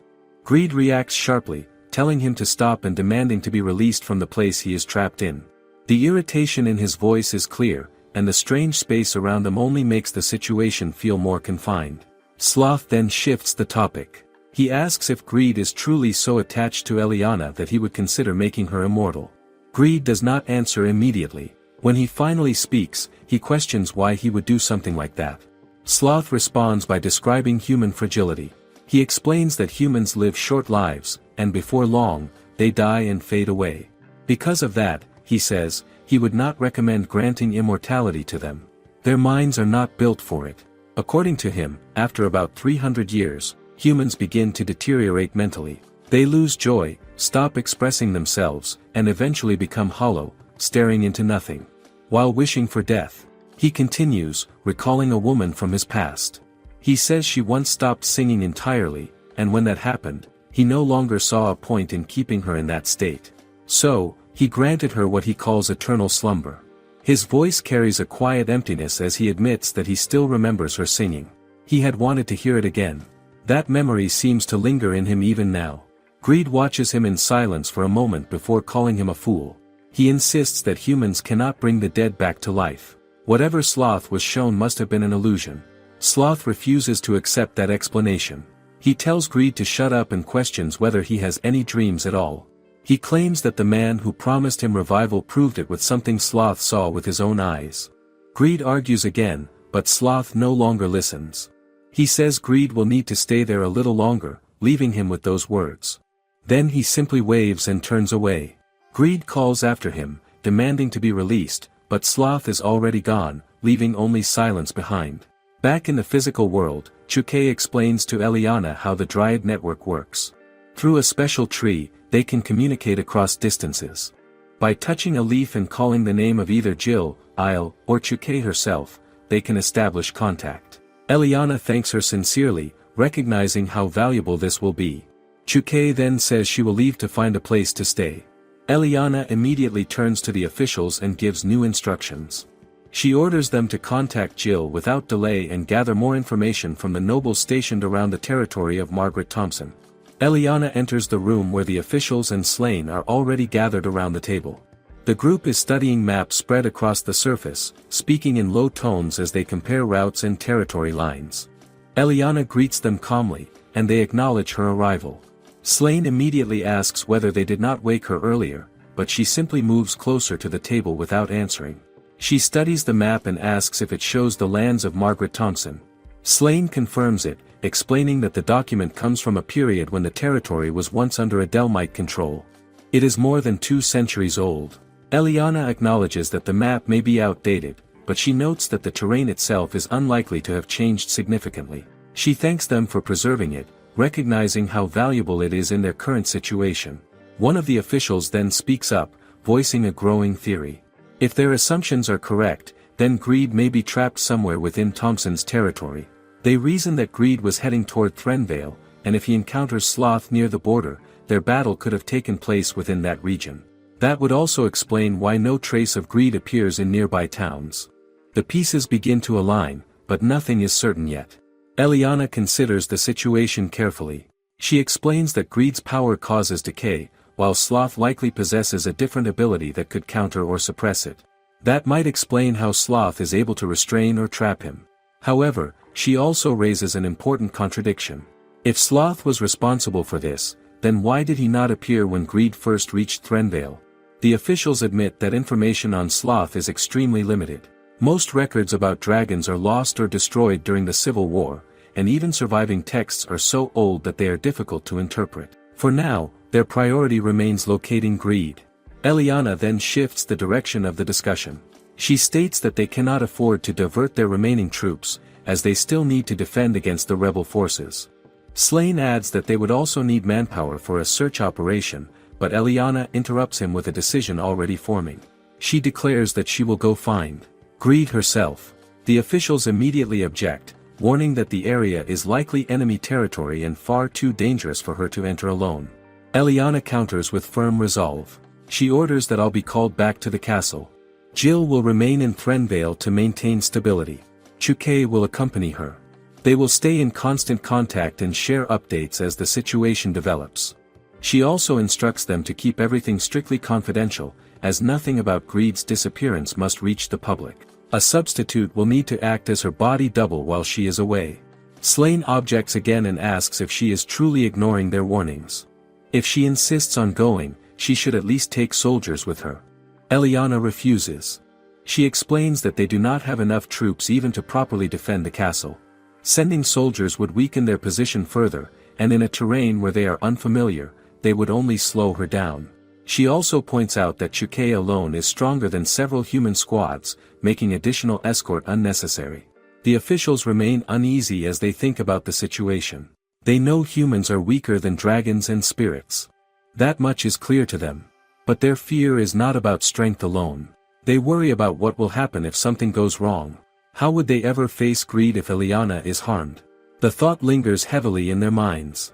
They also understand Eliana well. Once she decides on something, she does not turn back. Is there any way to stop her now? Eliana moves quickly as she leaves the room. She feels there is no time to waste. Her focus is clear and steady. She wants Chukei and Sherry brought to her at once so they can act. Before anything else can happen, Alvin arrives. He has already heard everything. He steps forward with urgency and asks to go with her to Thompson's territory. His request catches her off guard. She did not expect this from him. Alvin pleads with her in a desperate but controlled way. He explains that Berald has been like a brother to him since childhood. That bond runs deep. Even if Berald might already be dead, Alvin cannot accept doing nothing. There is still a chance he is alive. Could he really sit back and wait without trying? Eliana listens, but her thoughts drift to the past. She remembers how Alvin did not try to stop her when she chose to sacrifice herself as the dragon's bride. That memory stirs something dark in her heart. It feels too soon to let go of that pain. She acknowledges his courage for coming, but she refuses his request. In Threnvale, he would draw too much attention. Alvin is left stunned by her decision. Eliana then changes her approach. She disguises herself as a boy and prepares to leave quietly. She tells Chukei it is time to go. Chukei hesitates. He points out that they are acting on uncertainty. They do not even know if Greed is truly in enemy territory. To him, it sounds like guesswork. Eliana remains firm. She believes the chances are high enough to act. Chukei admits he has some skill, but he knows his limits. He cannot compare himself to Greed. If they are discovered and forced to face hundreds of soldiers, they would not survive. Unlike Greed, he is vulnerable. He can be burned. He can fall. Eliana then shifts the conversation. She asks Chukei about Sloth. He confirms he knows of Sloth, though he has not been seen in a long time. Eliana grows tense and presses him for more. There is something important here. Chukei pauses and thinks carefully. He recalls the nature of Sloth's power. Anyone touched by sloth is put into a deep sleep. This realization changes the situation. If sloth is involved, then greed might have been caught off guard. Eliana asks Chukei if he has any idea where sloth might be. Chukei repeats what he already said. Sloth has not been seen for a long time. Still, he considers her theory. If what she says is true, then something feels strange. Why would a dragon allow humans to use him like that? The idea does not sit well with him. Eliana follows that thought and wonders if putting greed to sleep was never Sloth's own intention. Chukei explains his view calmly. Sloth is known for being lazy and uninterested in almost everything. He cares only about sleeping. Why would someone like that go out of his way to interfere and risk angering greed? It does not match his nature. Eliana then thinks about Sloth as a dragon and assumes he must be large. Chukei corrects her. Dragons can change their form freely. They do not have to appear as their true selves. That makes things harder. How do you find someone who can look like anyone? As Eliana reflects on this, Chukei recalls something important. He remembers an old story about Sloth. Sloth enjoys listening to humans sing. If he hears a voice he likes, he may appear without warning. There was even a time when he stayed near a village just to listen to a girl singing. That detail shifts Eliana's thinking. Instead of searching blindly for greed, she sees another path. Would it be easier to draw Sloth out instead? She shares her ideas with quiet confidence. Not long after, a tavern near Thompson's territory fills with people. The atmosphere is lively but ordinary. Among them is a woman no one recognizes. Some take notice of her presence. She introduces herself as a traveling entertainer with a calm smile. In truth, it is Eliana in disguise. She blends in with ease and prepares to perform. Her plan is already in motion. She announces that she will sing for them that night. A young woman named Rose is known across nearby villages for her beautiful singing. People travel from far away just to hear her voice. One day, she brings snacks to a quiet spot under a tree where Sloth is resting. She gently offers him some food. She has noticed him many times before. Others come and go, but he always returns to listen. Sloth admits that he enjoys her singing, and Rose feels quietly happy hearing that. At his request, she begins to sing. Her voice fills the calm air as he listens without moving. The moment feels soft and distant. Then Sloth stirs. He opens his eyes and yawns, unsure if what he just experienced was a dream. His attention shifts to Greed, who lies nearby in a deep slumber. Sloth reflects on the situation. He knows Greed was furious before falling asleep. What will happen when he wakes up? There is a real chance he could be killed. Even so, Sloth does not seem troubled. If it means hearing Rose sing again, he accepts that risk. This time, he tells himself, he will be more careful not to harm her. Meanwhile, at a tavern near Thompson's territory, Eliana continues her plan. After her performance, Chukei expresses his surprise at her talent. Eliana downplays it and explains that singing was only a small part of her education. She shows him the money she earned, noting that the customers were generous enough that they will not need to sell any jewels.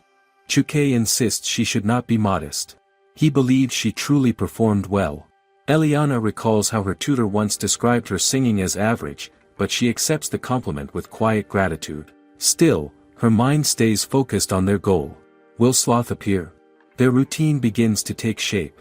Sherry gathers tips from customers. Chukei keeps watch and deals with troublemakers. Eliana greets guests and performs each night. Their lives as traveling entertainers settle into a steady rhythm. Her voice draws attention, and soon word begins to spread. People talk about a beautiful singer with long black hair who never stays long after her performances.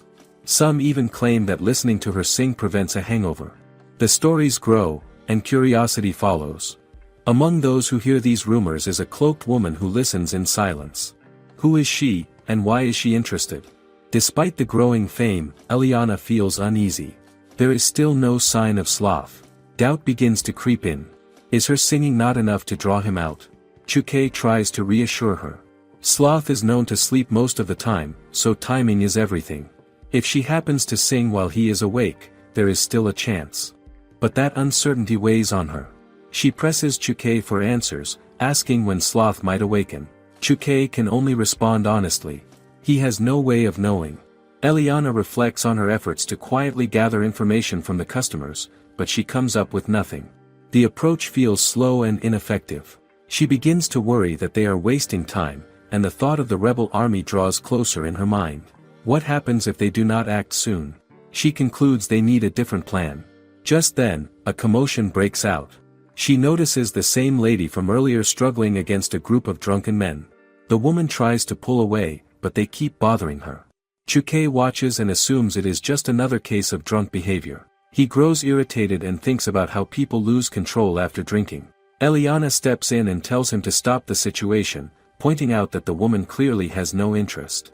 At that moment, another drunk man turns his attention to Eliana and tries to pull her into his nonsense. Before anything can escalate, something suddenly strikes the men from outside. A branch swings in through the window and hits them cleanly, knocking them down with a heavy thud. The room falls quiet for a second. People glance toward the window and notice the branch pulling back, as if the tree itself moved. Could that really have happened? Chukei casually assumes it is some kind of divine punishment and shrugs it off. Eliana quickly shifts her focus to the woman and checks if she is alright.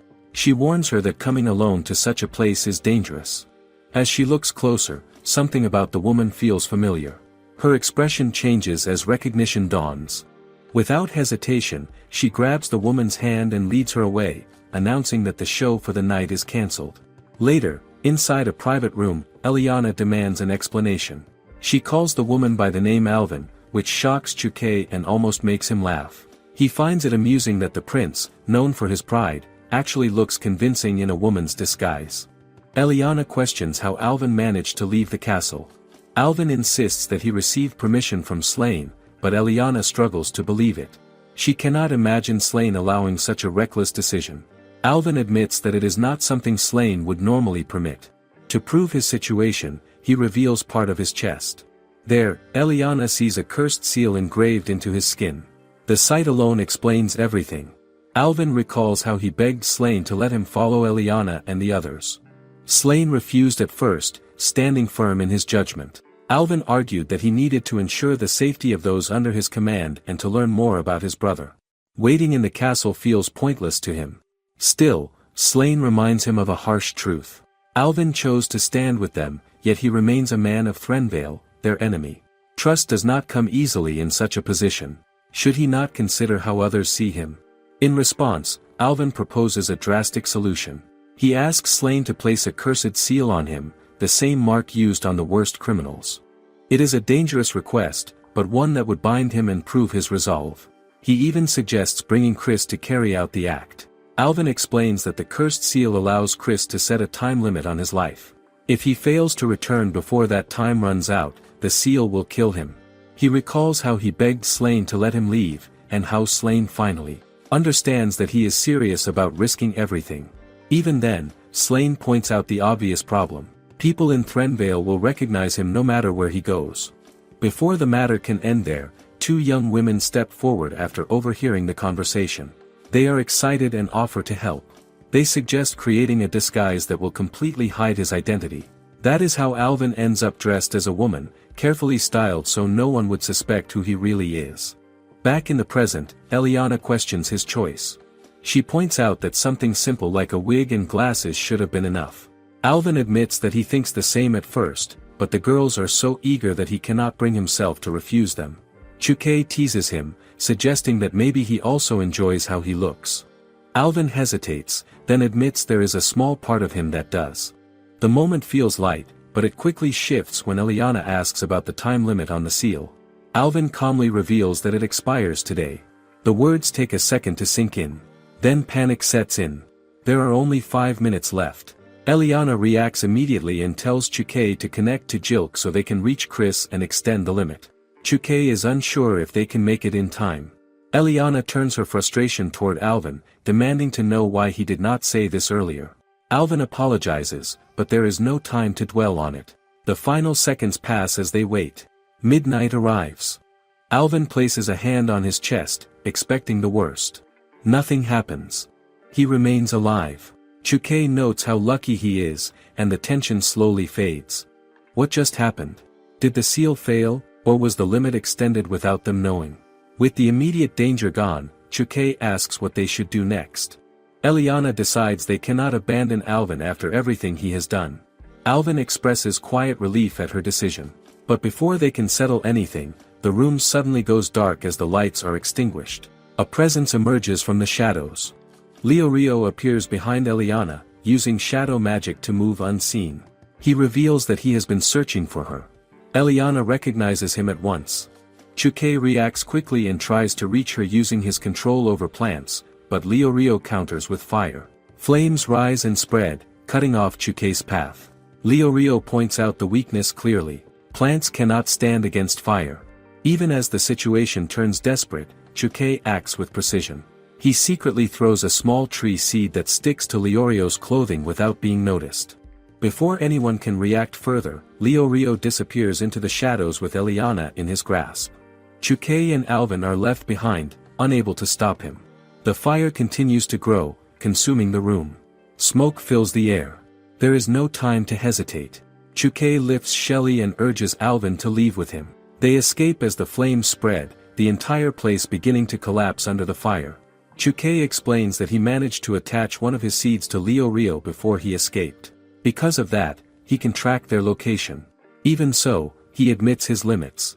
His powers are useless against fire, and Leorio's magic puts him at a clear disadvantage. He considers calling Chris for help, thinking that might be their best option. But Alvin quickly disagrees. He points out that Chris is essential for defending the country, and pulling him away now could create a bigger risk. They cannot rely on him. They have to handle this themselves. Chuke remains unsure. He repeats that he cannot fight fire, and the situation feels stacked against them. Alvin stays calm and tells him that he came prepared. His belongings are still with his horse, and he had the foresight to borrow a few magical devices from the treasury with Chris's permission. He believes those tools might give them a chance. Chuke follows after him, still doubtful, and asks if Alvin even knows how to fight. Alvin glances back and gives a quiet assurance. He admits he may not look like it, but he has received proper sword training. Is that enough to face someone like Leorio? Around them, people begin to panic over the spreading fire, their attention fixed on the destruction behind. In contrast, Alvin, Sherry, and Chuke move away from the chaos with purpose. As they walk, Chuke cannot help but comment on Alvin's appearance, noting how strange it is that someone dressed like that is about to head into a fight. Inside an old, quiet building, Eliana slowly regains consciousness. Her head feels heavy as she looks around, trying to understand where she is. The space is unfamiliar and dim. Then she notices the restraints. Both of her hands are chained tightly to the wall, leaving her unable to move. A voice breaks the silence. Leorio steps forward and remarks that she is finally awake. Eliana recognizes him at once. He is one of the royal court magicians. He introduces himself, confirming her suspicion. She asks what he intends to do with her. His answer is cold and direct. He plans to make her suffer. In his eyes, she was meant to die as the dragon's bride and vanish, and everything that has gone wrong since then is her fault. Leorio draws his sword and speaks with growing bitterness. He believes that if she had died back then, Threnvale would not have fallen into its current state. Without hesitation, he drives the blade into her arm. Pain shoots through her body, and she cries out. He continues, blaming her for the ruin of his life. But something unexpected happens. The wound begins to close almost immediately, healing before his eyes. Leorio pauses, staring at the result with shock. He calls her a demonic witch, unable to accept what he is seeing. His thoughts turn darker as curiosity replaces his anger. How many times would it take to kill her? There is only one way to find out. As he prepares to continue, Eliana trembles, fear taking hold. Deep inside, she calls out for Greed. Far away, Greed suddenly reacts. A strange and unsettling feeling runs through him, sharp enough to break his focus. He extends his hand as if trying to reach something beyond his grasp. He recalls telling Eliana to remain in the castle and wonders if the rebel army has already broken through their defenses. Yet he cannot act. He remains trapped within Sloth's dream, unable to interfere unless he wakes. Just as frustration builds, he notices a faint light ahead. It draws his attention, offering a possible path forward. What is that light, and can it lead him back? Meanwhile, in the forest, Chuke, Alvin, and Sherry continue their search. Chuke realizes that their enemy must have detected the tracking seed and destroyed it, cutting off their trail. Alvin reflects on what he knows. He cannot recall the name at first, but he clearly recognizes the man's face. He is certain that Leo Rio is now the royal court's chief magician, the one who replaced Chris. The memory of a voice comes back to him as well. It matches the same voice he heard on the night the well was poisoned. Chuke adds that, according to Jill, this same man had already tried to stop them on their journey to Threnvale before being subdued. Alvin connects the pieces and concludes that Leo Rio holds a deep grudge against Eliana. That makes the situation even more urgent. They need to find her quickly. Chuke then turns to Sherry and wonders if she can track Eliana by scent, like a hunting dog. Sherry cannot pick up anything useful. For a moment, it feels like they have reached a dead end. Then something unusual appears. A small ball of light floats before them and begins to change shape. It transforms into Crania's nymphs, glowing softly in the forest. Could this be the help they need? Back in the old building, Leo Rio studies his blood-stained sword. He notes with a mix of fascination and disbelief that Eliana is still alive despite being pierced again and again. Her resilience stands out to him. His thoughts shift from anger to ambition. He considers the possibility of studying her blood, believing it might lead to the creation of an elixir capable of granting immortality. Eliana's body aches as the pain spreads through her, burning from the inside. She struggles to endure it and silently hopes that someone will come for her. Nearby, Leo Rio watches her with a cold expression, wondering if it would be better to end things by cutting her apart completely. His thoughts grow darker with each passing moment. Still, Eliana refuses to give in. Deep within herself, she calls out to greed with all the strength she has left. As if in response, a small piece of paper slips loose and falls to the ground. Leo Rio notices it and picks it up. When he looks closely, he sees an image of greed drawn on it. His face twists with anger and fear. He moves to tear it apart, unwilling to look at that face again. Eliana reacts at once and tries to stop him. In that instant, something shifts. It is as if greed hears her voice across the distance. A surge of energy bursts from the portrait and a sudden flame lashes out, striking Leo Rio's face. He cries out in pain and stumbles back, covering his burns. Eliana watches in shock as the paper falls, and a faint, flickering form begins to take shape. A phantom image of greed appears, unstable but unmistakable. She calls out to him, hope rising despite everything. Leo Rio stares at the figure in disbelief. He recognizes it, yet cannot understand how it is possible. Even in this form, greed stands between him and Eliana. Leo Rio reacts with anger and attacks using his magic, but the phantom blocks the strike. Frustration spills out as he lashes back, demanding to know why greed always stands in his way. His thoughts spiral as old resentment surfaces.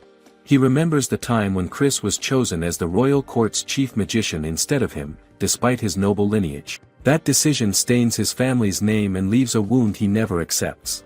In his mind, everything traces back to Eliana. His anger builds until it overwhelms him.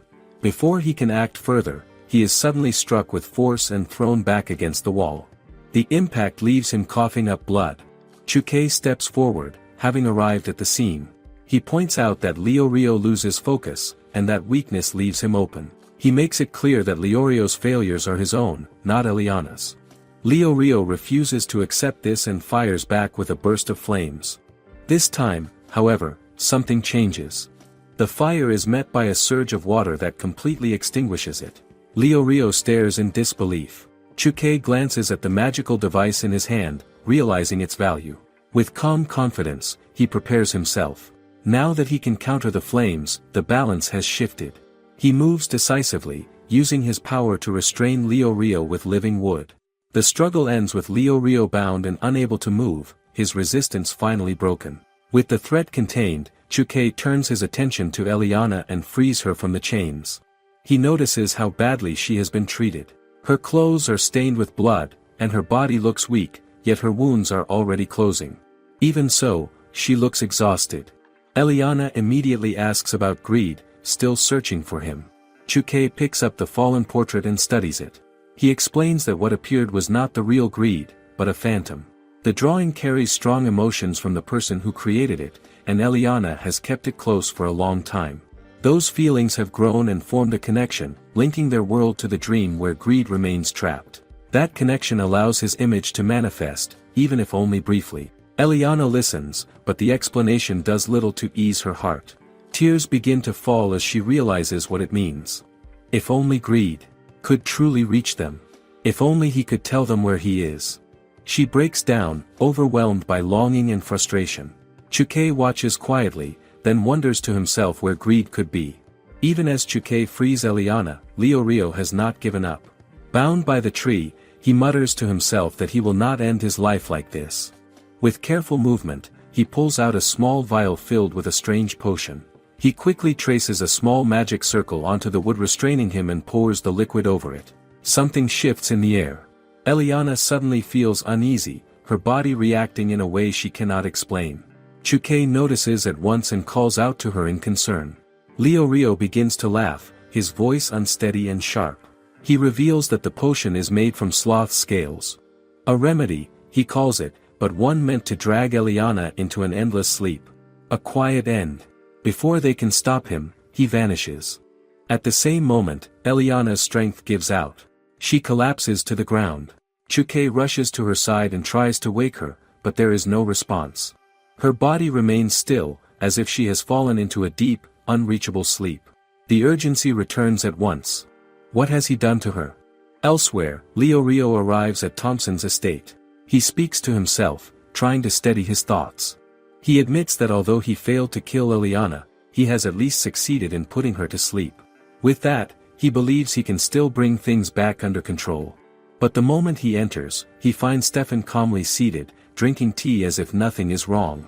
Stefan questions him directly, reminding him of the order not to kill Eliana. Leorio insists that he followed that command, though he quickly argues that Eliana must die. In his eyes, she is the witch responsible for Threnvale's downfall. Stefan does not accept this. He counters with a quiet but firm truth. It is Leorio who set everything in motion. If he had not convinced his father that Eliana was a witch, the chaos would never have begun. The relationship with Adelmite could have been repaired. Things might have remained stable. Leorio has no answer to that. The words land heavily, leaving him silent. Stefan then shrugs it off, saying the past cannot be changed. Still, he makes one thing clear. He has no use for someone who refuses to follow orders. He compares Leorio to a disobedient dog.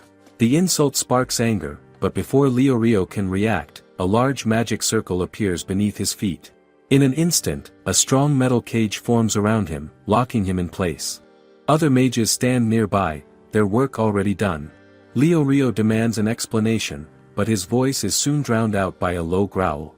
A magical beast approaches, its presence heavy and threatening. Panic begins to creep in. He turns to Stefan, demanding to know if this is how a royal court chief magician is treated. Stefan calmly corrects him. Leorio no longer holds that title. The beast moves in. There is no escape. Leorio cries out, insisting that he deserves a better end, but his words change nothing. The attack is swift and brutal. His screams echo briefly before fading away. When it is over, Stefan shows no reaction beyond mild disappointment. He remarks that the scream was pathetic. To him, Leorio has outlived his usefulness. Left alone again, Stefan lifts his tea and reflects on Eliana. He admits that she once seemed dull to him, like a lifeless doll. But after her return to Threnvale as a special envoy, his view begins to change. Now, she holds his interest in a different way. He wonders, almost idly, what her voice will sound like when she truly suffers. The thought lingers as he refers to her, calling her his dear sister-in-law. Birds call softly in the distance as Alvin sits alone on a fallen log in the middle of the forest. He waits and watches the quiet surroundings. Chuke and Sherry have been gone for a long time. He wonders if they will really come back for him. The thought lingers in his mind. Still, he knows better than to wander off on his own. This forest feels dangerous, and every step into the unknown could lead to trouble. He mutters to himself in frustration. He remembers telling Chuke that he had some training with a sword, yet he was still left behind with nothing but a magical device. Why was he not taken along? A sudden sound breaks the silence. Alvin looks up quickly. He sees Sherry flying above and feels a wave of relief. He stands and waves them down. When they land, Chuke realizes he completely forgot about Alvin. The moment feels awkward. Alvin quickly asks about Eliana. Was she saved? Chuke explains that there is a serious problem. Eliana has fallen into a deep sleep caused by Sloth's power. Alvin understands at once. Their suspicion about Sloth is correct. He asks if there is any way to wake her. Chukei thinks it through and concludes that since Eliana is trapped inside Sloth's dream, there may be little they can do. Then a risky idea comes to mind. What if someone enters the dream and wakes her from within? But is that even safe? Chukei admits that entering the dream might be possible for him. However, it comes with a cost. His consciousness would leave his body, and he would become completely defenseless in the real world. Alvin does not hesitate. He offers to stand guard while Chukei is inside the dream. Chukei is unsure. Trust does not come easily to him. Still, there is little choice. He decides they should not attempt this in the open forest. They need a safer place. They soon find the entrance to a cave. It feels hidden enough. Inside, Chukei prepares for what may be a one-way journey. He explains the risk clearly. If he does not return within 3 days, Alvin must assume failure. At that point, Alvin is to take their bodies to the kingdom tied to the greed dragon and leave everything else to Jill or Isle. Without Eliana, they cannot draw out Sloth. Without greed, they stand no chance. The reality feels heavy. Alvin notes how hopeless it sounds. Is there even a point in continuing? Chukei studies him closely and wonders if he plans to run away. Alvin refuses. He has learned that nothing good comes from abandoning things halfway. He also knows he cannot survive on his own. That truth grounds him. Chukei accepts his answer, though his doubt does not fully disappear. He warns Alvin that if anything suspicious happens, Sherry should not hesitate to deal with him. Alvin reacts to the harsh warning, but Chukei remains firm. Trust must be earned. With that settled, Chukei carries Eliana deeper into the cave. He gently places a hand on her forehead and closes his eyes. Something unusual begins to happen. A small tree starts to grow from her forehead. Its tendrils spread outward and seal the cave entrance, forming a barrier between them and the outside world. Alvin stays outside, watching in silence. Chukei opens his eyes and finds himself standing in a quiet forest. The air feels still, almost unreal. He quickly understands where he is. This must be Eliana's dream. He begins to walk forward, alert and cautious. Before long, a large structure appears ahead. He recognizes it at once. It is the dragon's temple. Why does it look so intact and peaceful? He steps inside and hears a familiar voice calling out. Eliana approaches him, but something feels off. She looks at him and sees someone else. She calls him Jill. Chukei pauses, confused. Eliana studies his appearance and wonders why he looks so different, yet she seems pleased. He realizes she does not recognize him at all. She speaks casually about heading into town with greed. Her tone is light, almost carefree. She mentions that it is her first time going without a maid, and she feels nervous. The moment feels too normal. Too perfect. Could this really be what she wants?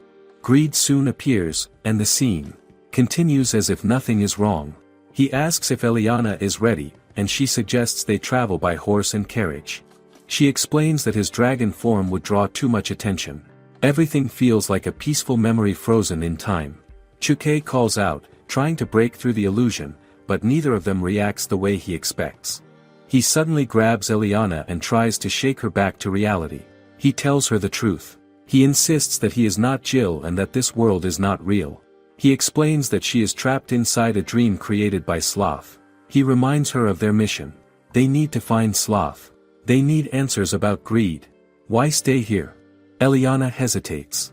Something shifts within her. She pushes Chukei away and clutches her head. She drops to her knees as fragments of memory begin to surface. She struggles to make sense of it. Chukei urges her to wake up. His voice grows more desperate.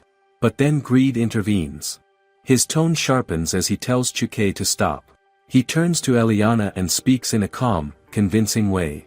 He reminds her of the burden waiting outside this dream. Responsibility. Pressure.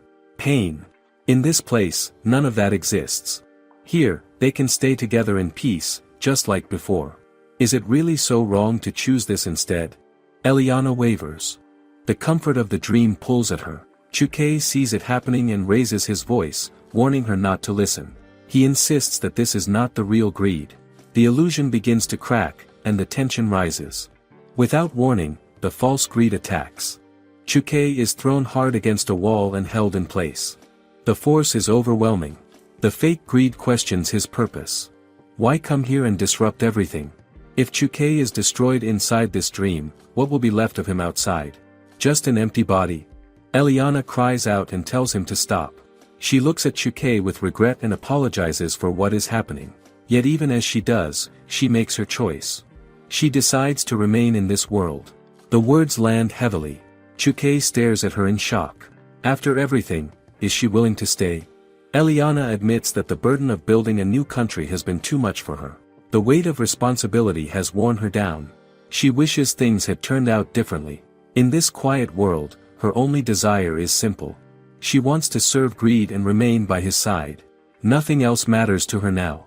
She convinces herself that the kingdom will be fine without her. Slane and Marquis Rittenmore will take care of everything. Even if this place is only a dream, she still chooses to stay. Chukei watches her closely. He recognizes this weakness. It is something he has sensed in her for a long time. Anger rises in him. He breaks free from the force holding him and confronts her directly. He questions her resolve. Was everything she said before meaningless? She was the one who spoke about building a better country. She was the one who refused to give up. Were those words nothing more than empty promises? His voice grows sharper as he continues. Through the sapling connected to Jill, he has learned about her past. He knows how she spent her life trying to please her father. He knows how much she longed for approval. Eliana stands frozen as the truth is laid bare before her. Chukei presses further. He says she has not changed at all. Just like before, she depends entirely on someone else. The only difference now is that the person is greed instead of her father. Eliana cries out and clutches her head. She begs him to stop, but he does not hold back. He reminds her why he chose to follow her in the first place. She spoke of a world where humans and spirits could live together. That vision inspired him. Even his older sister believed in her and gave her protection. Now, he feels that trust was misplaced. His words trail off, but the disappointment is clear. He calls himself a fool for expecting anything. He tells her to remain in this comfortable illusion if that is what she truly wants. His anger cuts deep. But is it anger alone, or something more? His words begin to reach her. Eliana's thoughts shift as memories surface. She remembers what she once said to Crinea. She wanted to create a world where coexistence could ease the pain of others. She recalls the smiles she shared with Chukei and Crinea. Those moments feel real. They feel important. Tears begin to fall as she realizes how far she has drifted. She apologizes, her voice filled with regret. What was she thinking? The dream starts to collapse. The false greed begins to fade, along with everything else. He leaves with a quiet smile as the illusion breaks apart. Eliana admits her weakness. She knows she has been quick to lose her resolve. But this time, she chooses differently. She steadies herself and declares that she will not waver again. They will find greed. They will stop the rebel army. She reaffirms her goal with clear determination. The kingdom of the Greed Dragon will become a place where humans and spirits can live side by side. She acknowledges her selfishness and asks Chukei for another chance. Can he trust her again? She knows she cannot succeed without his help. Chukei responds with a quiet scoff, but he agrees. His trust is not freely given, and his tone makes that clear. He warns her that if she falls back into weakness, he will not hold back next time. Eliana accepts this without hesitation. She smiles through her tears and thanks him. The moment feels steady again. Chukei reaches out his hand and tells her it is time to return. She takes it without doubt. Outside, Alvin and Sherry notice movement as the branches sealing the cave begin to shift. The barrier slowly opens, and Chukei and Eliana emerge. Alvin reacts with surprise and relief. Eliana apologizes for the trouble she has caused, but her voice is firm now. She is back to herself. There is no time to rest. They must continue their search for greed at once. Her life appears perfect on the surface. Every dress she wears is made by the finest tailor in town. Every meal she eats is prepared with care by a master chef. In high society, people look at her with envy. She is seen as charming and lovable. No matter what she does, she is easily forgiven. Even when she crosses a line, others look away. What kind of life allows that? Yet her thoughts toward her sister are far from kind. Her sister never speaks out. She never shows anger. To her, that silence feels unbearable. It makes her seem both dull and unsettling. She cannot stand it. How can anyone understand someone who never shares what they feel? Expecting others to guess feels arrogant to her.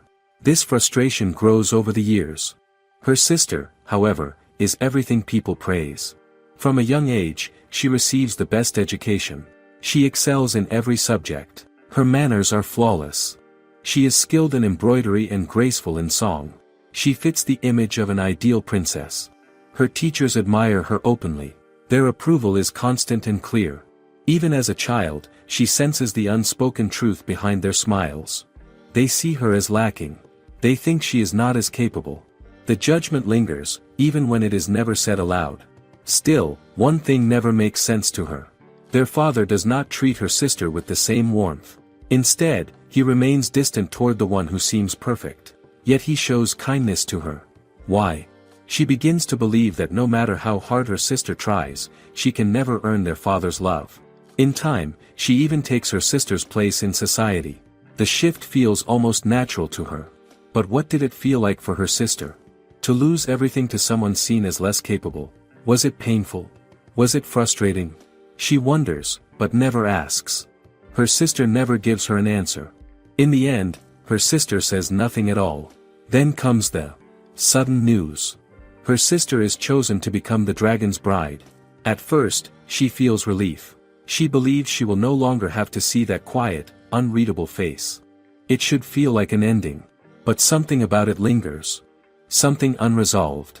A small sound breaks the stillness.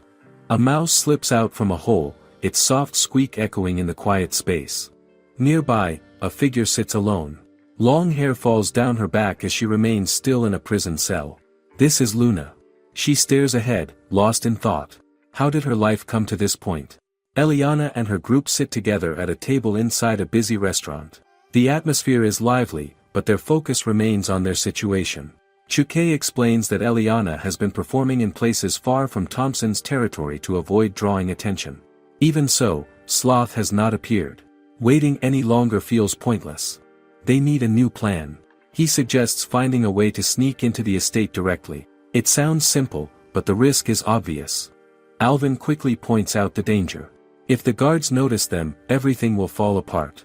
He then proposes a bold idea. What if he disguises himself as a maid and infiltrates the estate from within? Eliana immediately doubts him.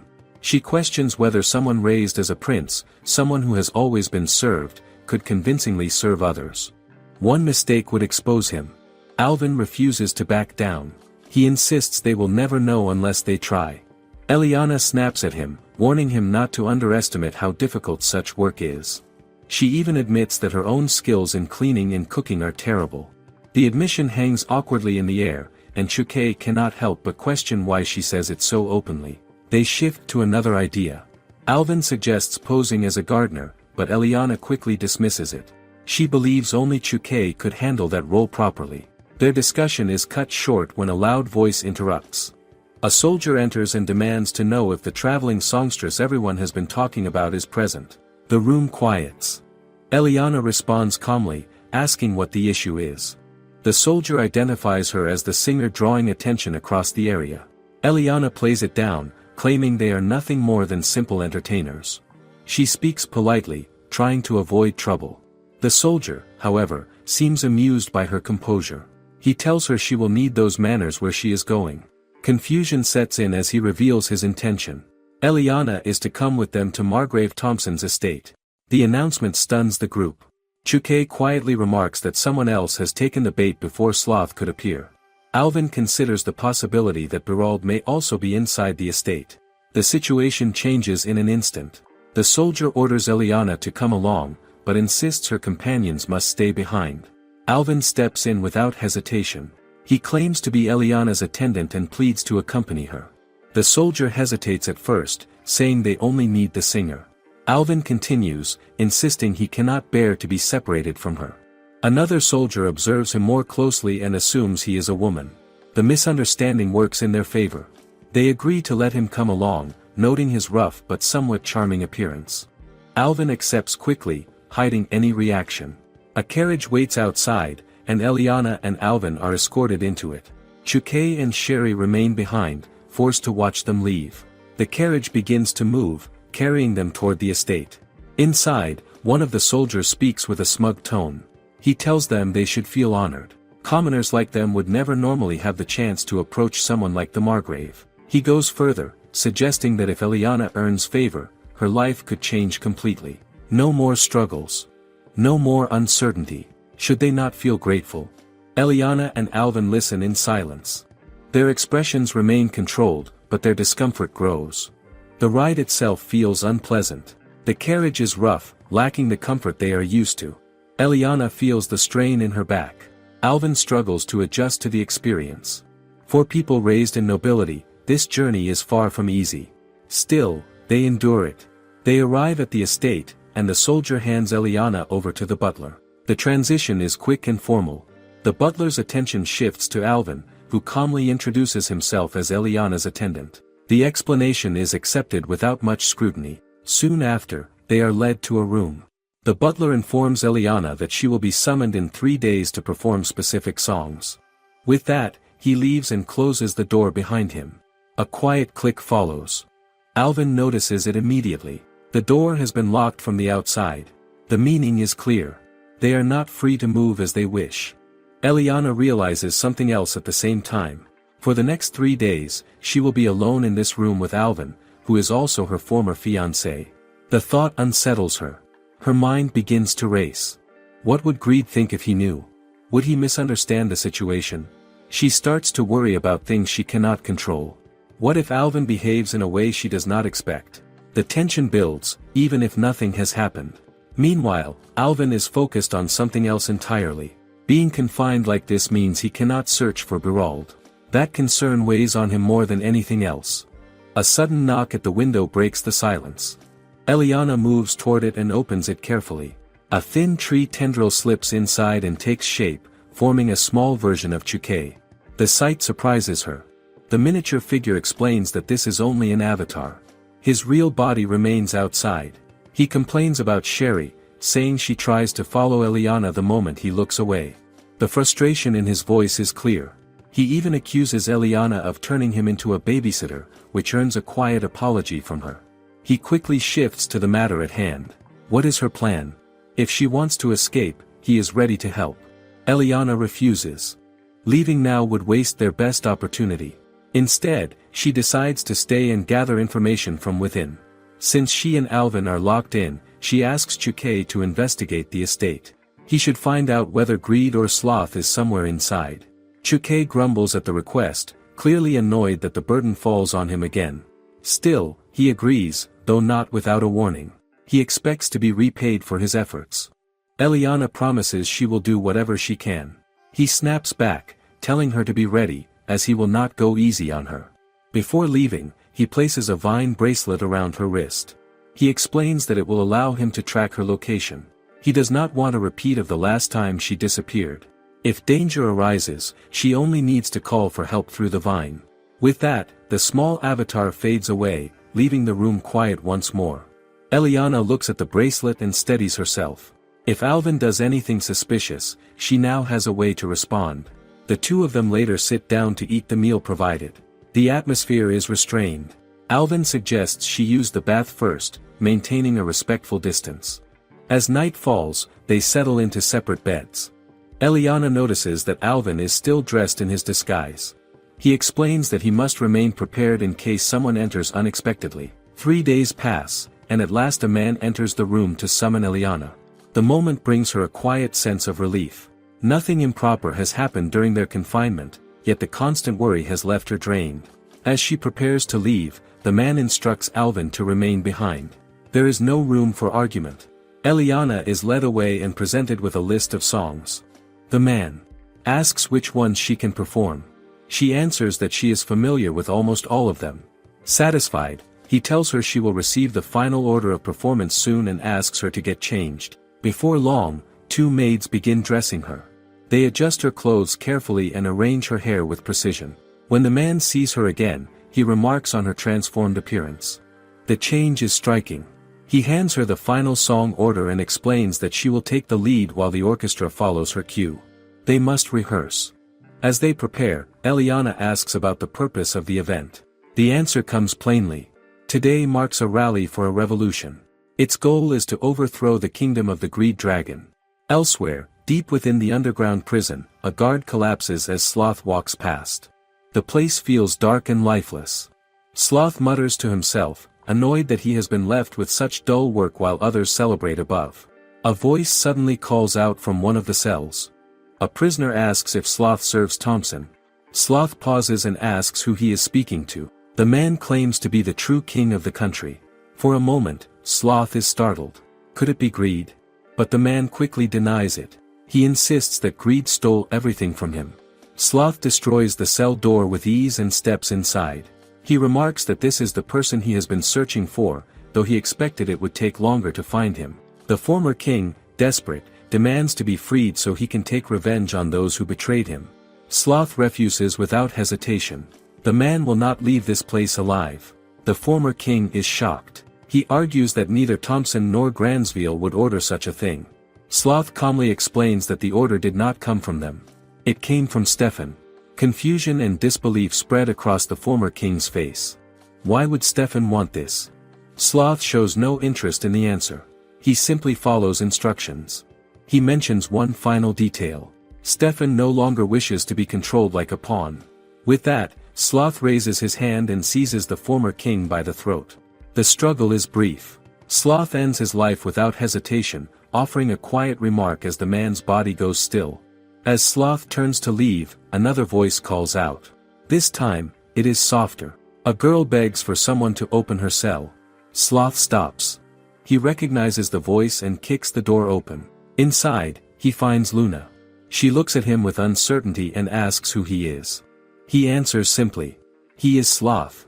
She studies him and asks if he is a dragon. He confirms it without emotion. Luna speaks quickly, her voice carrying both urgency and restraint. She claims that her older sister deceived her and had her locked away in this place. Now she has nothing left. No position. No home. Nowhere to return to. She looks directly at Sloth and asks him to take her with him. The request is sudden, almost desperate. Sloth pauses and asks a simple question. Why should he? Luna does not hesitate. She explains that everything was taken from her by her sister. There is nothing left for her in the world outside. As she studies him, she begins to form a plan. Compared to Greed, Sloth appears less imposing. Less sharp. That thought gives her an opening. If he is truly a dragon, then he could become her means to fight back. A way to reclaim what she has lost. Is this her only chance? She lowers herself and makes an offer. She says she will become his bride. Her tone turns soft and pleading. On the surface, it sounds like surrender. But beneath it lies calculation. If Sloth accepts, she will use him. Birds chirp outside the window as Alvin stands quietly, watching the calm scene beyond the glass. The weather is pleasant, almost peaceful. Yet the stillness only makes his situation more frustrating. Eliana has been gone for a while, and there is nothing for him to do but wait. The boredom begins to weigh on him. Then a thought crosses his mind. Is this not the perfect chance to act? He straightens up and decides he cannot remain idle. Moving toward the door, he starts knocking loudly and calls out for anyone nearby. A male attendant eventually responds and opens the door. Alvin quickly puts on a frightened act. He claims he has seen a large, unsettling insect and insists he cannot stay in the room unless it is dealt with. His tone is urgent, almost panicked. He points toward the bed and says the bug crawled underneath it. The attendant bends down to check, lowering his guard. In that brief moment, Alvin makes his move. He pulls out a hidden knife and grabs the attendant from behind. One arm locks tightly around the man's neck while the blade is pressed close as a threat. The shift is sudden and precise. Alvin demands information. He asks if there is a prison within the mansion and orders the man to take him there. There is no hesitation now. He has chosen his path. Elsewhere, the estate fills with movement as nobles gather for the event. Their voices blend into a steady murmur of conversation. Eliana observes them carefully. Some faces are familiar. She recalls seeing them back in the capital. The realization unsettles her. She never expected to stand among them at an enemy gathering. The purpose of the event becomes clearer with each passing moment. A march is coming. A conflict is close. She needs to act. She decides to contact Chuke so he can relay the information to Jill and Isle. It feels urgent. It cannot wait. As she turns to leave, the man overseeing her stops her. He questions where she is going. Eliana answers calmly, saying she needs to visit the ladies' room. He allows it, but only briefly. The event is about to begin. Before she can move far, a wave of excitement spreads through the room. Attention shifts instantly. Someone important has arrived. Eliana follows their gaze and sees him. Stefan. The sight confirms what she has already been told. The whispers grow louder as noblewomen gather around him, eager to draw his attention. They speak of his future, of how he will soon rise as the new crown prince once the battle is over. The admiration feels excessive. The man beside Eliana mutters under his breath, dismissing them as foolish. He remarks that while Stefan may appear charming, there is something far darker beneath the surface. Eliana turns to him, curious if he knows Stefan personally. He denies it and simply calls it intuition. His words linger. At that moment, Stefan glances in her direction. Eliana stiffens. For a brief second, it feels as though she has been seen through. She quickly shifts her focus and makes a request. She asks if she can perform while playing the piano instead. The man reminds her that everything has already been rehearsed. Still, she insists. She promises she can keep up. Her real intention is clear. She does not want to stand out. Before the matter can be settled further, Margrave Thompson steps forward and welcomes the assembled guests. His presence commands attention as he thanks everyone for attending. The event is beginning. The man beside Eliana urges her to prepare as well, telling her to put aside any other plans for now. Thompson continues his speech with rising intensity. He claims that ever since the dragon and his witch took control of their beloved country, the people have suffered under unjust rule. His words are sharp and deliberate. He paints greed and Eliana as the source of their hardship. Those gathered before him, he says, are not just guests but comrades united against oppression. The tone shifts from grievance to confidence. He assures them that in the coming battle, the dragon of avarice will no longer be a threat. Those days are over. This is no longer a weak and struggling nation. He declares that God stands with them. They will reclaim Threnvale. The crowd responds with loud cheers, carried by excitement and belief. Eliana listens carefully. One detail stands out to her. If the dragon will not be a factor, then greed must already be contained somewhere. The thought settles in her mind. It gives shape to what they have been searching for. So greed is here after all, but hidden. Where could he be?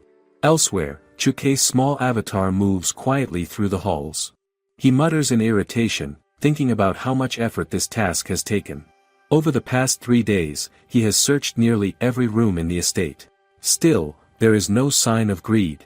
Now he stands before the final unopened door. It feels like the last chance. As he considers how to get through, a voice calls his name. He turns and sees Alvin approaching, holding an attendant in a tight grip. The situation is clear at a glance. Alvin remarks on Chuke's small size, but Chuke quickly explains that this form is only an avatar. His real body remains elsewhere. He then asks about the attendant, though the knife pressed close to the man's neck answers the question before Alvin can. This is no ally. Chuke notes that the timing works in their favor. He has been unable to open the door ahead because of its unusual lock. Alvin wastes no time. He forces the attendant to unlock it. The man obeys, trembling, and pleads to be released, insisting he knows nothing about what lies beyond. Alvin ignores the plea. He instructs Chuke to restrain and silence him. Vines extend from the small avatar and bind the attendant securely, leaving him unable to move or speak. They proceed inside and descend further, eventually reaching an underground prison. The air grows heavier. Alvin looks around and recognizes the setting at once. This must be where prisoners are kept. Chuke's avatar rests on his shoulder and questions the next step. Even if Alvin finds the people he is looking for, how will he free them? The question stops Alvin in his tracks. He has no clear answer. Chuke grumbles again, frustrated by having to fill every gap. A thin vine extends from his avatar and forms a small twig, which he hands to Alvin. Alvin examines it with confusion. What is he supposed to do with this? Chuke explains that the twig can be inserted into a keyhole. Once inside, its vines will spread and unlock the mechanism. It should work on the prison doors below. The solution is simple, yet effective. Alvin reacts with surprise, realizing how useful Chukei's abilities are. Chukei responds with annoyance, pointing out that both Alvin and Eliana seem to treat him like a convenient tool. Chukei's avatar suddenly senses something and reacts without hesitation. It jumps off Alvin's shoulder and rushes down the corridor. Alvin calls after it, but the small figure is already gone. Alvin pauses for a moment, then notes how fast the tiny avatar is despite its size. He decides there is no time to waste. He needs to find Berald as quickly as possible. As he moves through the hallway, he passes a cell and glances inside. Something about what he sees makes him stop briefly in surprise, though he keeps moving. The urgency of their situation does not allow delays. Meanwhile, Chukei's avatar arrives at a massive reinforced door. He stands before it and focuses. The energy around it is dense and distorted. He concludes that it is difficult to sense anything clearly beyond it, but he is certain of one thing. Greed is on the other side.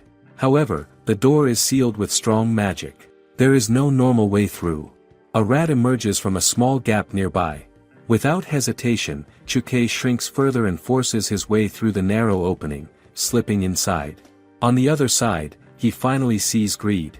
The dragon lies in his slumber, resting on a large magical circle. Smoke coils around the formation, thick and unnatural. Chukei realizes immediately what this is. Greed has been sealed within Sloth's barrier to prevent him from waking. He prepares to act, intending to break the barrier. But before he can move, something strikes him. A sudden slash cuts through his avatar, and the figure of Sloth appears. In an instant, the avatar is destroyed and disappears. The real Chukei reacts at the same moment, realizing he lowered his guard for just an instant. Greed is heavily protected, more than expected. He immediately restrains Sherry, who struggles in alarm, and orders her to stay calm. Even so, Chukei now knows exactly where Greed is located. Elsewhere, Luna continues her interaction with Sloth. He asks her directly if she truly wants to marry him. She answers without hesitation, saying yes. She claims that the moment she saw him, she knew they were destined to be together. Sloth responds with mild confusion, saying it is sudden and also noting that she is not really his type. Luna does not retreat. She insists she will do anything to earn his affection.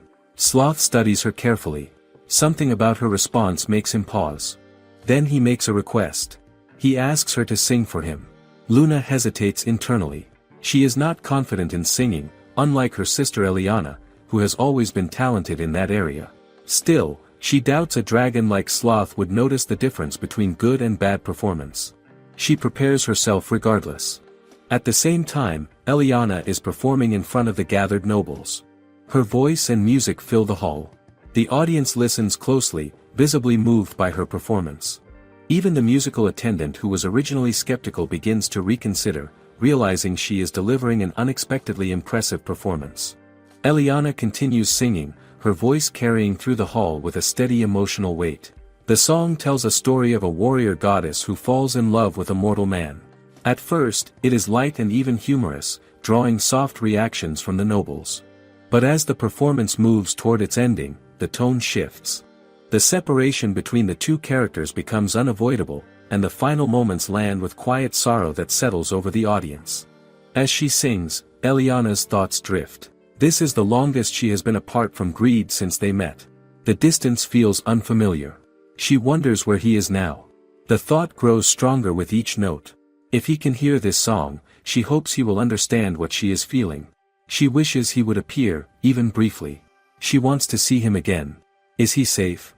Is he close? Deep within the sealed space, Greed listens. The sound of Eliana's voice reaches him through the dreamlike barrier.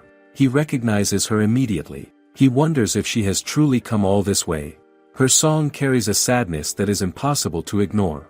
He recalls telling her not to follow him, yet he also knows she would not have listened. A faint frustration mixes with reluctant admiration. He looks at his restrained form and feels the weight of his situation. It is frustrating for the dragon of avarice to be trapped so easily. Yet he understands something important. His opponent is not weak. If he breaks free with full force, even he cannot predict what will happen. Still, Eliana's presence changes his thoughts. Hearing her song, filled with emotion and determination, pushes him toward a decision. He cannot remain here any longer. He resolves to escape. Nearby, Sloth also hears the singing. He pauses and turns his head slightly. The sound disturbs the stillness of the underground prison. He tells Luna to be quiet, saying he hears someone singing above them. The moment carries tension, as attention shifts upward. At that instant, Eliana is suddenly pulled mid-performance. A hand grips her and interrupts the song. The hall reacts immediately in shock. Nobles rise in confusion, and the musical attendants freeze in place. Standing beside her is Stefan. He looks at her calmly, almost casually, as if nothing unusual has happened. He remarks that he almost did not recognize her with her hair changed. A faint smile forms as he greets her, calling her his dear sister-in-law. Sloth tells Luna to be quiet, saying he can still hear someone singing in the distance. Luna insists that she is already singing for him, but Sloth ignores her claim. He explains that the sound is coming through the underlings he left behind. He adds casually that he has already heard enough of her voice and bluntly calls her singing terrible. Luna's expression shifts instantly into anger. She snaps at him, saying it is rude to ask her to sing and then insult her like that. Sloth, irritated, tells her to stop talking because her voice is drowning out what he is trying to hear. Luna's fury rises further, and she screams that no one is allowed to make a fool of her. The next moment, everything stops. Sloth moves without warning and severs her head in a single strike. His tone remains flat as he comments that her voice was nothing but noise, unpleasant to the ear. Luna's head falls to the ground, rolling slightly across the floor. Sloth notes that the singing above has stopped. He estimates it will take him no more than 5 minutes to reach its source. As her consciousness fades, Luna's final thoughts surface. She remembers how she always believed she would get what she wanted. She was used to admiration and attention. She thought she could use Sloth the same way she planned to use others. She believed revenge was within reach. Instead, everything ends abruptly, and her ambition collapses in an instant. Back at Thompson's estate, the atmosphere in the hall remains tense. Stefan stands beside Eliana, calmly remarking that it has been a long time since they last met. He calls her his dear sister-in-law, then corrects himself, saying she is no longer part of the family. The nobles around them begin to murmur in confusion, unsure of what is happening. The musical attendant cautiously asks if Stefan is displeased with the performance. Stefan ignores the question and instead pulls Eliana closer. He unties her hair, letting it fall freely, and announces with a faint smile that he is delighted to see her again. The gesture reveals her identity to everyone present. Shock spreads quickly through the crowd as they realize the singer is Eliana. Whispers rise immediately, calling her the witch who once served the dragon. Confusion and alarm ripple through the hall as people question why she is here. Eliana responds firmly that she is no longer a Lumiere. Stefan agrees with her, adding that she abandoned her family and was also left behind by his older brother. He describes her situation as pitiful, noting that she now hides herself as a traveling entertainer. His gaze carries open contempt. He then tilts her chin upward and speaks in a low, unsettling tone. He wonders aloud what would happen if he were to break her delicate appearance, how sweet her voice might sound if she screamed. Eliana responds coldly, saying she once believed he was a virtuous prince, but now she sees what he truly is. Stefan, unfazed, claims he has always been this way. He then announces that he intends to take Eliana with him. At that moment, Eliana shouts for Chuke. The sound triggers immediate chaos as Sherry crashes through the windows, startling the entire hall. Panic spreads among the nobles as they recognize a dragon entering the estate. Eliana calls out to Sherry again, and Chuke's avatar, positioned on her, urges her to grab hold. Eliana tries to break free, but Stefan holds her firmly. She demands that he let her go, but he refuses. She attempts to strike him with her heel, but he easily restrains her. Stefan laughs, commenting that she is spirited, saying he should have made her his fiancée when his brother rejected her. Eliana snaps back at him, calling him a freak. Stefan suddenly notices movement behind him. He reacts instantly, shifting his body just enough to avoid a sword thrust that narrowly misses Eliana. The attack cuts through the air instead of flesh. Alvin stands there, his expression sharp and full of hatred. He calls out Stefan's name. For a moment, Stefan does not recognize him. The disguise is too convincing, the feminine clothing obscuring his identity. Then recognition clicks into place. Stefan laughs in disbelief as he realizes it is Alvin. He asks why Alvin is dressed like that. The realization turns into mockery as he concludes that Alvin must have disguised himself as a woman to infiltrate the estate. He laughs again, mocking the idea of Alvin, the dutiful older brother, wearing such an outfit. He wonders aloud what their father would think if he saw him now. Alvin says nothing. His glare remains cold and steady. Stefan continues, amused, even complimenting the outfit in a mocking tone. That is the final trigger. Alvin lunges forward with his sword, striking without hesitation.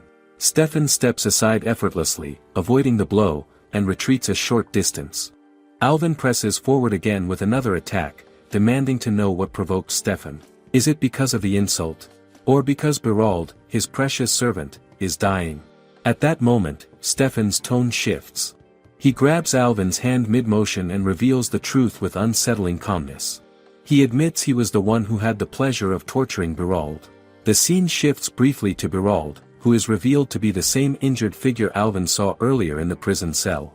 Alvin had already rescued him from his restraints and laid him down, but the damage remains. Fury overtakes Alvin completely. He declares with pure hatred that he will kill Stefan. Stefan releases his grip, almost pleased, and tells him that is the spirit. He picks up a sword of his own and faces Alvin properly.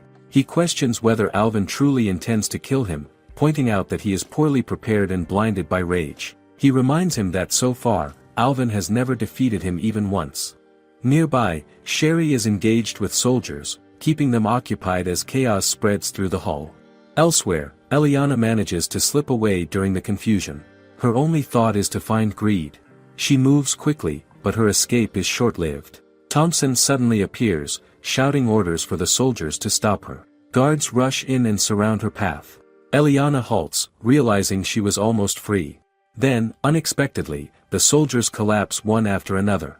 The entire group falls unconscious without warning. Eliana looks around in shock.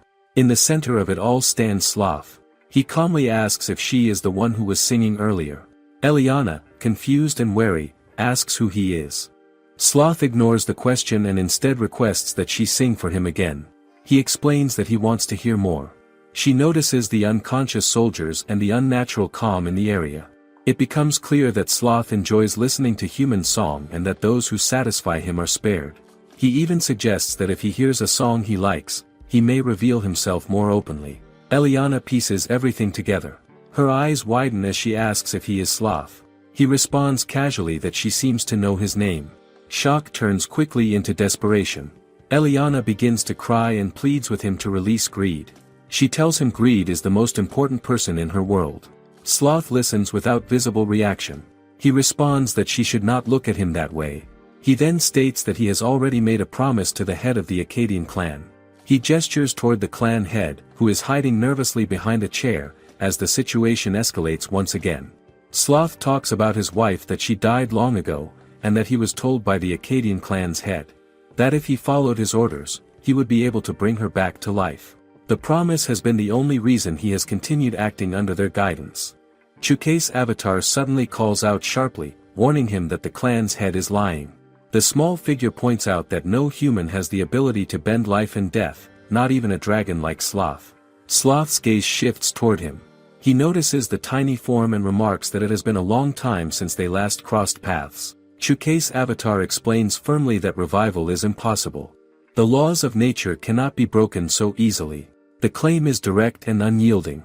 Sloth goes quiet. The weight of the words sinks in.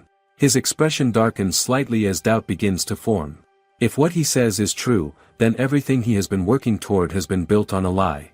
He speaks again, more subdued this time, saying he would be deeply disappointed if it were false. He had been told that he would hear his wife, Rose, sing again. The name carries meaning, but now uncertainty clouds it. He turns his attention to the clan's head. The man trembles, unable to respond or meet his gaze. Elsewhere within the estate, multiple Chukai avatars move swiftly through narrow passageways and hidden routes. They converge on the area where Greed is sealed. Their goal is clear. Break the barrier. The avatars engage Sloth's subordinates, restraining them with vines, but the enemies resist and destroy several of the constructs. The remaining avatars merge together, reforming into Chukai's true presence. He shouts toward Greed, commanding him to wake up. Without hesitation, he charges forward toward the slumbering dragon trapped within the magical circle. Back in the confrontation, the clan's head panics and insists that it is not a lie. He claims there exists a forbidden art capable of reviving the dead. Sloth turns slightly, repeating the claim as if weighing it again. Chukai's avatar immediately counters, asking whether Sloth will believe a man who has not even lived a century over him. Sloth pauses. For a moment, he seems uncertain. Then something shifts in his expression. He speaks calmly, saying he has decided on a solution. Before anyone can react, he pulls Eliana closer, holding her in place. His conclusion is chillingly simple. If resurrection is possible, then killing her should prove it. Greed stands within Sloth's dream world, still trapped in the strange, distorted space. He reasons that if he can hear Eliana's singing, there must be some opening in the barrier somewhere. But his powers feel restricted. The usual force he commands does not respond properly. For a moment, even he is unsure of what to do. What is this place really? Then he hears a voice. Chukai calls out to him, urging him to wake up. Greed recognizes it immediately. He looks around, trying to locate the source, but it is unclear where the voice is coming from. Without warning, Greed suddenly appears in the area where Eliana and the others are. He steps forward toward her, instinctively reaching out. But his hand passes through her as if she is not physically there. The realization hits him immediately. This is not his real body. As confusion sets in, Chukai continues arguing with Sloth, demanding to know who he intends to believe, the clan head or him. Sloth responds coldly. He says the only way to settle it is to test it. He decides that killing Eliana will determine whether resurrection is truly possible. In his mind, it is the only proof that matters. Greed hears this and freezes. He processes the words slowly. Kill Eliana? Before he can fully react, Sloth moves. He pulls Eliana close and begins strangling her, stating calmly that they will simply bring her back afterward if the claim is true. Eliana struggles, her movements weakening. Chukai shouts at Sloth to stop. Eliana, fading, weakly calls out for Greed. In the next moment, the entire estate erupts. A massive explosion tears through Thompson's mansion. The structure begins collapsing as magical pressure fractures the barrier sealing the area. Chukai is seen on the ground, breathing heavily, the remains of the magical circle shattered around him. He mutters that greed is always a problem wherever he goes. As the mansion falls into ruin, Thompson cries out in despair, watching his estate crumble into debris. Amid the destruction, Sloth's attention shifts. He sees Greed's true dragon form emerging. Greed speaks firmly, ordering Sloth to stop this madness. Sloth acknowledges him calmly. Greed has awakened. Nearby, Eliana lies on the ground, coughing as she recovers. She slowly lifts her head and sees Greed standing there. Relief floods her expression. She calls out to him, saying he is finally back, and begins to move toward him. Greed immediately tells her to stay back, warning her that he cannot control his strength properly in this form. For a moment, he hesitates, then throws his coat over her to cover her. In human form, he looks at her with frustration, scolding her for being underdressed and telling her to be more careful so she does not catch a cold. Eliana thanks him quietly, but inside she thinks how typical it is. After all this time apart, that is the first thing he says to her. Greed's attention shifts. He notices Thompson and the Acadian clan head hiding behind a collapsed wall. He remarks that humans have certainly gone to great lengths to orchestrate this. Thompson quickly insists they are not afraid, claiming they have a dragon on their side as well. He calls out to Sloth, urging him to act. Greed turns his gaze to Sloth and questions whether he truly believes these people can revive the dead. He warns him that he should understand better than anyone that they are being used. Sloth snaps back, telling Greed to shut up. He admits he does not care if it is a lie. If there is even the smallest chance, he will cling to it. Even if it is false, he would still do anything for the possibility of hearing Rose sing again, just once. Greed studies him in silence. Sloth's resolve is clear. There is no reasoning with him right now. Without hesitation, Greed tells Sherry to take Eliana away. Sherry obeys immediately, grabbing Eliana and lifting her into the air with her claws. Eliana shouts, reaching out toward Greed, calling his name as she is carried away from the battlefield. Greed remains behind, standing in human form as Sloth fully transforms into his massive dragon shape. Greed looks up at Sloth and asks if he truly intends to go through with this. Sloth answers without hesitation. He says he will know the truth once he defeats greed, and immediately launches an attack. A massive sphere of light forms in his mouth and is fired downward, erupting in a devastating explosion that engulfs the area. From the blast, Greed emerges in full dragon form. Without delay, he charges straight at Sloth. The two dragons collide in midair, their strength shaking the sky as they begin a brutal battle above the ruined estate. From a distant cliff, Eliana and Sherry watch the fight unfold. Eliana's face is tense with worry. She fears what she already suspects, that even Greed cannot come out of a clash between dragons without being wounded. The scale of the battle leaves her feeling powerless. For a moment, she wonders if there is truly anything she can do at all. All she can think of now is whether praying is the only option left. Meanwhile, within the shattered remains of the mansion, Alvin steadies himself with his sword. He looks up and sees the two dragons fighting in the sky. The sight is overwhelming, but he does not have time to process it. A sudden movement behind him forces him to react instantly. He turns and blocks a surprise attack from Stefan. He smirks and questions whether Alvin really has time to stand idle. He presses forward with a series of aggressive strikes. Alvin defends each one, but Stefan mocks him for relying only on defense. He tells Alvin that blocking will not be enough to win. Then, in a sudden opening, Stefan drives his blade into Alvin's stomach. He taunts Alvin, asking if he is still clinging to his old techniques. But Alvin does not collapse. Instead, he grips the blade itself, stopping it from moving further. Stefan is visibly startled. Alvin tightens his hold and grabs Stefan's arm. He says calmly that it does not matter if he cannot win. As long as he takes Stefan with him, that is enough. Only then does Stefan realize where they are standing. Alvin is on the edge of a steep cliff. Shock spreads across Stefan's face as he demands if Alvin is serious. Without warning, Alvin pulls him forward. Stefan panics, shouting that Alvin has lost his mind. Alvin responds quietly that he has nothing left to return to. His only companion is currently beyond his reach, and he cannot save him. So at the very least, he will drag Stefan down with him. The two fall from the cliff together. As they drop, Alvin gives a faint smile, noting that he has never seen Stefan look like that before. Above them, the battle between Greed and Sloth continues. Sloth manages to bite into Greed's shoulder. Greed winces and remarks that Sloth's jaw will rot if he keeps that up. Sloth, unfazed, speaks calmly even mid-fight. He says Greed seems to care deeply for Eliana. Then he questions what Greed will do when he inevitably loses someone important. Humans, he says, live too briefly, and the emptiness they leave behind never fades. He asks whether Greed can truly endure that kind of pain. Greed does not answer. Instead, he strikes Sloth with full force, sending him crashing down into the ground below. A heavy impact shakes the battlefield. Greed descends and looks at Sloth, asking if he intended to die all along. Sloth lies motionless for a moment before responding weakly. He says he does not mind either outcome. If Thompson's group is telling the truth, he will meet Rose again. If not, then death by Greed is still acceptable. Then he asks Greed a quiet question. It is said that in the next world, one can reunite with those who have passed. He wonders if dragons can go there as well. Greed stands over him and admits he does not know. He has never died before.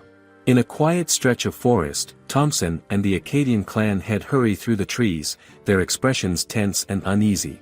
They mutter that they never expected things to escalate this far. Their steps slow when they suddenly stop.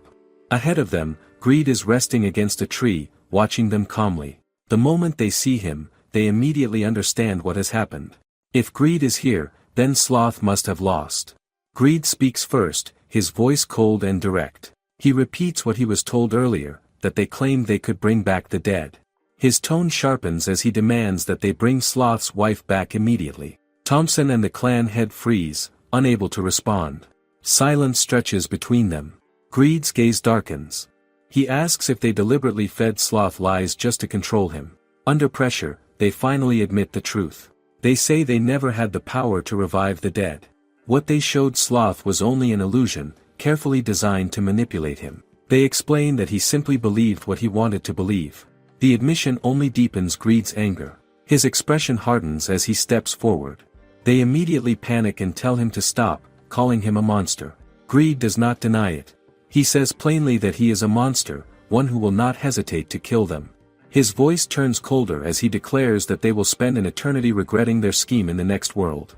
Elsewhere, Alvin slowly opens his eyes. He finds himself still alive, suspended by something unfamiliar. Chukei's voice reaches him as the vine structure supporting him shifts.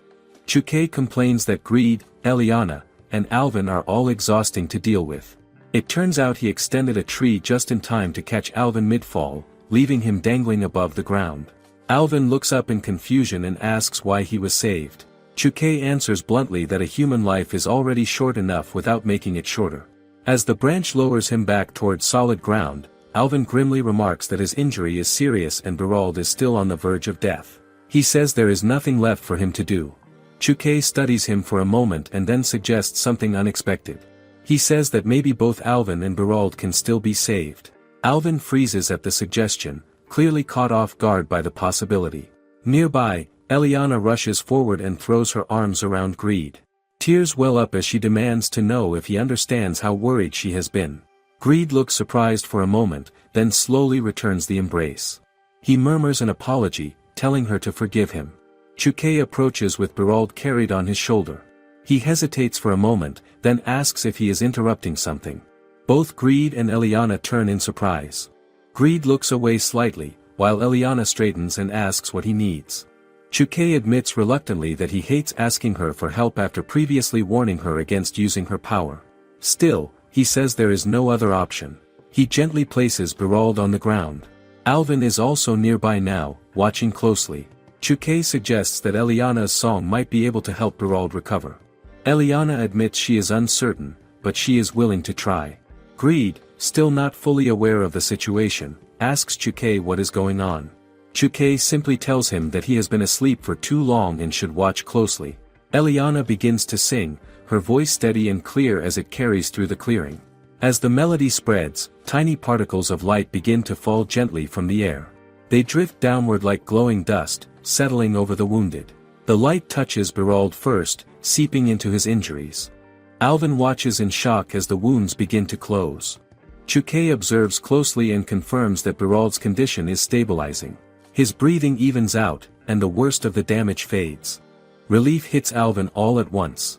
Overcome with emotion, he breaks down in tears and rushes forward, embracing Eliana tightly. Eliana is caught off guard, startled by the sudden hug, but Alvin continues thanking her repeatedly, his voice shaking as tears stream down his face. The same light spreads to Alvin's own wound, and even Greed's injury on his shoulder begins to heal. The effect is subtle but undeniable. Greed turns toward Chukei and asks what is happening. Chukei explains calmly that Eliana carries a form of magical protection granted by both Crinea and Greed himself. The combination of Dryad and Dragon blessings has manifested into an unusual ability. When she sees someone she genuinely wants to save, her song can trigger a healing response. However, Chukei warns that there may be side effects if it is overused. Despite knowing this, he admits he still asked her to use it in this situation. Greed agrees with him, acknowledging that it is not something that should be relied on lightly. Meanwhile, Alvin continues to cling to Eliana, still overwhelmed with gratitude. Eliana looks increasingly flustered and unsure how to respond. Chukei glances at Greed and asks if he is comfortable with Alvin hugging her like that for so long. Greed looks back, confused, and asks why he would care. He assumes Alvin is just another woman, unaware of his true identity as Eliana's former fiancé. Chukei sighs and decides not to correct him, simply going along with the misunderstanding. In the midst of the moment, Eliana finally speaks up and calls out to Greed. She says they should go home. Greed pauses for a brief moment, then gives a small, quiet smile and agrees. Greed sits at his desk and reflects on his strange position. He knows he is a dragon, yet through a chain of events he now lives as a king. His days feel heavy. They are filled with constant complaints and responsibilities that never seem to end. In front of him lies a mountain of documents. He holds a stamp in his hand and quietly admires it. It saves him from the endless task of writing his name over and over again. With a single press, the work is done. Why should something so simple belong only to him? Alvin enters the room and apologizes, explaining that the stamp is a symbol of authority that only Greed can use. Greed does not see the point. To him, it changes nothing who presses it. Still, Alvin places another stack of papers on the desk. These are plans for building a clinic. The pile grows even higher. Greed feels his irritation deepen. This is not his only problem. He cannot ignore the uncomfortable truth. What kind of man enjoys working side by side with his wife's former fiancé? He watches as Alvin calmly points out more documents that need to be stamped. Is this some kind of test? His thoughts drift back to weeks earlier. At that time, he can hardly believe what he is hearing. Alvin introduces himself again and calmly explains that he has become Eliana's aide. Greed struggles to process it. The same man who was once engaged to her now stands here, ready to serve. Eliana reassures him that Alvin may be a little unusual, but he is reliable and hardworking. Greed feels his frustration rise. He refuses to accept it. He declares that Alvin will serve him instead. To his surprise, Alvin accepts immediately and even seems pleased. This reaction unsettles Greed. He cannot understand it. He believes he ruined Alvin's life, yet Alvin shows no resentment. Is it genuine, or is it an act? Eliana then expresses relief and agrees with the arrangement. She encourages Greed to make full use of Alvin if that is what he wants. The ease of her response catches him off guard.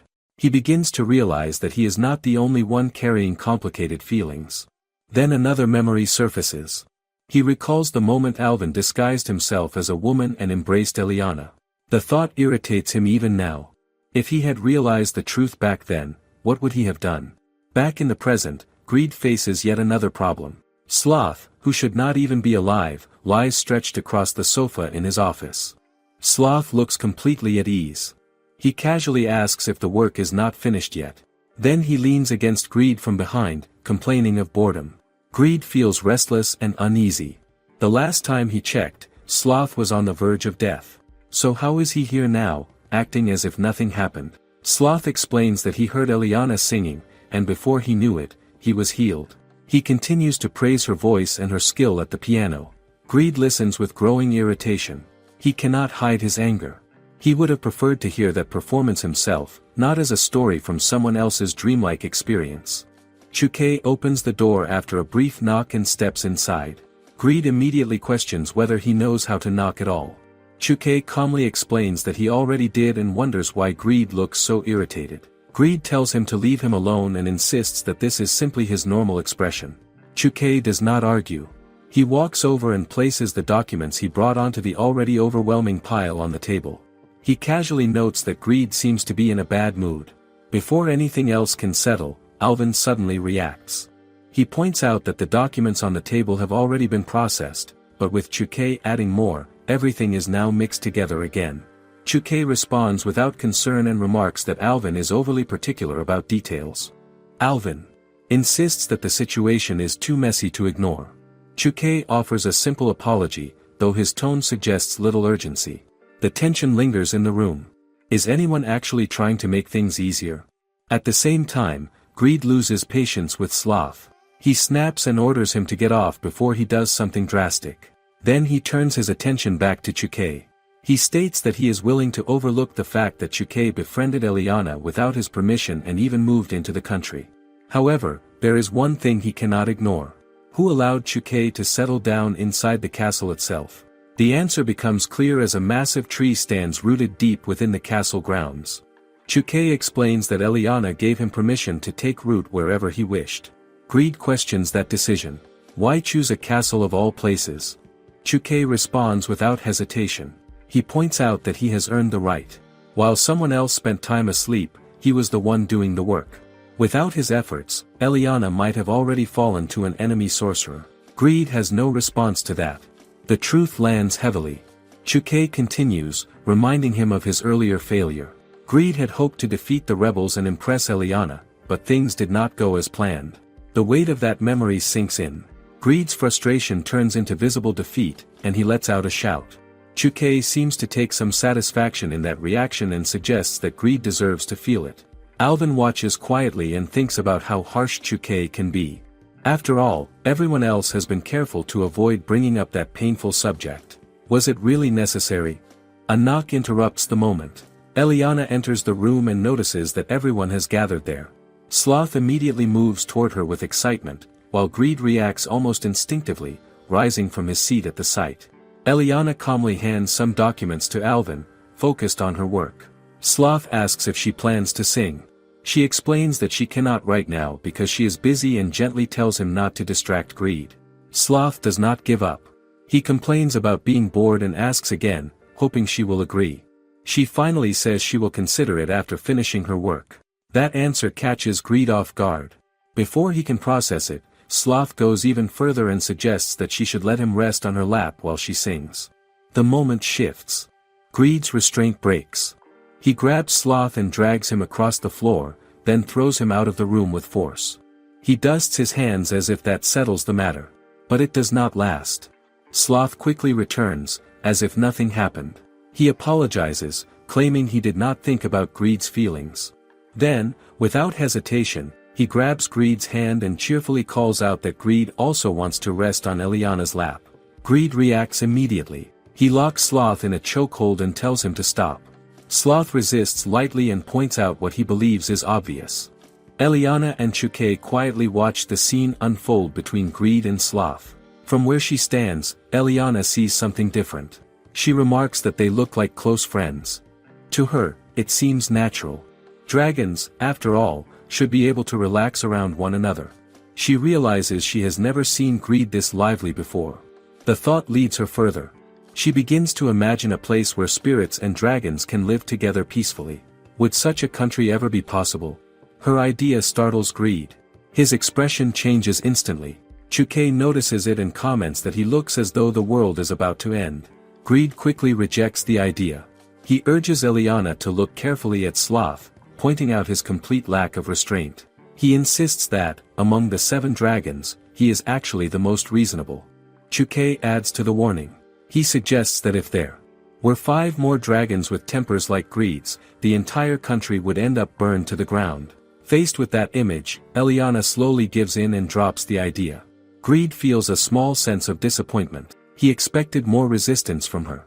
She often holds on to her ideas no matter how unrealistic they seem. So why did she back down so easily this time? Before he can dwell on it, Berald arrives and asks if he is interrupting anything. Alvin responds and asks what he needs. Berald explains that he has brought documents that require Greed's approval. As Greed watches him, he reflects on how Berald joined them without his knowledge. Berald comes from a background tied to a former prince and a clan, and he even took over leadership after the previous head died. Now he stands here as part of their growing group. Berald begins to criticize the way the documents are organized. He tells Alvin that now that they are colleagues, he will not hesitate to correct him. It becomes clear that Berald feels deeply indebted to Eliana. Because of her help, his entire family now supports her.